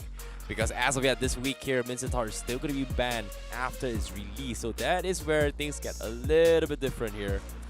We've already had issues where there's just so many S-tier picks kind of let loose in the current meta. There's going to be even more now when the next patch comes in, when Mincitar is going to be in the play. Obviously, pop games, rank games, we haven't seen too much of it going super crazy. Some teams, some players, and the community still a little bit afraid of Mincitar, but there's just so many kind of let loose all the way through. And I think it's a good thing, right? Because that means that with more picks going through, means that you have more options on either side, and we get to see more variations of competitions. You know, we're seeing that tanks are getting let through more often. We're seeing a lot more assassin junglers overall, and we're pivoting away from, you know, relying on Fredrin completely. And honestly, I think AA Esports is the only team that still flexed at Fredrin. Yep, and at the same time as well, when it comes to surprise picks, Benedetta so far in the XP lane hasn't been a priority, but a majority teams. You know, Glue's still a priority based on the previous patch. So far hasn't been able to bring a lot into the table as well, you know, despite the nerfs as well. Edith was very, very popular during the Open Finals, and then now coming loose here, Edith completely ignored a couple of games here and there. They didn't exactly deliver the results we kind of expect Edith, despite a very, very strong showing during the Open Finals. Yeah, the Open qualifiers. I think Benedetta was played yesterday by Euphoria, right? It was his god. He played Benedetta in both Game 2 and Game 3. And I do like that point, because I feel like Benedetta is a pick that is viable in multiple situations, but teams are just not opting for it because they prefer to go a safer route. That's why we're seeing so much more glue. We're seeing teams fall back to the Lapu if all things fail. Benedetta not on the list, I think, is going to hurt some of these teams moving forward. Yep, when it comes to this kind of composition, it pretty much shows and rounds out that tanks has kind of dominated the meta. And what I mean by tanks is tanky jungler, tanky roamer, tanky XP players. And when it comes to this kind of scenario, there are just not a lot of DPS cores that can actually deal with it here. Lunox, obviously, with Darkening, does capitalize on max HP percentage, but item department, not really very strong against tanky heroes. So it all comes down towards the final moments where the marksman is going to be the ones that do a majority of that damage. And so far, not many can actually break through a tanky hero such as Frederick. Yeah, and even I think Carry has also fallen off, right? We are going more towards the Melissa and the Claude being the first two. Beatrix, I would say, coming in a close third. We saw Brody just now, but it's it's understandable why Brody isn't top tier pick. And sometimes we see 1-1, but 1-1 has also experienced a loss. I mean, she's not completely invincible overall. Yep, we have seen some teams actually kind of take advantage of the chaos to pick apart the squishies. In this case, mid lane becomes very, very much more of a priority and one of the smallest cogs into a team composition, but becomes a priority because when the mage gets taken out first, the rest of the tanks can't exactly do their job and play this chipping, I would say, all-out guerrilla warfare of trying to sustain throughout all this team fight. It's no longer that one-hit wonder where we kind of see, hey, Eudora, boom, let's go one-shot somebody. Oh yeah. Saber, boom, somebody's gonna die. No, it's reached to a stage where this kind of effect's not gonna be very, very useful. I think one of the good examples is Amon. Introduction came in, the hero itself was designed to go for a one-shot combo. It looks good in pubs, it looks good in competitive, but not necessarily lasting very, very long, especially when now, you know, there are just so many items that can actually deal with magic defense. Recent buff, Rose Gold Meteor, Anti-Cuirass, Radiant Armor just completely destroys this one-shot combos, which a lot of DPS kind of lack. And even Athena's shield, right? We get that extra magic resistance also. And I think one of the few heroes that can still do that, probably the Farsa. Not exactly one shot, but still has that damage from the artillery. But aside from that, we don't really get to see these big damage output from mages. Yep, you know, when it comes to Farsa as well, I think Farsa is put in a very, very awkward situation where it gets the job done, but the whole sole reason of why Farsa is strong is because he's able to create space. AoE damage-wise, he's able to zone out a lot of players, and this is where mages with AoE CCs bring so much more value. That's why Yi Farsa, even though it's been nerfed multiple times, over the years still has some sort of relevancy just because of how much zone control plays in a factor, especially when now triple tank compositions plays around zone control a lot. Mages like this capitalizes on big zone split fights rather than just one all-in kind of composition. And I'm also glad we are moving away from the triangle formula of Valentina, Farsa, and Eve, right? Right now, sometimes we see the Eve Farsa, but it's not it's no longer kind of the direct response, right? We see the Farmist come through into a Farsa, it's fine, you know, it works out. Farmist, Valentina, it's also a 50-50. And I think breaking away from that, we have to pick A because enemy pick B, it makes the draft so much more open for some of these teams. Yeah, it is going to be difficult, especially when introduction of new heroes, bans needs to be adjusted as well, rebalancing and work coming in. But I'm really, you know what, one of the things I'm really glad that did not exactly happen is that no matter how many times you buff Layla ain't gonna be competitive, baby. Nope. Never once was. But if one of these days it becomes the meta, it's gonna be a completely different story, because so far two of the heroes that I've always wanted to see meta is Layla and Mia. Most iconic heroes in Mobile Legends Bang Bang history never became competitive. Not even Zilong. A couple of, you know, maybe Zilong a couple of games here and there, but yeah, not Saber meta. has more relevancy than Roam Saber, I believe. Yeah, Roam Saber, Jungle Saber was some sort of relevancy as well. Not super popular, but Layla, you know, I've got a sweet spot of it. The recent buff looks a little bit good. Strong first 4, after that, completely flops. You know, mobility haste, it's just not enough. Honestly, the fact that we've seen roaming mages in Philippines, I'm surprised we haven't seen it here yet. There are a couple of games here, but so far, the only viable one so far that has proved to have a lot of result was Kadita. And I think recently, last week as well, MPL Malaysia, they had a roaming Eve, yeah, and actually came up on top with that game. That was played by Todak. But that's the thing, right? When it comes to Malaysia, Todak is just Todak. You know, Todak loves doing Todak things. One of the most iconic team in the international stage and also locally for Malaysia, where they're known for pulling off some strategies that doesn't freaking make sense, but somehow they made it work. That's the thing, right? You know, sometimes creativity has a limit. You know, you can be creative, but it always comes down to execution. Shot calling is very, very important when it comes to team fights. And I think for the meta in Snapdragon Pro Series itself, we have kind of went down this path of we have to have a role model that can pick people off. The Kaja becomes so important sometimes to go to the Lolita, we get the Kufra, and it does make me wonder, Baxia, right? I kind of feel like this is one of those heroes that in certain scenarios can fit into the mold, but we're just not seeing it from the team. That's the thing about Baxia, right? Like, Baxia's degeneration is really strong in certain scenarios, but the problem with Baxia right now is because of the fact that how the meta has shifted where, hey, everything is AoE, everything is crowd control, everything is mobility. Baxia doesn't feel that. It's like a one-hit wonder, it's super tanky, but he can't contribute by providing the debuff, which we kind of expect out of him to set up for a lot of these fights. And what I mean by that is that if you have these debuffs where it's reliable, people don't need to build Dominance Eyes, people don't need to build Necklace of Durance. And so far, nobody builds Necklace of Durance anymore. Dominance Eyes becomes a priority. Recently, patch comes in, buffed up Dominance Eyes to further scale and counter the attack speed machine gun meta, and it actually worked out. Why do we need a Baxia?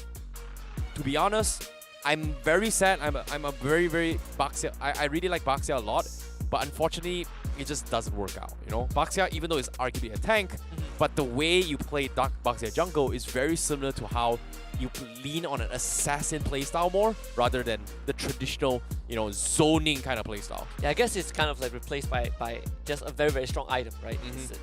Definitely, I find it a bit unfortunate. And I think another jungler that has fallen off even since the Open Finals was Baraz. We saw it a few times, but I believe the Baraz game that was played, most of them were resulted in a loss.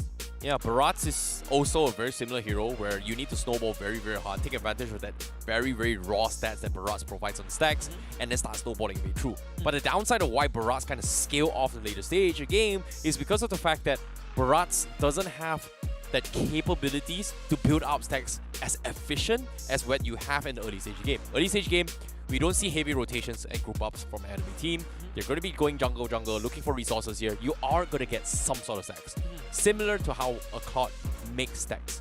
But the difference between Claude and also Baraz is that Claude has mobility, Claude has range to actually dodge out of fights. Baraz, once you're all in, it's over. Yeah. And you don't have the mobility to walk away. It's a big dinosaur that goes boom, but it walks the slowest ever. Slowest hero ever. Actually one of the slowest heroes in the game. And this is why we're seeing so much Claude, right? I think we have seen pretty good examples. Arashiki is one of it that really rocks the Claude. I believe he plays Claude the most. I think Arfi showed it yesterday as well. Don't think he has played Claude, but he plays the Beatrix very often. And that's why I think I'm very happy just seeing Claude getting played overall. I think when you talk about all these utilities, all these team fights, he just does so much more compared to your traditional marksman. Yeah, and when it comes to marksman as well, I think one of the super underrated one when it comes to patch notes as well is that they actually recently buffed Leslie as well. I like how Ikoto was able to access a little bit more on how the patch notes as well, explaining how certain heroes' mechanics kind of work. Vincita was one of the biggest one that has one of the biggest change, right? A majority of pros say that, hey, the second skill and ultimate is extremely annoying to deal with, and I agree. It builds out a lot of standard, I would say a lot of CC control in team fights, but personally, I'm a big fan of hooks. And Mincitar's hooks are ridiculously annoying because in the right angle, you're not going to be able to just get one hook. You're going to be able to isolate not one, but two players and completely dissect them in a spot where opponents can't really get out. So, to bring back why Mincitar is such a strong hero is because of the fact that there are not a lot of heroes that can actually deal with mobility. Back then, Kufra, yay! Kufra here, Kufra there, block flicker. Sorry, you can't block flicker now. Sorry, a bit sad. Boohoo, haha. Mincitar does that. And I think, you know, it's just more reliable in terms of hook, right? Compared to a Franco, right? You just do so much more as a Mincitar. I think overall as the game goes on, you have more utility, you're also more durable in these fights. It's broken, you know, to be honest, like Mincitar is an upgraded version of Franco right now. Yep. A hybrid version, a budget version of Lolita with stuns. And an ultimate that does what Kufra back in the days do, but instead of being in your face, it's AoE. It's AoE, yeah. And while on top of it all, everything does damage. So the question here is, are they gonna play it as a tank or are they gonna play it as a damage? So far, tank has had good successes for me in my games. Mobility a little bit lacking, but I'm really liking how it is adapting to deal with mobilities. But I'm still hating that there's not a lot of love for DPS now. I remember we watched an earlier interview. I don't remember from which team, but one of the players mentioned that you can play Minsita in 3 roles. Oh right? yeah. I think Rome Minsita probably is going to be what we're looking at. Rome, XP, jungle. You can play it on 3 roles. So it makes a lot of sense why it's just frustrating, right? And there are not a lot of heroes that has this kind of flexibility to kind of flex in multi-roles. Back in the days, Paquito was one of those as well. Fredrin was one of those. Glue was also actually one of those as well. You kind of want to keep your options open as much as possible. Cho was one of the most popular ones to play. You know what? Tank Cho, XP Cho. You know, maybe even gold lane Cho, blah blah, yada yada. So obviously keeping up flexibility is always going to be great. Kadita also going to be a surprise pick as well. Mid-lane mage, either that, Roam. So keeping your options open gives you more opportunities to try and draft into a later stage game. So that's why it is just so much better. Yeah, and I completely agree with that, and which is why I think when we look at the heroes that we have today, in fact, there's already been a lot more variations, right? I think Ling and Lancelot has been showing up a lot today. We saw that 1-1 as well. The most static one is probably then mid lane. Even in the Rome role, we saw 2 Kufra games, I believe. 2 Kufra games, 1 Lapu Lapu, 2 Glue games. But when we look at the matchup, Terizla now becomes an option, right? Terizla has been a Fondia thing. He even placed the Yin, and they even flexed the Fredrin around. So now you have more options in this series that I think if you are on the side of A8, you feel a lot more comfortable. Yep, and Kufra has reached a stage where it is not exactly the easiest tank to play, but is definitely an S tier tank because of how disruptive it can be in all these team fights. And there are not a lot of heroes that can do what Kufra does. And so far, the closest to be able to do what he does is pretty much 1, Arlot, 2, Minsittar at this stage of the game. And so far, we haven't seen Minsittar adapt to pro play yet because of the 2-week ban. But after this week onwards, be ready, guys. Be ready, MPL. Be ready, every single Mobile Legends community. Minsittar is going to be a force to be reckoned with. Yeah, we're going to see it in the top 4 for Snapdragon Pro Series. We're going to see it in the MPL playoffs. We're going to see it in ranked games a lot more. Yeah. It's either picked or banned. But when that happens, heroes like Fredrin, heroes like Joy, even though they kind of sneak through in the ranked games because of how difficult it is to execute those heroes. And it's understandable why, because it requires team play. But if you play a 5-man stack for MG games, well, good luck to you lah.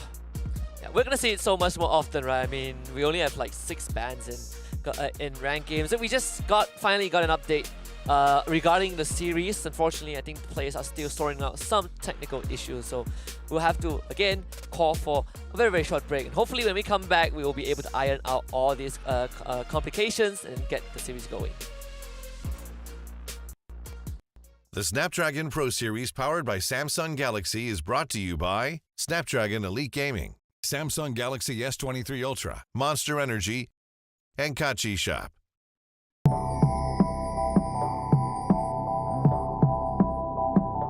Hi guys, Assalamualaikum, I'm Ikuto, and today we are going to do a patch rundown for patch 1.7.68.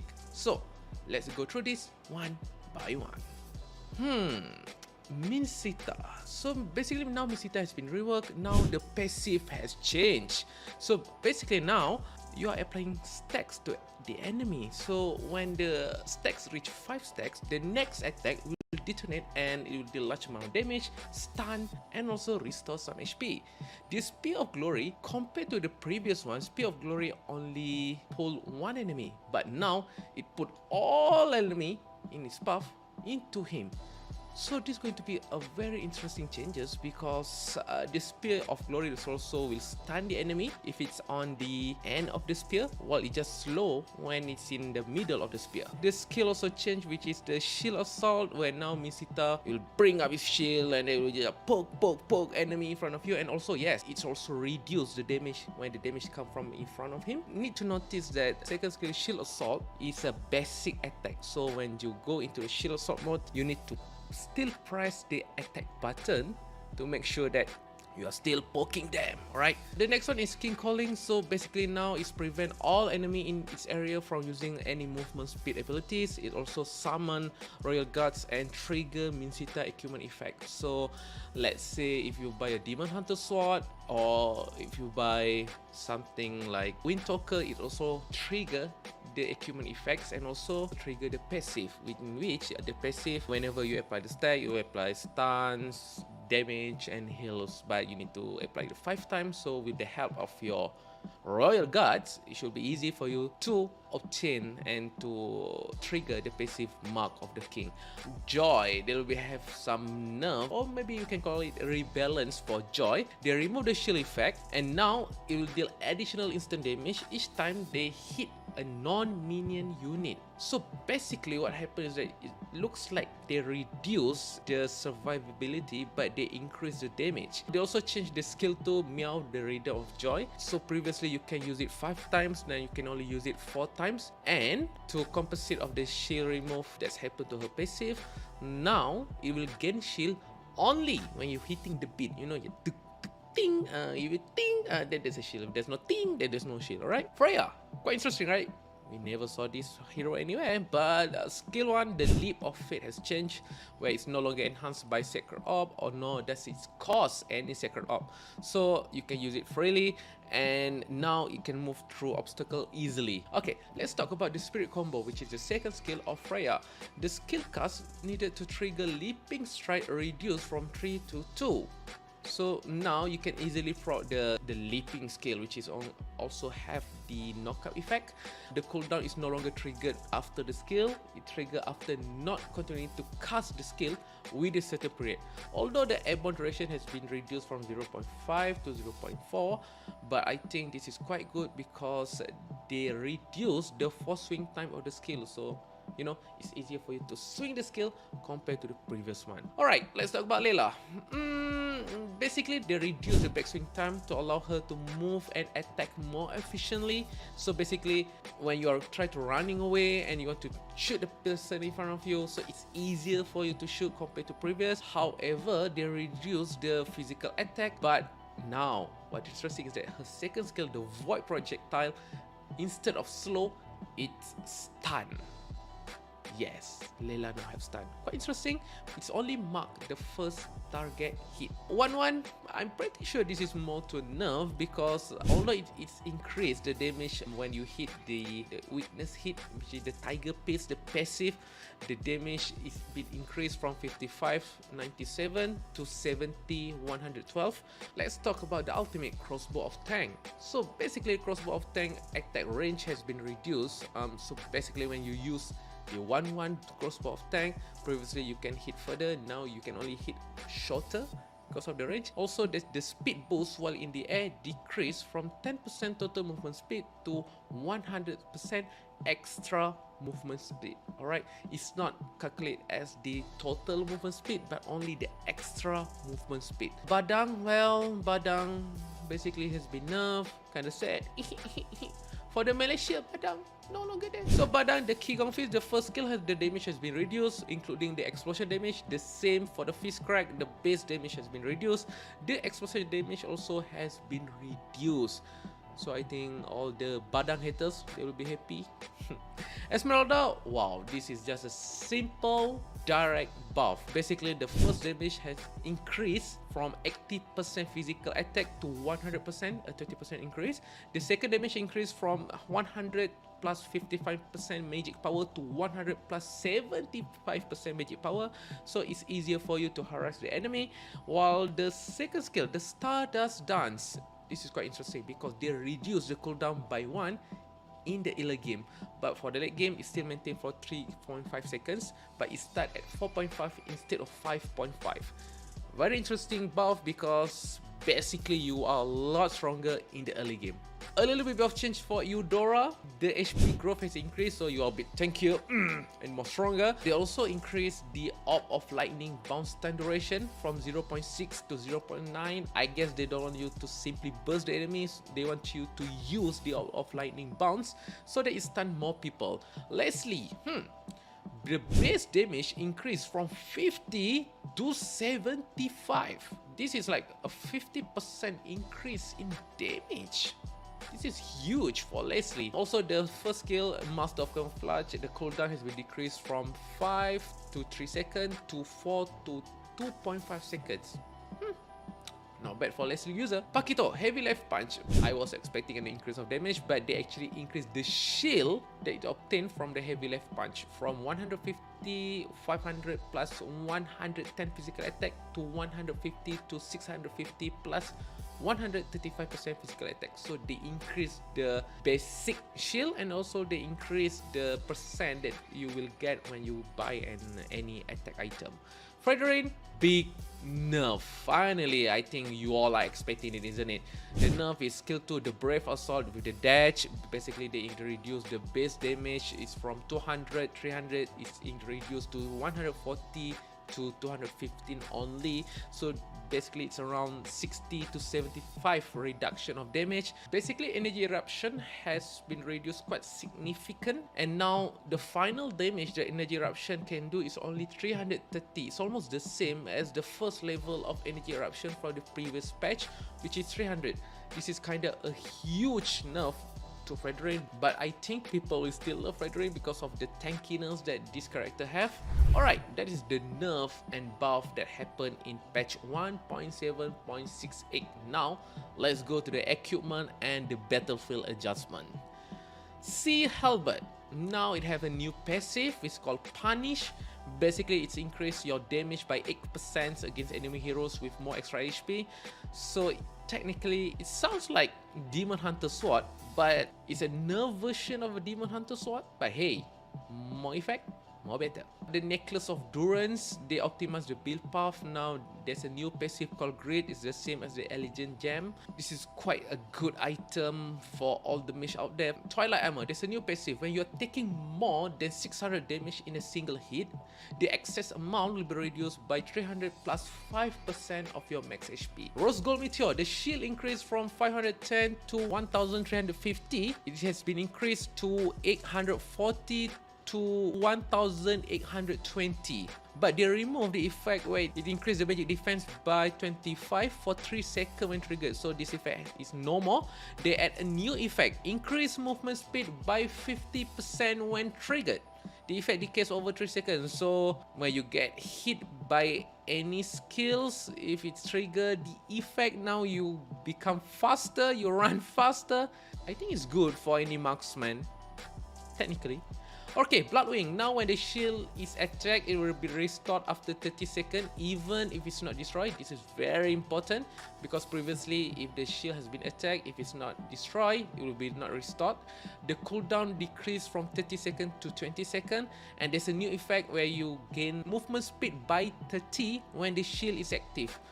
So again, you run faster when you have the shield. Thunderbelt, the cost has been decreased, and there's an increase in mana regen from 6 to 10. Very good item.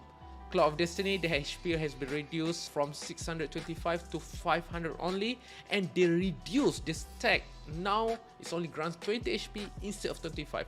It's a huge nerf for this item. Ice Queen Wand now grants 300 HP instead of 150 mana. Again, it's like they increase the survivability of a hero.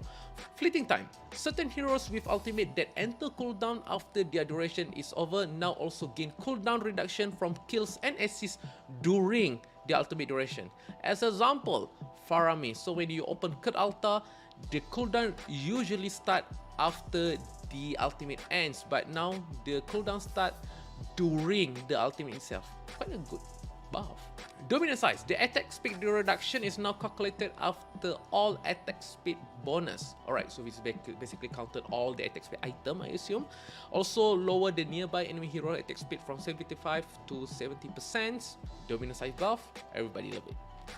Now we go to the battle spell changes. Aegis. Shield increase from 750 plus 50 hero level to 750 plus 90 times hero level. This is huge, but they nerf it by remove the effect of granting shield to nearby ally hero. The cooldown also has been decreased from 90 seconds to 75 seconds. Yeah, quite an interesting change. Revitalize. The effect now move with its caster, making it more suitable for supports. Hey, revitalize that move. It's always good. Alright, that's basically wrap up all the changes that happened in patch 1.7.68. I think this is going to be a very interesting patch because, let's take example, Frederick nerf. I think it's going to affect the draft because there's a lot of team out there using Frederick not just for their tankiness but also for their damage. Also the changes to Esmeralda. I think now Esmeralda is back into meta. Leslie will be quite interesting pick in all the tournament. Also, let's not forget about the nerf that happened to 1-1. A lot of team love 1-1 now with the nerf that happened to the crossbow of tank where the attack range has been reduced. This is going to affect her tremendously. Now, if we are talking about the Minsita change, I'm pretty sure a lot of team will use him in the future.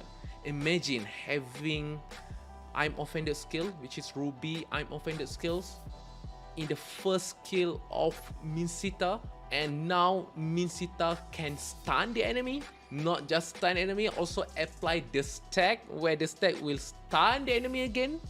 But when you hit 5 stack, it's also deal damage, stun and heal Minsita. The shield assault, which is Minsita's second skill, also applies stack, so I think that skill also can apply stun as long as you hit them 5 times. And of course, who don't love King Calling? It just stopped all the movement speed abilities. I'm pretty sure a lot of them out there going to master how to use Minsita. Alright, in conclusion, I think this patch update overall is quite good, although there are a lot of people that are going to be sad to see Frederick nerf and also the nerf that happened to Joy. It might be affect the drafting for some of the team, but I believe stronger teams will be able to prepare and adapt to the changes. That's all for me. Thank you. Bye bye.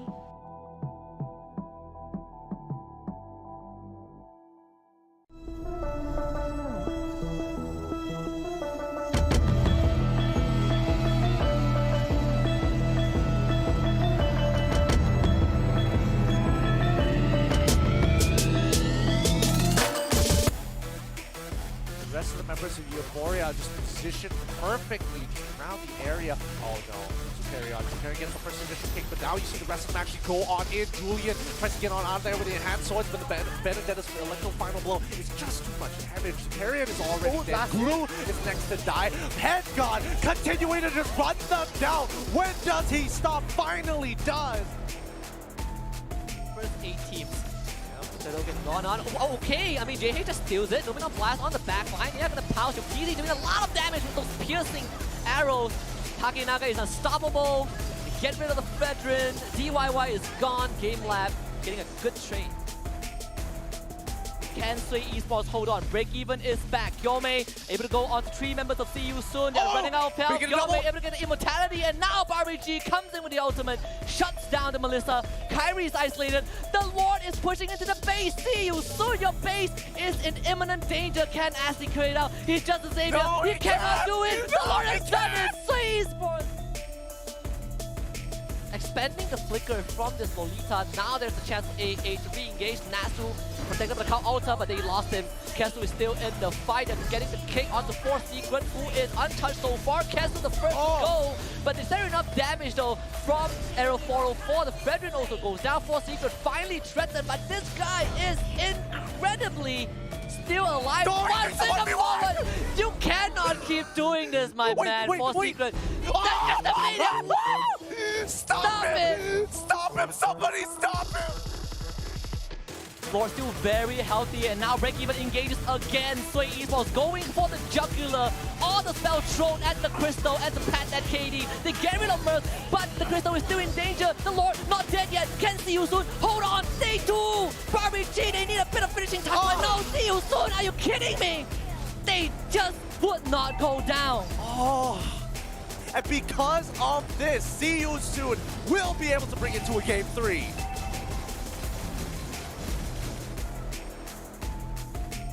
They still want to continue. They're not too strong about this. But Grebo, he goes for the flicker. He pulls CY. CY with the Wisdom of Nature will eventually get pulled back, and that's going to be MHRLK losing their core strike marksman. Meanwhile, GPX, they have to think about their continuation because Daiso is kiting the Landslot as long as he can, and Ray is out of position as well as MHRLK will completely shut down this Landslot. The Immortality comes in. The Winter Drunken swaps as well to keep him alive, and Ray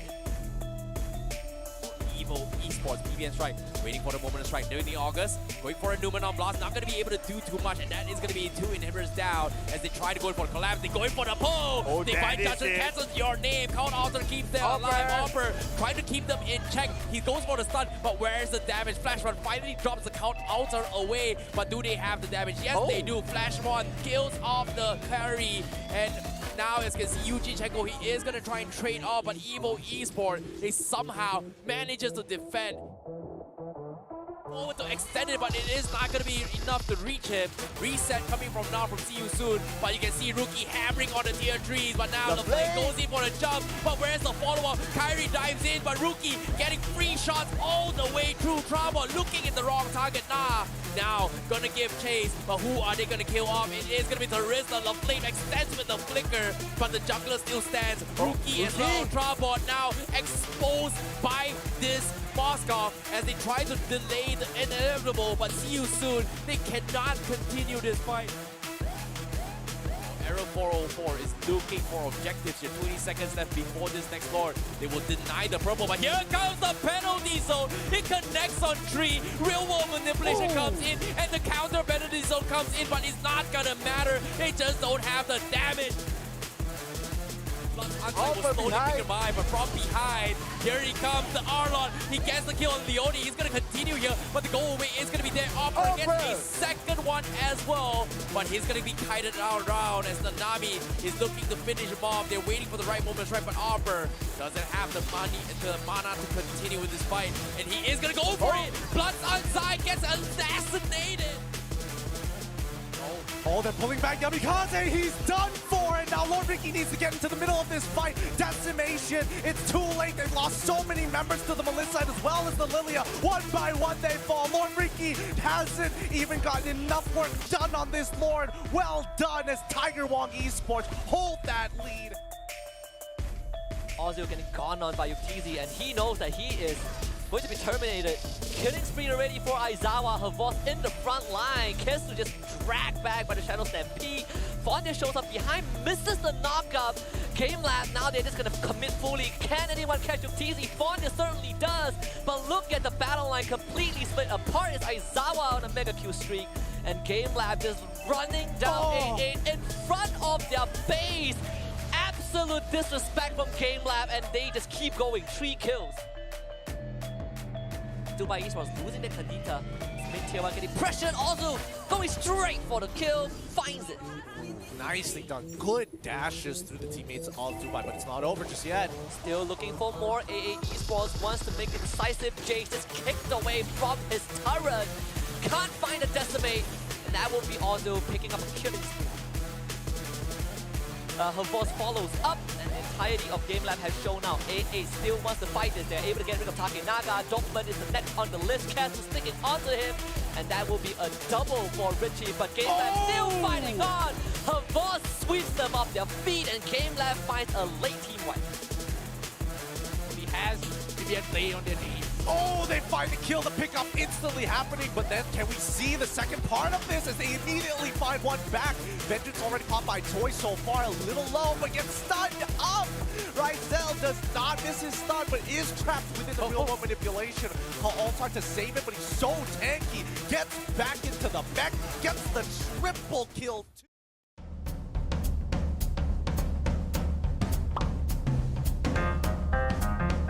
chocolate flavored poop. Both, because they are both cool. Poop flavored chocolate. At least it's still a chocolate. I'm gonna choose the chocolate flavor proof, the second one. The second one, yeah, the second one. I think that chocolate flavored poop. I don't think I can eat the texture of a poop. Chocolate flavored poop. Yeah, for the gamer, we can no shower for a month, but we cannot no internet for a month. No shower for a month. I think I already doing the no shower for a month lah, so like I think no internet would be good. I better no shower for a month, better than no internet for a month. I go to no shower for a month. Break my legs so I can still play ML. Break my legs better than my arms because I have to have my arms to play the MLBB. Break legs. I can walk. I can walk using my arms, but we can't play using our legs.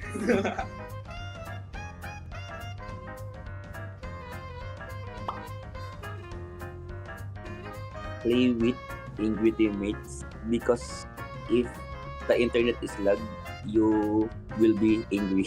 I'd rather be playing with other teammates because I will be getting more angry if I will play with laggy internet. Of course, play with angry teammates because I can mute them.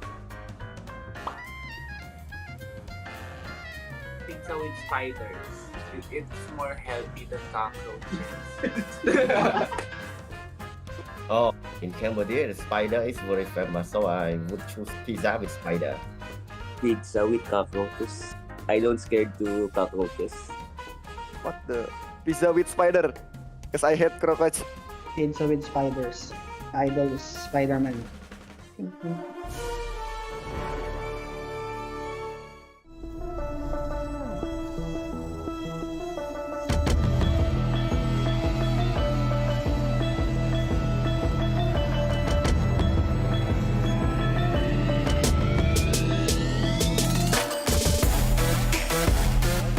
Pulling back Yamikaze, he's done for it. Now Lord Ricky needs to get into the middle of this fight. Decimation, it's too late. They've lost so many members to the Melissa side as well as the Lilia. One by one they fall. Lord Ricky hasn't even gotten enough work done on this board. Well done as Tiger WONG Esports hold that lead.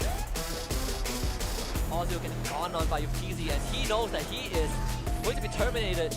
Killing spree already for Aizawa. Her boss in the front line. Kesu just dragged back by the Shadow Stampede. Fonda shows up behind, misses the knockup. GameLab, now they're just gonna commit fully. Can anyone catch Yukizi? Fonda certainly does. But look at the battle line completely split apart. It's Aizawa on a mega kill streak. And GameLab just running down 8-8 in front of their base. Absolute disrespect from GameLab, and they just keep going. 3 kills. Tupai Esports losing the Khadija. Mid-tier 1 getting pressured. Also going straight for the kill. Finds it. Nicely done. Good dashes to the teammates on Tupai, but it's not over just yet. Still looking for more. AA Esports wants to make it decisive. Jace just kicked away from his turret. Can't find a decimate. And that will be also picking up a killing spree. Her boss follows up, and the entirety of GameLab has shown out. AA still wants to fight this. They're able to get rid of Takenaga. Dokman is the next on the list. Castle sticking onto him, and that will be a double for Richie. But GameLab still fighting on. Her boss sweeps them off their feet, and GameLab finds a late team wipe. He has BBN play on their knee. Oh, they find the kill, the pickup instantly happening, but then can we see the second part of this as they immediately find one back? Vengeance already caught by Toy so far, a little low, but gets stunned up. Rizel does not miss his stun, but is trapped within the real manipulation. He'll all try to save it, but he's so tanky. Gets back into the mech, gets the triple kill.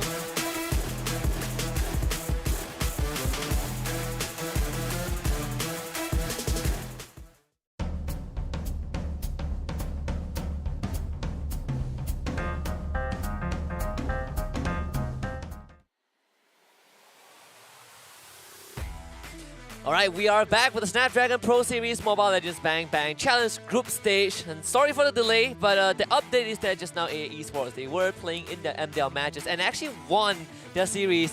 Unfortunately, no rest for the wicked. They will have to take on GPX instantly, and because of competitive ruling, AA will have to forfeit their first game, which means that GPX now leads this series 1-0. Yep, this is going to be a little bit unfortunate here for A8 Esports, but of course, this is a very, very important moment because it is an elimination match for Indonesia.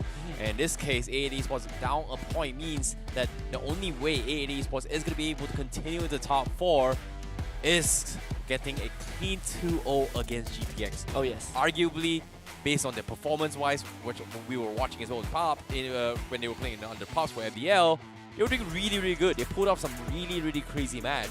But the question here remains is that, do they have the stamina? Do they have the fatigue to pull through against GPX? Don't exactly know whether or not GPX has been watching them during MDL, but we do catch a glimpse of how the best of the best are going to be playing. And that is something that I want to see. Truth be told, I know, let's face it, production is listening, everybody's listening, you guys are listening. Let's face it. If this was a full 3 games, right, it would be really, really nice. I want to see whether or not somebody can beat GPX, even though everybody is looking for GPX. But I want to see whether or not AA is going to get a clean 2-0. Yeah, we'll see if that 1-0 matters as much as we thought it would be for GPX. Now, of course, all of this powered by our partners and friends over at Samsung Galaxy. And it's great to have them on this journey with us. We went from talking about the Z Fold 4 and now it's going to be the Galaxy S23 Ultra. Times are changing and the product just gets better and better. So grab yourself one of these babies, share the epic and level up your game. Yep, this is where things get a very, very turn of events because with this phone, you can give you a little bit of a Mobile Legends Bang Bang experience. And while that's happening as well, you can take good pictures of your friends, your girlfriends, your husbands, your wives, and your boyfriends. Yes, yeah, I fixed it a little bit more here. Wait, hold on. What, huh? Plural?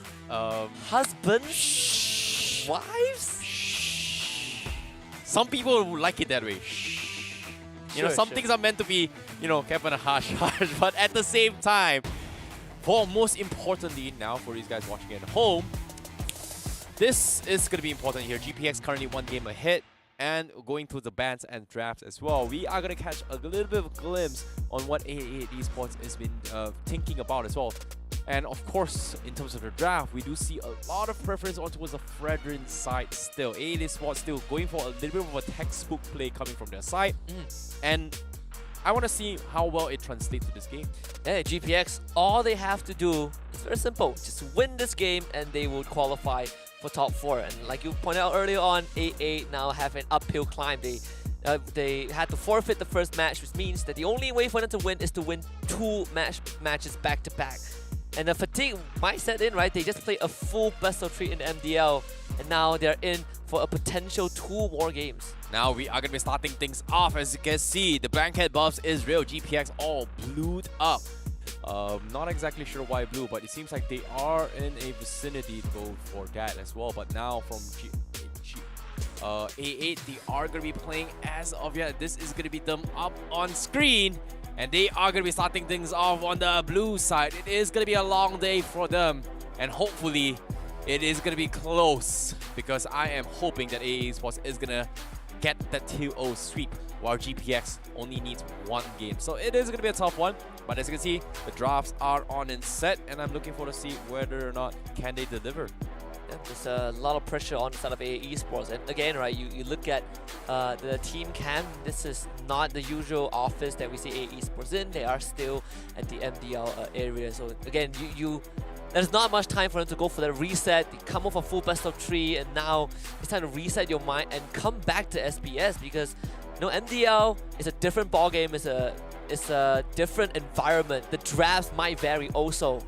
It really comes down to if AA Esports can adapt back and just quickly reconfigure their drafts for the Snapdragon Pro Series. Yeah, this is something that I actually need to consider as well. But based on what they're thinking as well, they're still prioritizing on the R-load as well, something that is just extremely annoying to deal with. Doesn't want to actually deal with it. But so far, I don't think they have a mental picture of what they're expecting of GPX's draft. So I feel like GPX, they might still lean on what playing that Beatrix once again. So it's something that they may consider trying to deny it away. GPX still afraid of the 1-1. But let's take a little bit breather here. I know A8 Esports are taking a little bit of their time to actually go through the ban phase.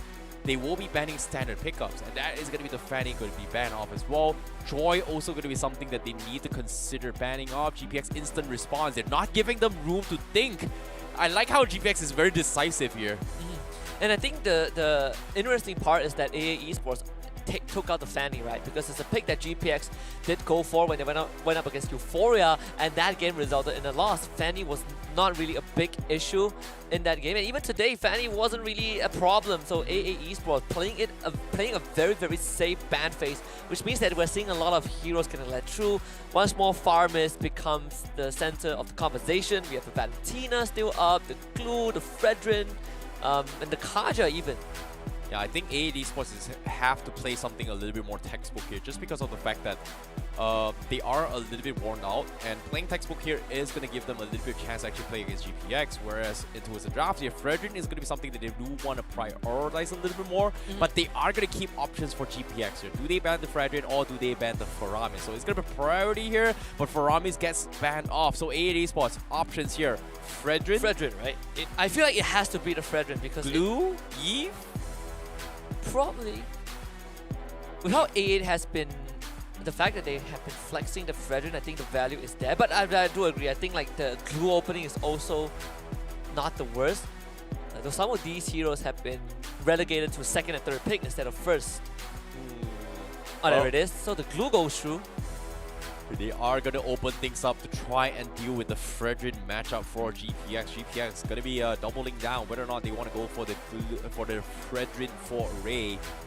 It seems like they should go for it as well, but no, there it is. Ignore it. It is going to be the Benedetta XP lane against the Kaja. And I like how GPX is adapting to this. I think they were watching the MDL, so it makes a lot of sense why AA Esports doesn't really mind this as well. This is a pretty decent matchup, and double Petrify's coming in. Kadita completely ignored from both sides. AA Esports has the option to actually go for it. And you know why the Benedetta is not only so good? It's because GPX was in this position. When they went up against Euphoria, they had a Glue for Ziri, and his god went Benedetta for 2 games in a row. So GPX taking a page out of that series yesterday, adapting really quickly. I love this Benedetta so much. You cut the waves, Glue can never catch you, and AA Esports committing to that Kufra so early on. I was expecting a little bit different here, maybe just because they want to try and open things up for the Assassin playstyle. So tank slot is very much up and open for AA Esports. A little bit of denials here coming in from GPX. They can actually go for the Hayabusa as well, which is something that I think AA Esports likes to play around this composition. So I guess that is going to be the hero pool for Ozil, right? Like, I think that's something that not many people kind of expect out of him, but yesterday they were actually able to take the game off PPN Strike for this Hayabusa pickup for AA Esports. So I like that they are going in this direction, but for GPX wise, they will secure down the carry in case AA Esports goes for the Fredrin. 2 very, very tanky composition from AA Esports, but for GPX, I'm pretty sure they have to deny the Fredrin, but at the same time, why do they need to do so? Because, like it or not, if they even if after this ban phase, they will still get first pick priority for second pick. So it forces AA Esports to actually ban off junglers instead. Yeah, we are seeing GPX start to take out all of the goal laners, right? Brody is the first one to go. I'm expecting perhaps we're gonna expect the Melissa to get banned next as well. Oh, which is gonna smart! Leave the Claude. Wow, actually take out the Hayabusa. Smart read, considering how Ozzy was playing yesterday here. This is gonna be a denial coming from GPX. That is gonna put AA Esports in a awkward position. What other junglers can actually face up against Fredrin? So AA Esports, do they go for the coin 50-50 flip? Do they just ban the Fredrin right here, right now? Or do they risk potentially just banning off another mage here? Because as of yet, Farsa is still completely ignored in the pool. So there's pretty much 2 choices here. Fredrin or Farsa coming from AA Esports. They have to pick their poison. In this case, you probably looking at the Farsa, right? There it is. Fredrin gonna be in the hands of GPX for sure. Unless it's a jungle Benedetta, but it's very, very unlikely here. But no! They commit to the Lancelot. Okay. AA surely now have a Fredrin Engro to go for, right? Fredrin, I think Akai isn't too bad an option, but Fredrin is... GPX is never gonna go for the Fredrin anyway, so AA Esports spoiled for choices. They have the jungler to work with, to consider. They also have the gold laner they can pick up right now. The Melissa is on the board. You also have the Claude. Arfi opting for it. This is kind of the big AoE that, you know, was lacking earlier on from ALVA 8, where they took the Brody over the Claude, but now we're caught in the hand of A8. This is starting to look like a very robust composition. Oh boy, this is a little bit interesting as well, because if right now the biggest problem for AD Esports is that if they go for a Fredrin, they do have a lot of chain CCs, and these are good heroes to actually deal with a Lancelot. But the problem is, if carry is left untouched, they are going to get completely shredded apart. But no, they're not going for the Fredrin, but they're going for the jungle Paquito. I love this. Let's go! Finally, a team bringing in Paquito. It has been buffed a little bit, but is it relevant enough to be in the making? And so far, with this Paquito in play, Paquito known to be one of the strongest fighters to deal against assassin junglers, gonna be brought in, and GPX forced to go for the Lunox. Adaptation has been made, but GPX, they double down on max HP percentage chunk with this play, and they've got their drops here. It's two very different compositions. And for GPX, again, all they got to do is to win this game. And they're off to top 4, but AE Esports, so warmed up after the MDL series, coming in with a composition that I don't think I've ever seen before. We've seen Paquito in the Open Finals once or twice, but AE Esports bringing out on a potential elimination match. This is something that I find very exciting, especially when AE Esports have gotten one of the most robust compositions that you can ever ask for. A blast from the past. Once upon a time, Jungle Paquito terrorizing all of Mobile Legends Bang Bang. Finally here in action here. I'm looking forward to see whether or not AE Esports is going to be able to come over top, because as of yet, they've got a lot to prove after a very, very long game in MDL. Now losing one game due to disqualification here. Can they rise up the challenge and take the 2-0? You got to stick around and find out, because this is going to be the Indonesian pride here for the SBS Pro Series. AD Esports currently on the blue side, going up against GPX for that title. One of them will carry the torch for Indonesia into top 4 by the end of this, but AE Esports clearly wanting to put up a fight. And I'm just very, very excited to see how that XP lane is going to work out between Ziri and Fondia, because GPX fell to the Benedetta in yesterday's series, and they also got this exact matchup into the glue. Oh my goodness. I like how Fondir is just completely bullying Benedetta, knowing he's got a strong first kill in the early stage of the game. Fredo Cutie, you know, gonna get a little bit of harassment, but it's not gonna be a big factor for GPX. So AD Esports, it all comes down to whether can they sync their rotations around Ozil. Ozil going for a damage build Paquito just to threaten the Lancelot a little bit more. So in this case, if they go in for the tanks a lot, it is going to be a problem in terms of damage output, so I'm looking forward to see how it goes. Ray hitting that 4 off that cam onto Kesu. Slow right down. Ray forced back by Ozil.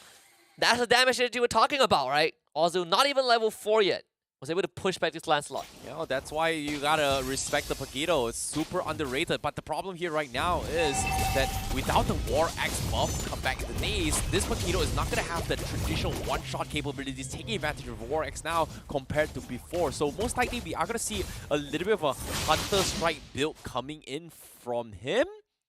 And I want to see how it all goes down for now, because as of yet, eventually, this Lancelot will not have the damage to actually threaten the Paquito. But I'm curious to see whether or not can he steal off the turtle, because as of that, he doesn't have the jungle emblem for Ozil.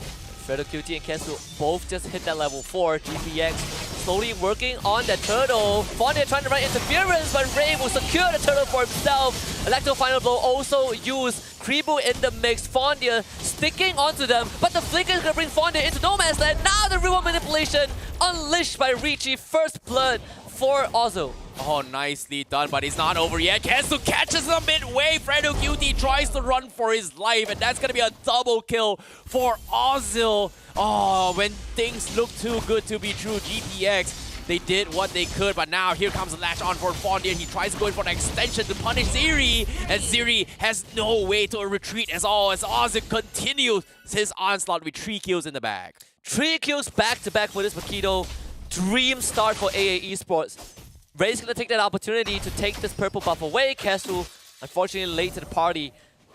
The good news is that despite Ozil getting 3 kills, not too much of a level of advantage for A8, and Ray is 2 levels ahead of this Paquito. Oh boy, this is the perfect dream game. That's why it's just so strong against Assassin early games as well. And he's trying to actually get a little bit more snowball. And this is where GPX, they have to play catch up to a certain degree. They're setting up an gang with Fredo QT for the catch, but look at how A was positioning themselves. They're just completely ignoring fights. They're playing it safe. They don't need to risk unnecessary fights. And as soon as GPX grouped up, they are losing valuable resources across the map. So be extremely patient for this fight. But Ozil looking for the steals, and he steals it with the retribution. Ah, you hate to see it. You hate to see it for Ray. Ray's at least a bit fun at it because also needed the XP. Kesu taking the brush, gonna get kidnapped by the Divine Judgment. He's gonna elect to final blow again, but the remote manipulation is gonna let Ozil get a mega kill streak. Both teams trading 1-for-1. Does GPX have more steam left in the tank? Doesn't seem like it though. Ray cannot contest the camp.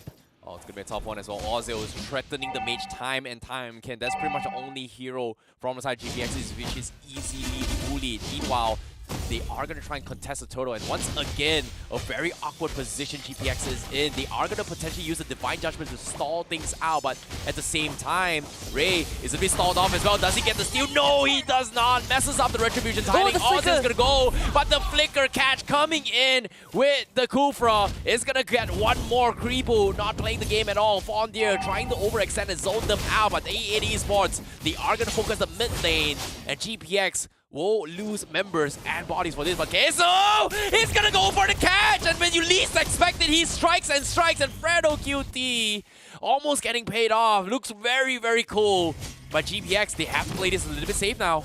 Kesu. Oh my god, Kesu, really? He's gonna go for it again. Just have the bouncing balls, cancelling the dash from one, but wants to stand his ground and fight this. Esports not threatening him enough, and now Ray shows up to provide a bit of that help. Real manipulation used just in case. Ray straight onto the Eve with the Thorn Rose, dodging damage, jumping onto RV, forcing the Blazing Duet out, but Fondia is in the back line. He's trying to get rid of this Lancelot. Creepo now shows up to the party, and Creepo gets the job done. Arfi goes down, Richie forced away, GPX finds an answer. Oh, mistakes were made from AED Esports here. They got a little bit overzealous, but little did they know Ozil was nowhere to be found. They needed Ozil in that fight, and now they are going to try and stall the fight. Tyrant's Rage comes in, but the Brilliance also counters the engage as well. The Divine Judgment counterplay is here, but here comes Ozil! He goes in, he kills them all, and he's gonna get the triple! Do not be alarmed. You think you want the fight, but it is gonna be Manny Pacquiao that comes up on top. If AE Esports win this, definitely on the back of Ozil. 8-3. All the kills on the side of AE Esports in the hands of this Paquito. Siri will just clear the wave. Ozil needs to be careful. Can't let it get into your head just yet. GPX dealing with under a 2,000 net worth deficit. All things considered, still not the worst case scenario. Kesu also spotted out by the members of GPX. They want that mid-tier 1, but up against Richie's wave clear, it's not going to be easy. Oh, this is going to be scary coming from GPX. A very huge lead for Ozil. He just got his Hunter Strike and the Malefic Roll. A lot of armor shredding. Tanks a lot coming from GPX. Slowly transitioning with the War Axe. I don't think it's going to matter too much. But look at that damage! 2-hit combo. Goodbye, Ziri. GPX underestimating what this Paquito can do. The recent buff finally starting to take effect, and Ray now looking to steal this off. He's trying to bait them off, but guess what? Little did you know, from behind, Kesu tries to stop him, and that is going to be a turtle secured by AED Esports. GPX still not too worried. They got the bot tier 1. They traded something back. This is still a very manageable gold deficit. In fact, GPX sticking together as a squad, they will take over that bottom jungle, which is an area that they can access easily. They see Ozil, they see Kesu, the conceal play is there. Kesu instantly clearing out the brush, making sure that Ozil gets that orange buff. GPX on full retreat. Oh boy, they have to play slow. Ray doesn't have the purple buff as well, so they are going to try and take a little bit breather here to figure out how do they deal with this Paquito, because eventually this Paquito can threaten every single player at GPX, and they need crucial items. And what is that? That's going to be written on armor, there's going to be dominance item, that's going to be at least another blade armor to deal with this burst. And while this is all happening, can they find space to get some farm? Because as of yet, the extension with the stun comes in, and now GPX, they will lose members in the fly. And again, another Flicker Tyrant's Revenge from Kesu. He's so accurate with this cash. Ozil, big opportunity. Oh, Ray actually checks it. And Ozil's not going to go, but Kesu commits right now. Ozil shows up. No opportunity just yet. Again, AE Esports, they can choose to not overcommit. Meanwhile, the Benedetta, Ziri has to deal with the bottom side. So AE Esports creating some space on the map. Oh my goodness, the amount of damage that he has right now. Look at this, Ozil 24k and even items as well. He's close to finish off his blade in despair. And once that's happened, any combo coming in is going to completely one-shot everyone from aside GPX unless they start building up those items. And as of yet, defensive items-wise, we can see that the Lancelot is actually going for the Thunderbelt. Doesn't necessarily provide the biggest amount of defense. And Dominance Eyes from Kacha is not going to save him from this initial burst.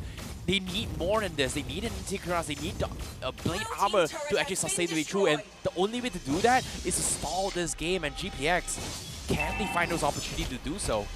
They're doing a pretty decent job of stalling things out. All things considered, this Lord spawn is going to be crucial. So far, AA Esports have been good on the engages, and that's what's been stopping GPX. Ray also chunked down 70% health.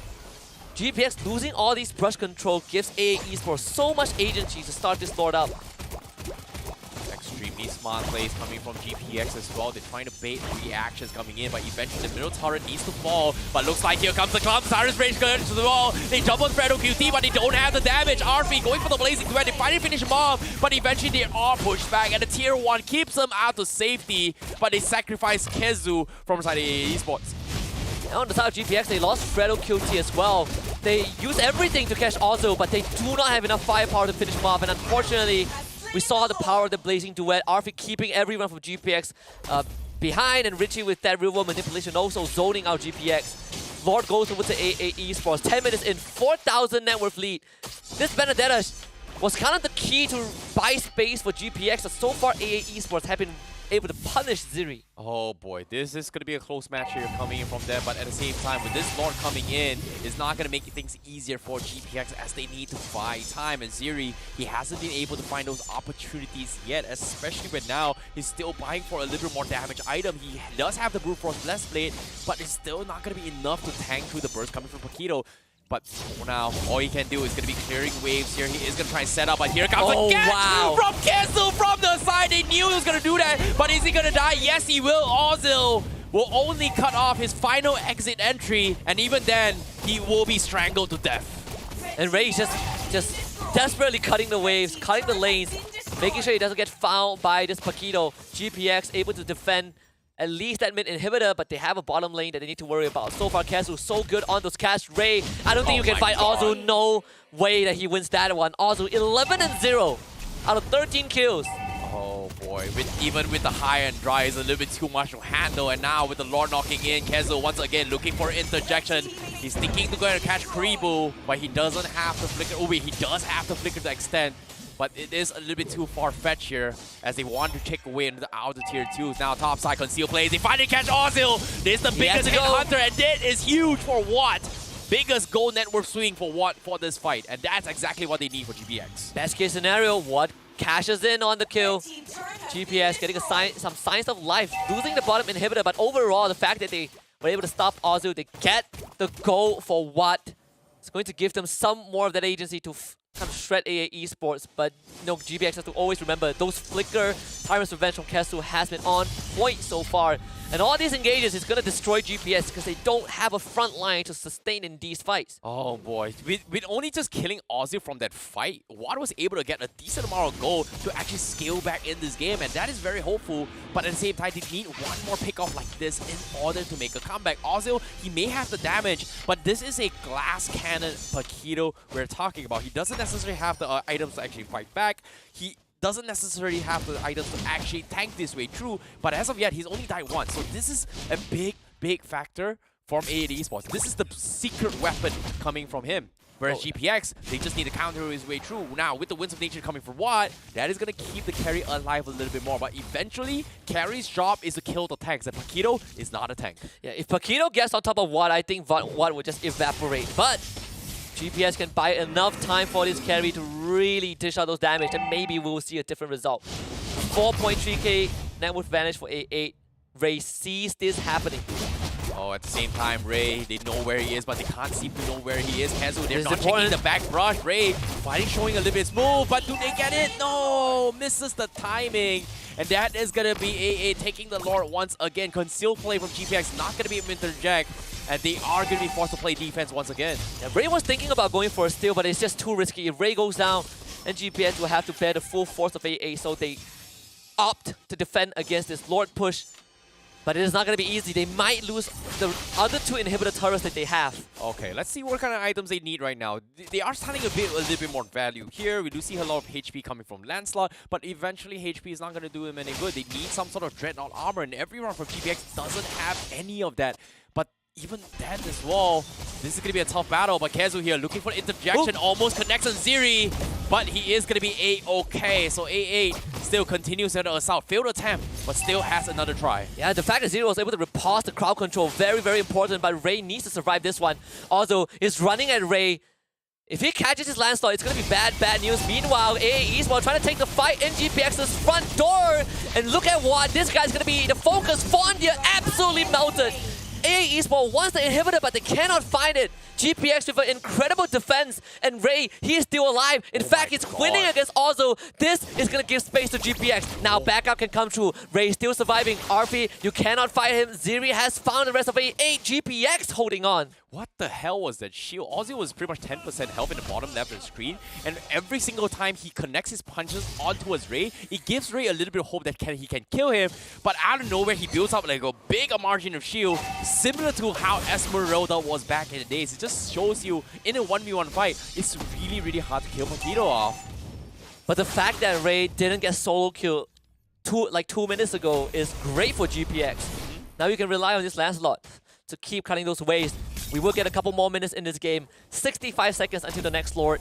And all things considered, the goal differential is just 4,000. It is not too big of a margin. Yeah, this is huge for GPX, considering that they have been playing on the back foot for the longest time, and now with a little bit more items here, they can threaten AA Esports, and they have to be a little bit more careful. But here comes Gasu. They go in for the catch, and they are going to completely eliminate Fredo QT. Tries to get out. Immortality keeps him alive, but absolutely nothing they can do. GPX not able to counter-engage here, especially without the Divine Judgment. 4 immortalities up on AA Esports. Ray shows himself in the body, but there's only so much he can do. He is buying time. Keizu looking for the catch, and he's going to be A-okay. Ray still sidesteps his way through, but AA, they have to make a call. Chase him or push the lane, and in this case, they're going to chase the Lancelot, and that is going to be the rest of GPX getting some space. But Ray, look at him. Look at him go. He's got a boost. He's got so much stats, but he will eventually die in 4-man of AA Esports. They bought so much time. Instant conceal play. Ziri out of range from the Tyrant's Revenge. Lord just spawned. The timing could not have been better for AA Esports. They will not have Ray to contest this Lord. GPX once more will have to defend, this time against Lord number 3. Meanwhile, topside, I think they found Watt, but Fondia, he's gonna get melted. Can Watt survive this one? Oh, Ziri! It steals the Lord!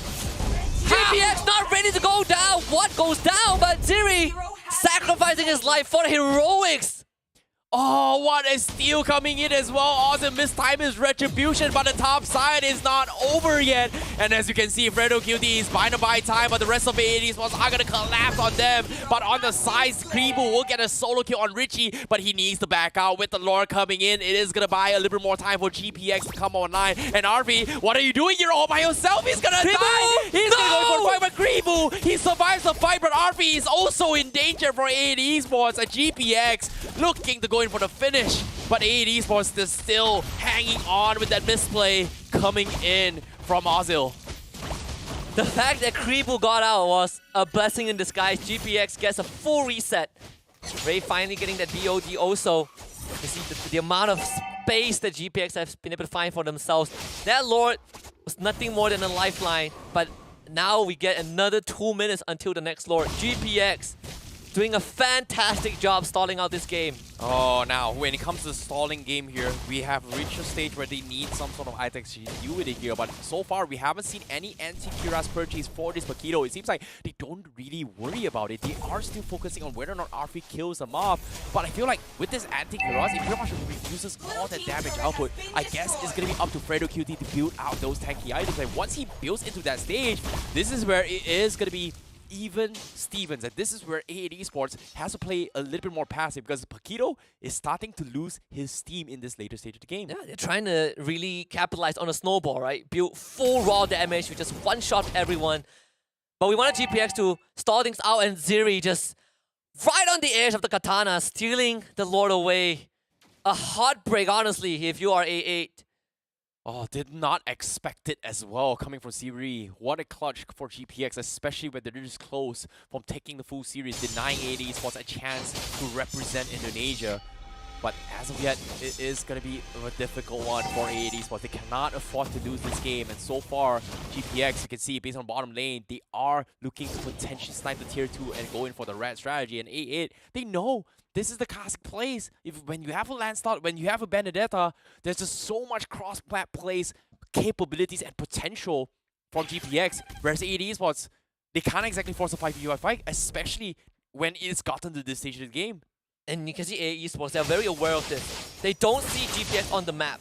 Right? If they catch him, oh my very goodness, important. they do! Swiping back into the turret, they got him. Right at the edge, Kesu clipping at the remains of the tier 1, getting the Tyrant's Rage stun for the setup. And Ray did not expect it at all. Some next level play coming from AD Esports. Next level precision. And now the conceal plays to interject the top side. This is how you deal with cross map plays. Who do they kill? Fredo QT has shown himself, but what is going to be the biggest prize? Carry, no immortality. He's got the Wisdom of Nature. He's all by himself. 1v4. Nothing he can do. But at the same time, the Lord is going to be up for grabs. But GPX pressuring the bottom lane with the Benedetta. And this is the cross-map plays we're talking about. Eventually, the Lord will be secured by AD Esports. But GPX, they might lose an inhibitor, and they will. Decent trade from GPX. And again, at the end of the day, they lose the Lord. They had to defend against this. They've done it before. And they were able to stabilize that bottom side, get that inhibitor trade. So all in all, GPX still got something out of it. RFE just got purchased Immortality as well. Lord spawning bottom side, GPX should be able to deal with that no problem. And Ziri just cutting across the map as fast as possible. Just now, Fredo QT actually went for Flicker, Divine Judgment onto Fondia, but they couldn't get the kill. That's why Watt ended up going down. Now they have the full force of GPX on the top side. Fondia finding Kribu, instantly going into that ultimate. Ziri cutting through the backline again. Fredo QT wants to help, but Kribu stuck on and deleted. How unfortunate. They needed the Lunox in this fight, but it is not over yet. They've got 3 immortalities. Ray doesn't have his. With the Lord coming in with 20 minutes in the game, AD Esports might be able to tie the series here despite losing a disqualification for game 1. But now with the jump comes in, the Tyrant's Reach is there. It's all out brawls, but the Lord making work on the Crystal. And RFE says, I don't care. I'm taking the Crystal. I'm tying the series, and it will take 1 game against GPX in this series. It all leads to this. We still have to go the distance. And AA very, very much warmed up. Debuting the Paquito jungle in the most important series and pushing us to that game 3. GPX, they had a free one, but now it's all back to square one. Doesn't matter anymore. One last game to decide who makes it to top 4. This is the full reset coming from both sides, and eventually it comes down to one final game. And GPX currently, they may have shown strong showings, but what threw them off guard was the Paquito jungle to deal with the Lancelot. Ozil, just a phenomenal early game dominance, very early triple kill, translated into his 10 kills without dying a single time. And even here, Ray could not sustain his way through, but over time, AD Esports, they had a very, very good game where they are playing around where Kezu is always catching GPX at angles where you least expect it. And every single time that happens, Ray is just in a situation where he just can't really do too much about all these fights. I mean, Kezu, MVP for this game for sure. The amount of engages that he has been able to pull off, is the catches, him and Fondia on this glue. The constant pressure on these squishy targets. Again, GPX, they don't really have a front line to work with. When these fights get dragged out, AA Esports just win with raw durability. We go again in this one last bout, AA Esports. Yep, and it is going to be a good game for GPX, and eventually it is just such a strong, phenomenal game for them. And I'm looking forward to see how game 3 is going to go, because eventually GPX just completely popping off with this series. And at the same time, losing out this series means that they are on the equalizer, as we mentioned as well. But let's take a look at the items real quick as well of how things went down. Obviously, Paquito and Ozil here, very, very early Hunter Strike, transition into a Malefic Roar in barely 8 minutes of the game. Pretty much shreds through everyone from inside GPX. they didn't have value anti-Kiras, they didn't have value steel leg leggings as well to actually defend against this, but even that is not enough. And pretty much the only one that pretty much has a little bit of defense here was Fredo QT, but most of the time, Fredo QT was nowhere in this fight, and as a Kaja, you can't exactly zone off a Paquito when they're in your face. So eventually, it came down to a situation where they had no choice, scrap the idea, dodge Paquito throughout, and drag in towards the later stage game, which I felt was a really good play. But it all came down to whether or not Ray was able to match up against the Paquito. Unfortunately, scrapped his idea, sold all tank items, went for full damage, didn't have enough to challenge the Paquito at all. Yeah, and it's just so rough for a GPX. You know, you look at all the stats, AA filling up the Hall of Fame, also of course most damage per minute, most gold earned per minute, Fondia, the tank for AA that GPX could not shred through, and Richie on this Eve has just been instrumental in orchestrating these team fights. GPS cannot dive AA at all. Yeah, well done indeed coming in from AA Esports, because now with tying in the series here, I'm looking for to see who the MVP is. It is going to be none other than Ozil himself for the Paquito. 11-1-0, died only a single time for his greedy plays up top, being caught up with Divine Judgment. But it doesn't matter because he's holding on his own. First debut Paquito here for the entire Snapdragon Pro Series in this playoffs, and I'm looking forward to see more of it because this patch has made Paquito so very strong.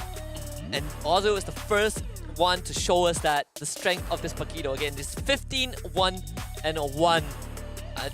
Again, no one expected this Paquito to be shown up, but he was the prime reason why AA Esports basically snowballed all the way from start until end. Never really, even when losing the Lord, didn't really matter.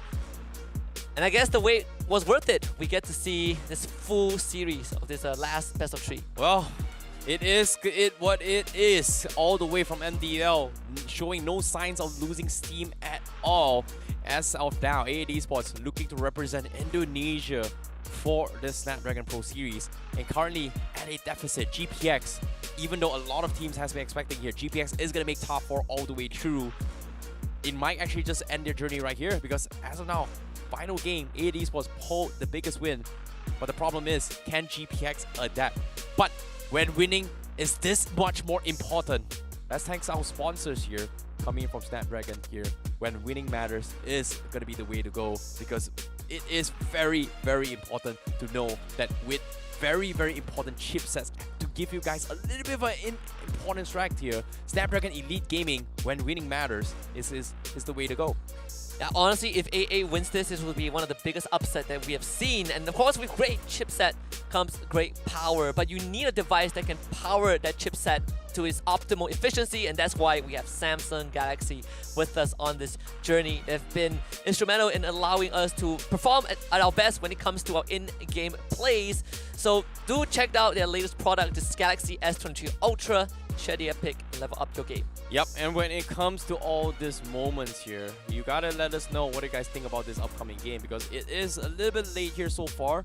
But what I'm extremely excited is to see whether or not AA Esports gets the 2-0, because eventually it's bound to happen. They pulled up a pocket strategy. Paquito, super underrated. No one expected it as well. It's been calling out for the longest on time, but it is AA Esports that brings you to the table.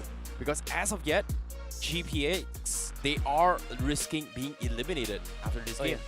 And of course, we also gotta thank Monster Energy for allowing everyone involved, unleash the beast within them, take a swig, bleed green, get energized. Monster Energy is right here with you. Check them out at www.monsterenergy.com/gaming.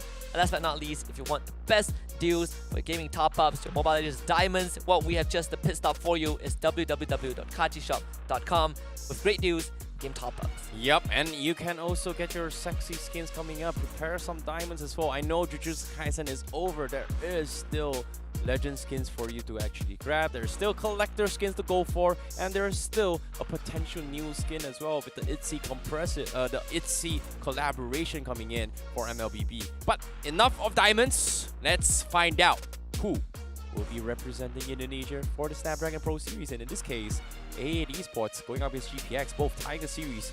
As of yet, game number 3 is going to be the decider match between both of these teams, and as of now, A8 Esports, they seem to be so very strong, and their plays here, they just finished the MDL and now they will continue their journey. GPX, however, needs to find a way to bounce back, but after that game, it feels like GPX, they seemed a little bit down from this game so far. I definitely feel that GPX looks a bit lost. It's a game where I feel like they got very comfortable with their composition as well, but the early snowball from AA caught them off guard, and GPX have been playing the entire game in recovery mode, even with heroics from Ziri, stealing the Lord, splitting the lanes, getting trays all around. It was those late game micro decisions, how AA decides to rotate, how AA takes these fights that never gave GPX proper room to breathe. Every time Lord comes up, GPX doesn't have a jungler. Every time Lord gets taken, GPX loses a frontline. It's always this domino effect that GPX could never recover from. Yep, at the same time now, with Fredrin completely ignored throughout this entire bans in game number 2, I want to see whether or not Fredrin is going to be priority, because GPX, they completely could not play the Lancelot tank at all. And this time, they're forced to actually switch up their drafts a little bit more. Same identical bans coming from both sides. ALVA going to be banned from side A8 Esports. GPX going to be banning off the 1-1. Do they continue their trend here? Do they ban off the Faramis? So far, it feels like A8 Esports, they want to play around this Faramis a little bit more compared to GPX. It does feel like it. I think A8 Esports, they see a lot of value in in heroes like the Fredrin and the Faramis. So far, the bans pretty similar. See both teams pretty kind of worn out at this point. We are very late into the evening. I believe it's 11 PM over there. But Arlot, Fanny, Joy, 1-1.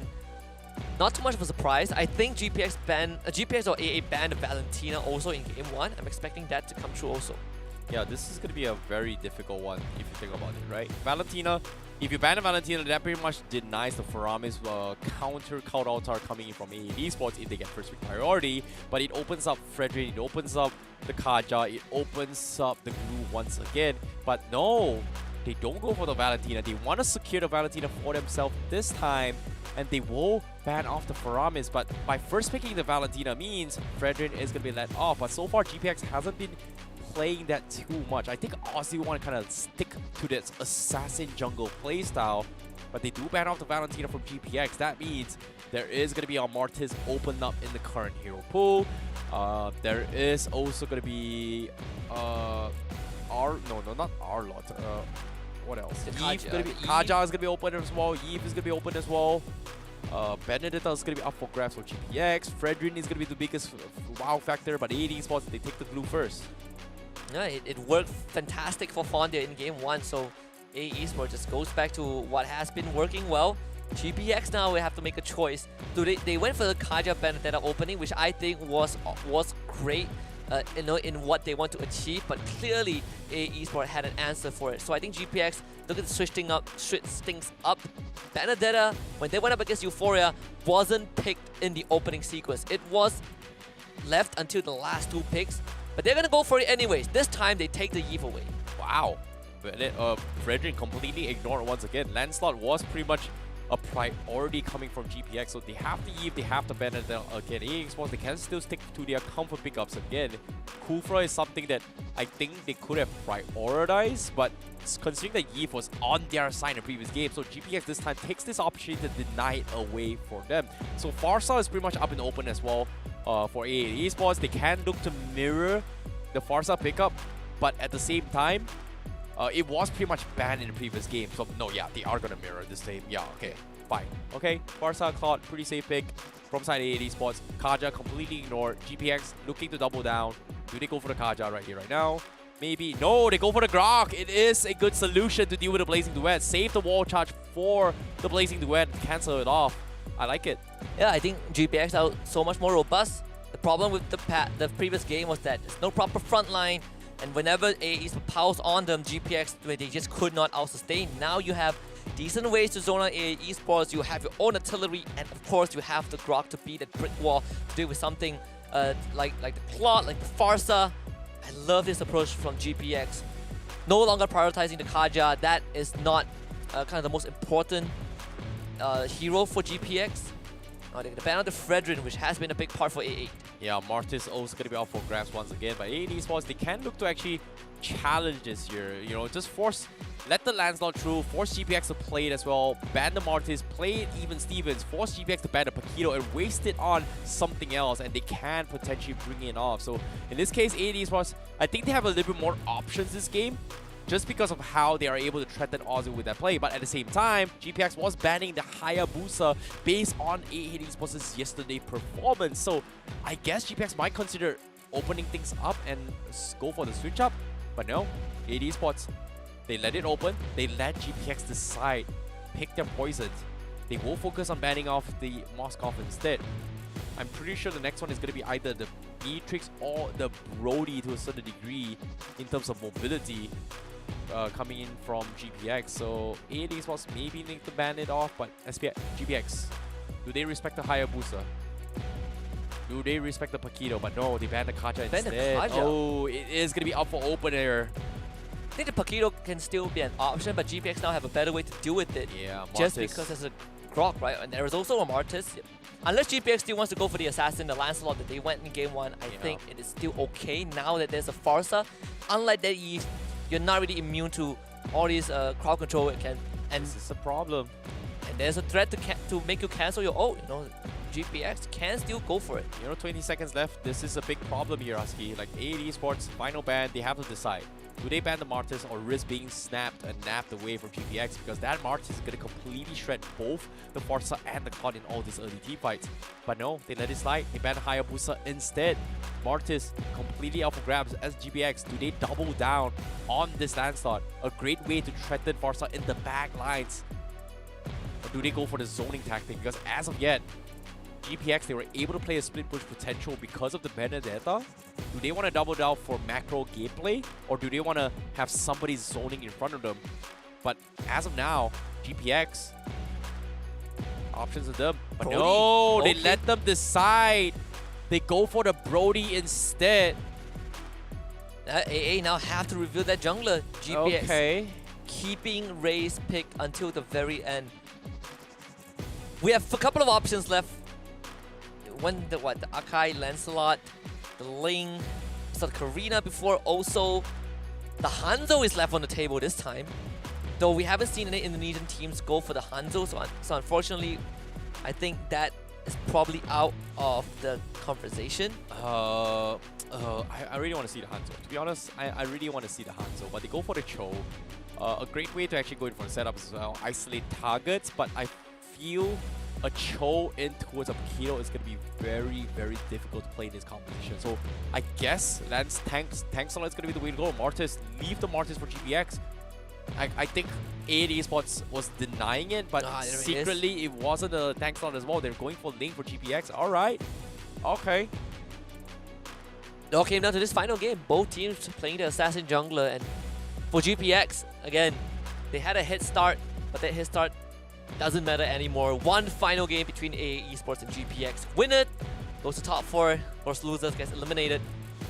And both teams came in for the regional qualifiers, and it's a bit of a shame that only one of them can make it through. But A8, if they've shown us such gameplay in the previous game, I think GPX, they're in for a ride. Yeah, this is going to be a tough one as well. Good pick with the Cho as well. A way to actually catch the Link midway rotation. Another solution is going to be brought out, but whether or not can they execute, because eventually this Link is going to be completely ignored. The only one that can catch him is pretty much either the Glue or the Cho, and it is still a very, very difficult task to do. As of now, the lower bracket semi-finals decider match. Who is going to represent Indonesia for the Snapdragon Pro Series? Stick around to find out. This is going to be game 3. And on the blue side, we have A8 Esports and GPX on the red side. Fellow QT, a bit late to the party, trying to disrupt Ozil, not able to make it there in time. Again, for all focus on Fondia on this Glue. in the previous game, we are getting the exact same matchup in the XP lane, and Fondia has been really able to stop his Benedetta from being efficient. GPX, even though they took a couple of pages off Euphoria's playbook, they haven't really been able to replicate the same success. Redo QT running interference in the jungle, spotted out, ambush coming in from AA Esports. And then get the first blood over to Fondia, taking down the glue. Ziri can get Richie. AA Esports starting it off on a good note. Yep, this is going to be a very, very conclusive match coming in from AAD Esports. And GPX currently, they are going to be forced to play a little bit slow. Fondia are going to be harassing Ray on the sides. Richie loses his life on the sides in the hands of Ziri. But there is going to be a little bit of slow rotation coming from Ray. And here's a big downside coming in from the fights, because right now, the rotation coming from AAD is a little bit too fast. They won't get the kill on Ziri down bottom. And Ziri goes down. Kesu also traded back. Both teams really going both blow for blow, but for AA Esports now they get to cash in on those turret shoes. Some extra gold for them. GPX. So this is a matchup you expect Watt to kind of have to lead, bully this plot away. Especially when you hit that level 4, it's also able to cash in on a bit of that extra gold as well. Oh, Ziri no, a little bit find too Ozil. close. A little bit too close in that vicinity. Richie doesn't have his feathered airstrike yet. Fordet is going to be there to intercept. Ziri dropping a little bit too low, but now with the real world militia comes in. Kribo chipping away Richie bit by bit, and he will actually kill him off. No escape whatsoever. And Kezu now looking to interject into Ziri. Does he have the waves of Dragon? But they are going to go for steal. But it is going to be Kezu that steals the turtle. But to what avail? They lose Ozil in the process. But GPX, they have the kill advantage, but they do lose objective in the hands of AAD Esports.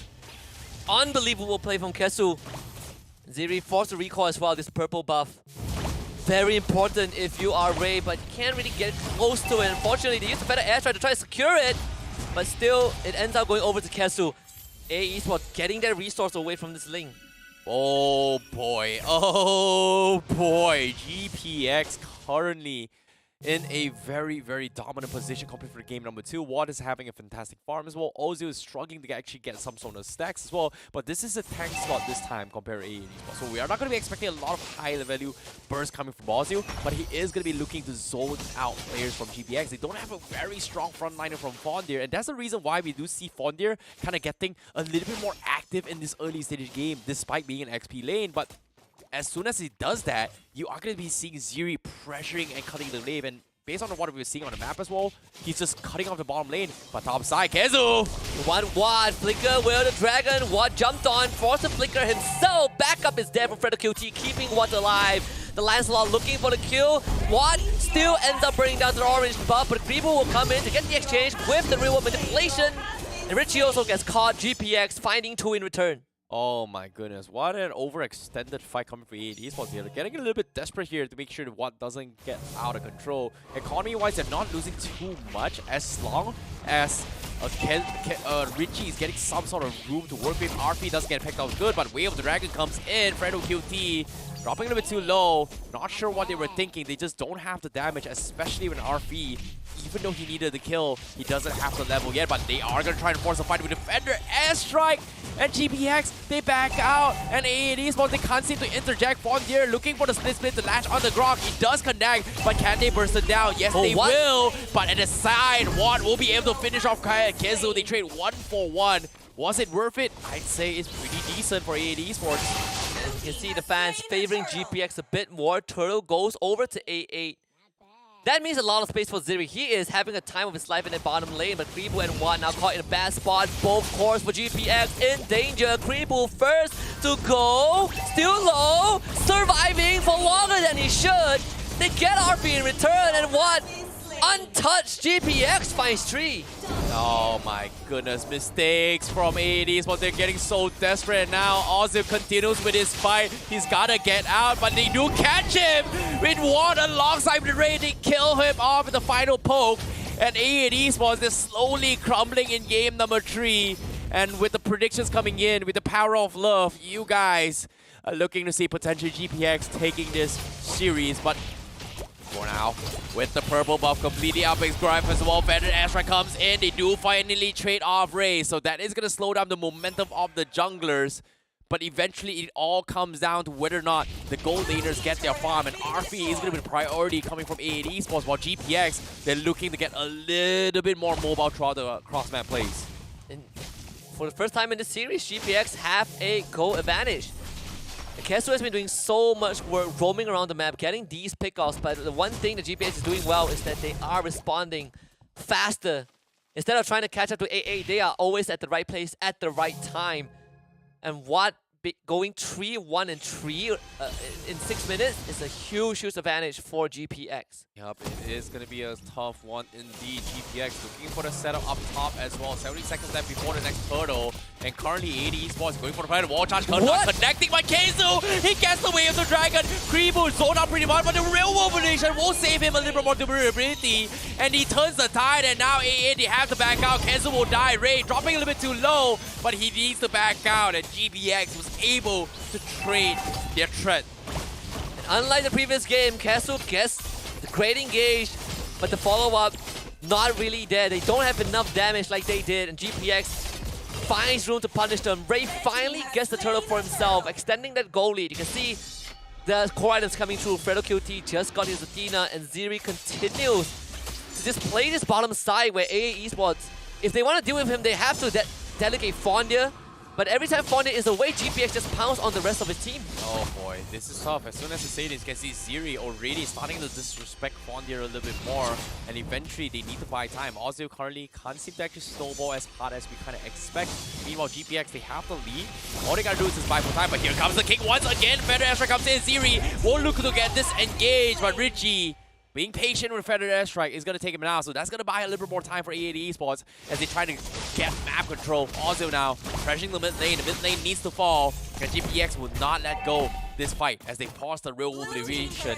But with that down, top side, Ray in a little bit of awkward position. Grok comes in, wall charge will connect on Kezu, but can they finish him off? They look to interject, but Ray is getting out. Ozil looking for execution, but okay.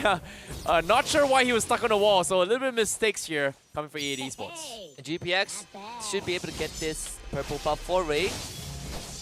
That's going to be great. GPX continue to keep this lane juiced up. And Watt continuing to have a great game as well. The bot tier 1 just now was taken away by this Brody. GPX keeping that goal lead, can still play from A8. Need to look for members, but unfortunately the read from AA is a bit off. Going towards that boss side when GPX are at top. Yup, and now seeing how this is actually happening as well. GPX, they are going to force Vicious. Zero clearing the whip race, but Fondir can't seem to actually going for the flank, considering that they need a strong frontliner. It's going to be up to Kessel looking for this kind of opportunities, and you can see on the map as well, is running across the map, making sure that Ray is just wasting all his energy, because eventually it's only Kezu that can actually catch him off.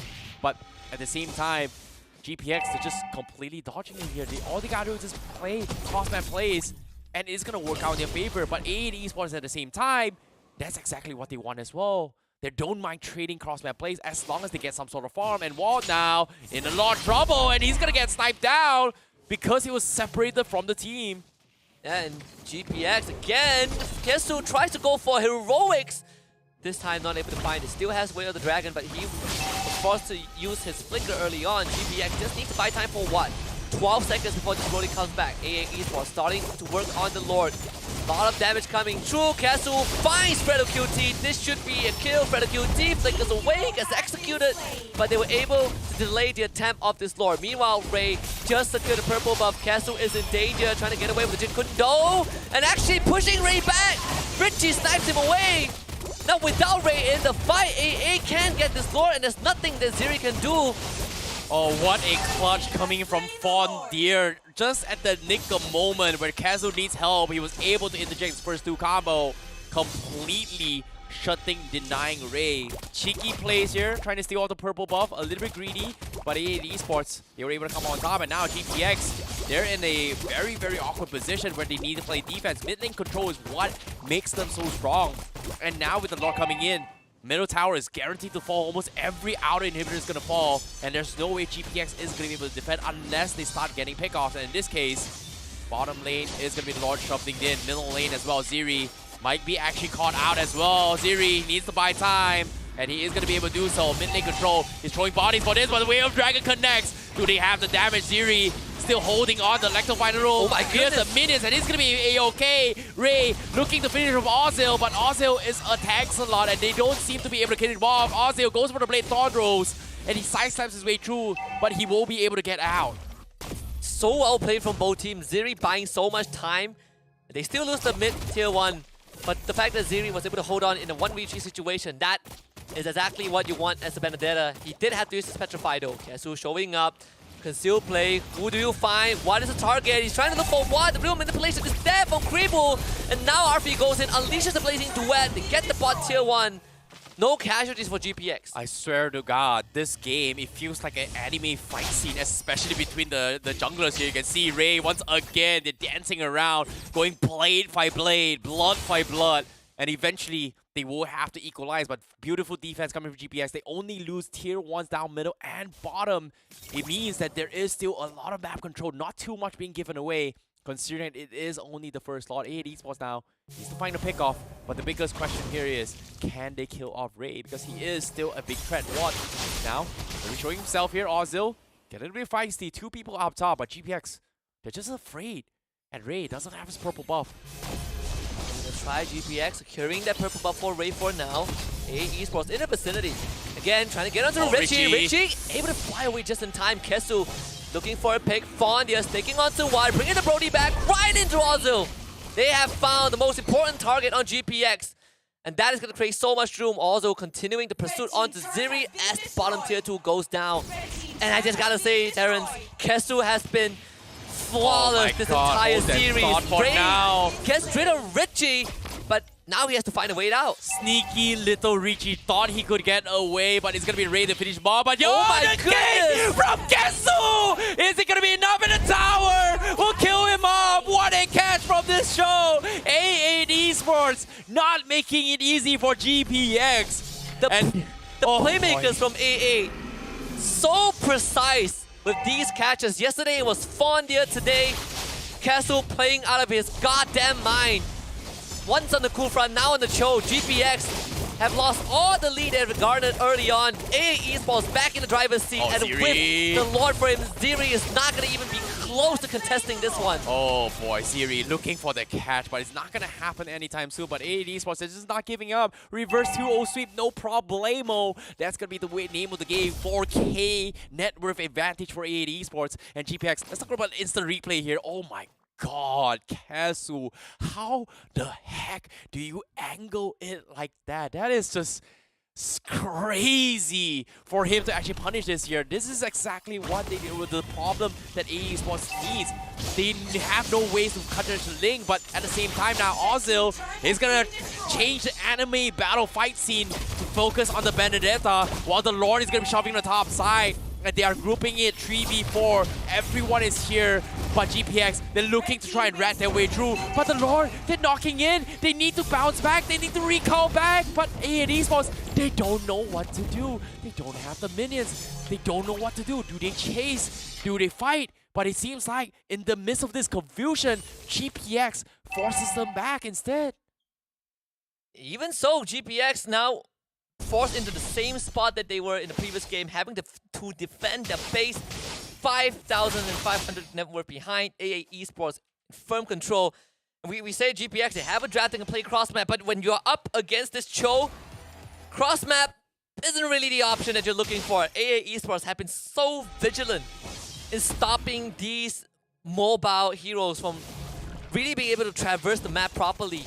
Oh boy, now when it comes to items as well, Watt very close to that rose gold meteor. This is where Watt is going to be able to sustain the burst coming in from the far side a little bit better. But the threat here is still not going to be on this Brody. The biggest threat is still Ray and Ziri from the side of GPX. All this cross map plays, and every single time the Lord push comes in, the lanes are always shoved out, and A8 Esports, they have to make a decision. They need to find a catch. But the problem is, if they catch Ray, they can't catch the Benedetta. If they catch the Benedetta, Ray is all the way at the other side of the fight, and this is a big problem for A8 Esports. This anime fight scene is not gonna last forever. Eventually, they need to make a strong hard play, but now the purple buff stolen away from Ozil means this link is gonna be rendered useless. A final opening in the crackle defense from GPX, and now they focus on the Benedetta. They are gonna kill him off. And they are gonna try, but as of yet, he's running for his dear lives. Kenzo looking for the setup. The Jikundo comes in,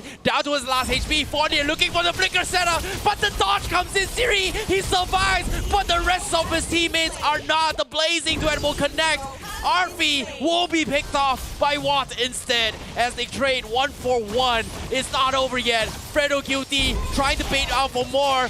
Watt is still alive. He's got the damage. God, no marksman for AA. They have to back out. Ziri looking to try and connect this fight. But Watt plays it a bit slow. He might be pulled back. He needs to run from this. And he's going to lose a life. But no, he survives as well. He's going to be fine. But eventually Ozil will go in for the finish. It's not over. They are backing out. This fight scene will extend. Kezu looking to pull it off, but the side steps coming from GPX will be at a halt.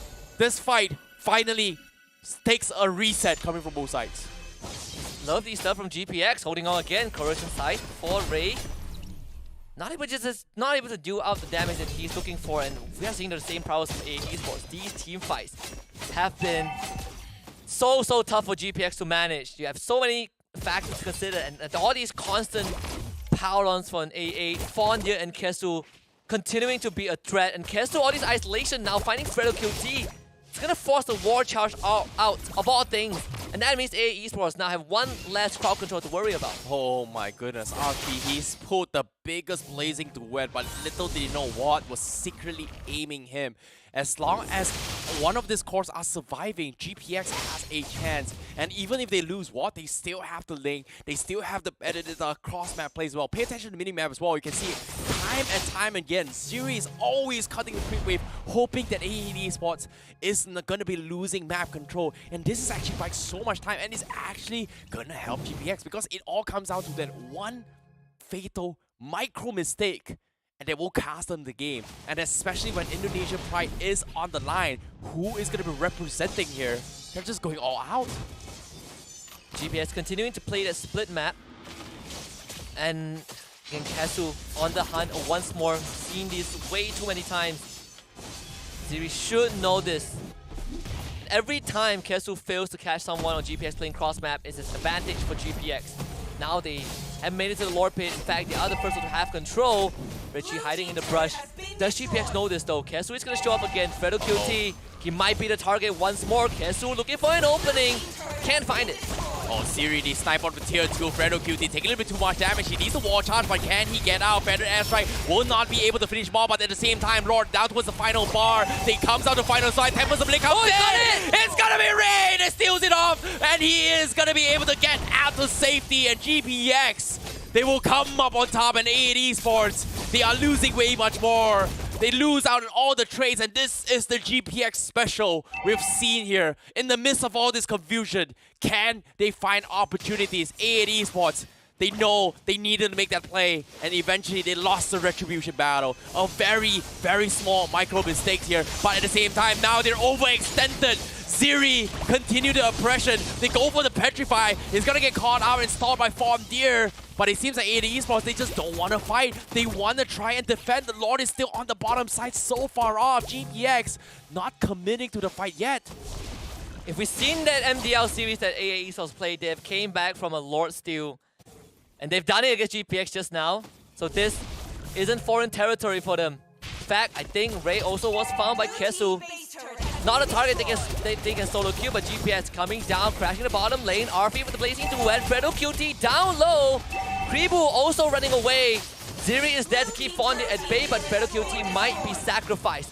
Middle lane under pressure, but AA Esports defended. Oh, very difficult one as well. You can even see Kesu time and time again looking for those angles to actually catch off either the Link or Ziri. GPX, they finally push back, but then they have no choice but to back off. And this is a smart play because GPX, they have lost so much map control because of the fact of the turrets. They lose a tier 1 inhibitor, and this pretty much puts GPX in a situation. We're finding equalize here. We've done a fantastic job of buying time. But now it all comes down to capitalizing on the mistakes. And so far, AED Esports has not made much mistake. And they hope to continue banging it all off. And right now, they're pushing the orange buff for Watt here. Hopefully, with this play, it is going to be able to kill off Arfian, whereas 88 Esports, they're waiting for the respect on Wind of Nature, but here comes the wall charge! There it is! This is the fight they need to win, but they just blow out what? He couldn't get his ultimate off, and one goes down, but they did trade Arfi. Richie also gets fined by Ray. This is the fight that GPX needs. Kesu also goes down. Immortality is popped. Kesu flickers away. Can they catch this Cho? He is buying time, but not enough. It's going to be Ray catching that kill. GPX finding the most important fight in this game. Also pressured by Ziri. GPX now shoving that mid wave in, but A Esports have one built up in the top lane. Can GPX do damage to the base? Oh, so unlucky. Arfi, he didn't have his Purify, he didn't have his Winds of Nature, and now GPX, they will finally push their way through. Ozil losing his life in brutality. He goes for the Winter Trunk as well, but can he survive? No, he cannot. He's done his best. Fondier left alone, 1v4, and GPX is running his way through, but he's holding on. But GPX, they saw an opening. The creeps are here. We're taking the crystal. We're representing Indonesia for GPX Esports. The journey was longer than they expected it to be, but it's how you finish that actually matters. AA Esports putting up one of the most incredible and most resilient performance we have seen in this tournament, but GPX tough it up until the end. We praise all the playmakers on the side of A8. Kesu, we praise Fondia, but the one that won the game for the side of GPX was their own Grok, their own resident Fredo QT. That one decision in that bot lane, giving GPX the ticket into top 4. This match, if this match was an enemy series, this would be top of the most must-watch match ever. High-level mechanics all the way through, top-tier performance coming from both sides.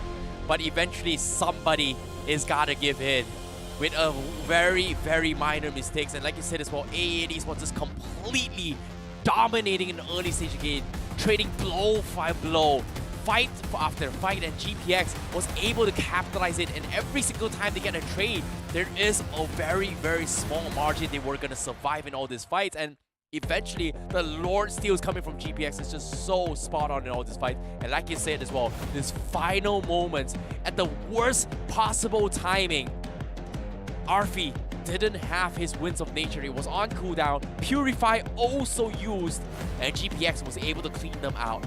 How very unfortunate, but GG well played to GPX. Yeah, and GPX, if you look back in this entire series, they have been playing from behind for both games. The first one almost made a comeback, but the second one, they really toughed it up. One could engage in the bottom lane, and even that one looked a bit iffy from the get-go. What got blown up by A8 Esports, but GPX finally was able to get to the back line, get rid of this far south who has been a thorn in their side, and GPX, you can see the relief in the player's face. This was a hard-fought battle. GG, well played, a well-deserved one. A8 Esports felt a little bit short as well. And it was a very, very difficult game. It has been a long day for them from A8 Esports. But that pretty much concludes their journey for the lower bracket semi-finals. GPX, the ones going to be representing from Indonesia for the top 4 in the Snapdragon Pro Series, keeping the flag alive, keeping their journey alive as they continue their tournament lives here for the Snapdragon Pro Series. And this is where I want to echo what you said earlier on, Terrence.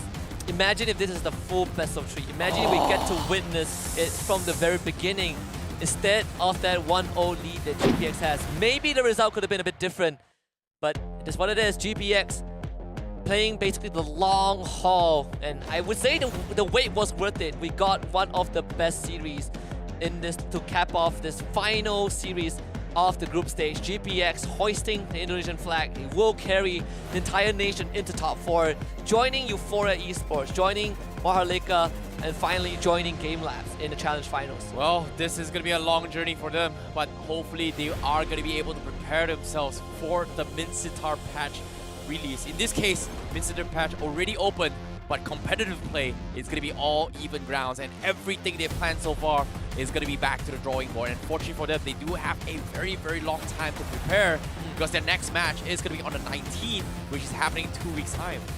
Oh yeah, definitely. I think, you know, for these two teams now, they have some time to prepare.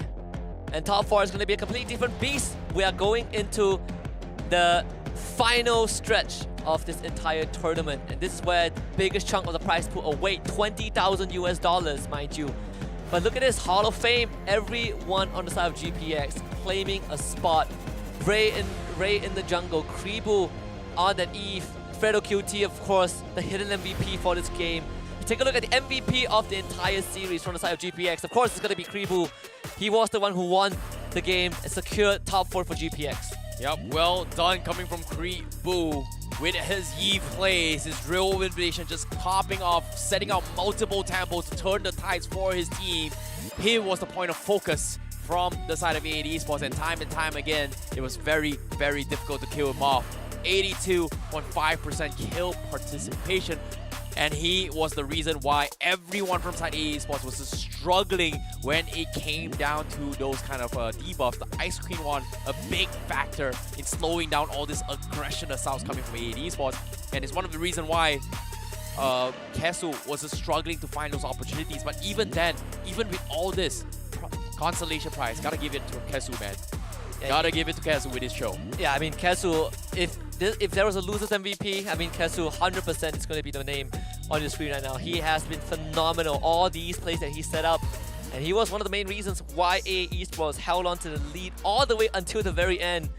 And it's the reason why, you know, and they came in, you know, a bit fatigued, play a full series, and still play one of the best series that we ever gotten. But again, congratulations to GPX, the last team to lock in top 4. We have to wave goodbye to AE Esports. But do remember, I think we definitely will see so much more from AE Esports down the road, just judging by how amazing these players have been.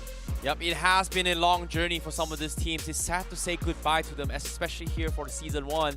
But we are going to be having remaining 4 teams here. So now, let's take a look at the qualified teams for the top 4. Up on screen for the first time here, the top 4 finalists. We have 3 representing from the Philippines. Starting things off, it is going to be Euphoria Esports, GameLab, currently in the upper bracket finals.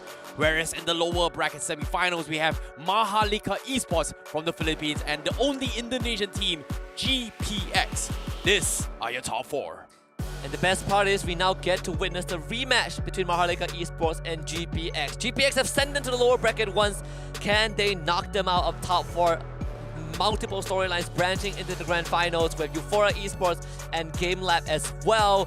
And of course, Euphoria Esports, they knocked GameLab out of the regional qualifiers, forcing GameLab to literally play the entire open finals. And up to this point, GameLab have not lost a single game. GameLabs from the open finals, the most amount of airtime here in Snapdragon Pro Series.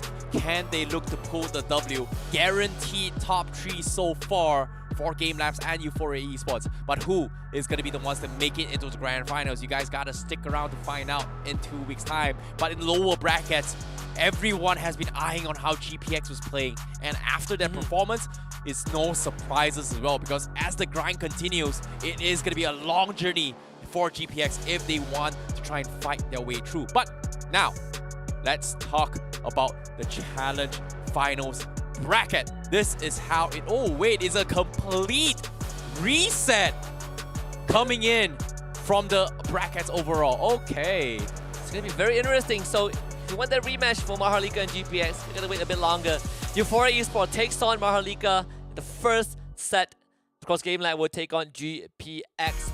This is going to be the series for the first day of playoffs. If you guys don't know the date, it's going to be 19th of April, which is a Wednesday. We'll get to see these 4 teams kick it off and find out who will be our first pair of grand upper bracket finalists. Yep, it is going to be on the 19th, 20th, and on the 26th.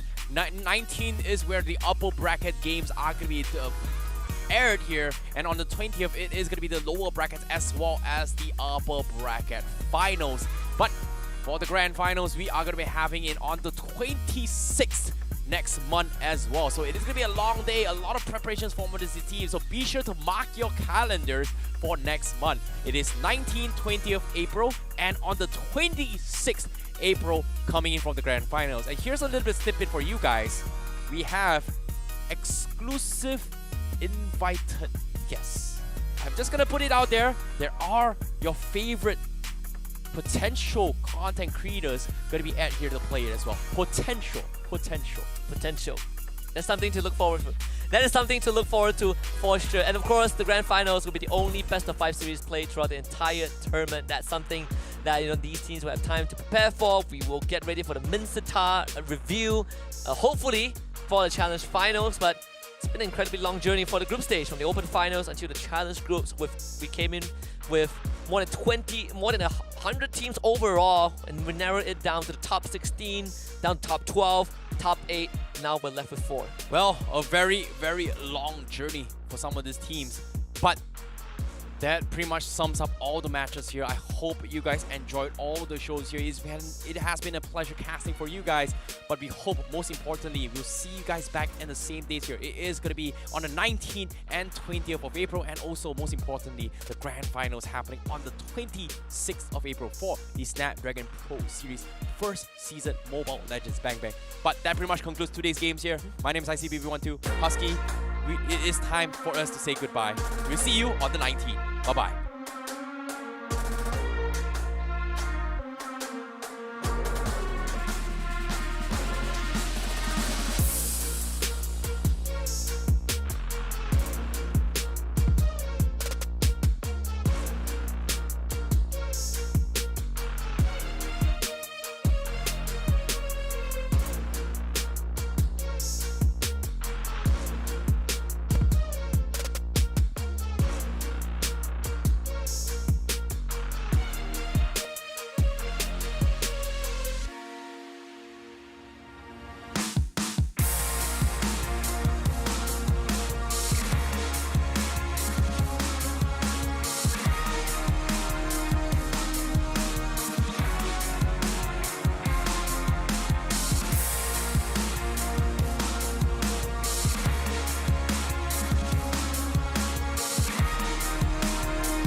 The Snapdragon Pro Series powered by Samsung Galaxy is brought to you by Snapdragon Elite Gaming, Samsung Galaxy S23 Ultra, Monster Energy, and Kachi Shop.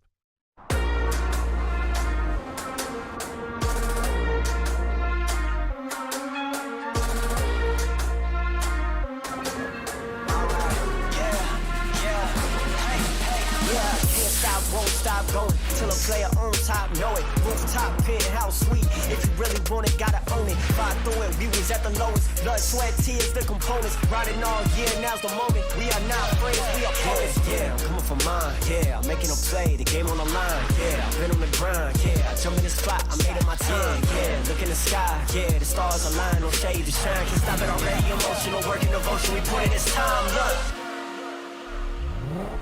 You won't stop my stride. I'll just break your line. I don't tolerate wasted time. Take us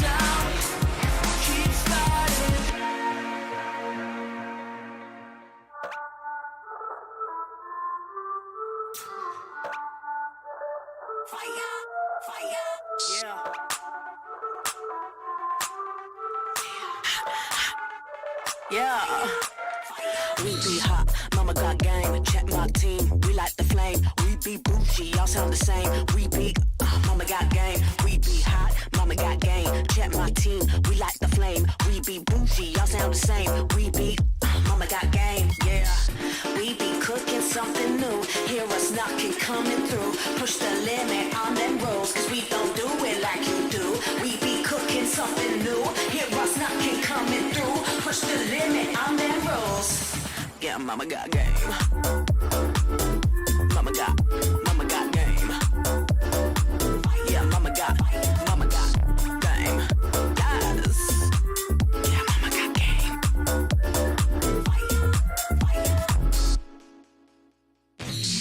Rockin' the game. Hear them screaming, they screaming my name. We be up on the fame. We be all of the power we reign.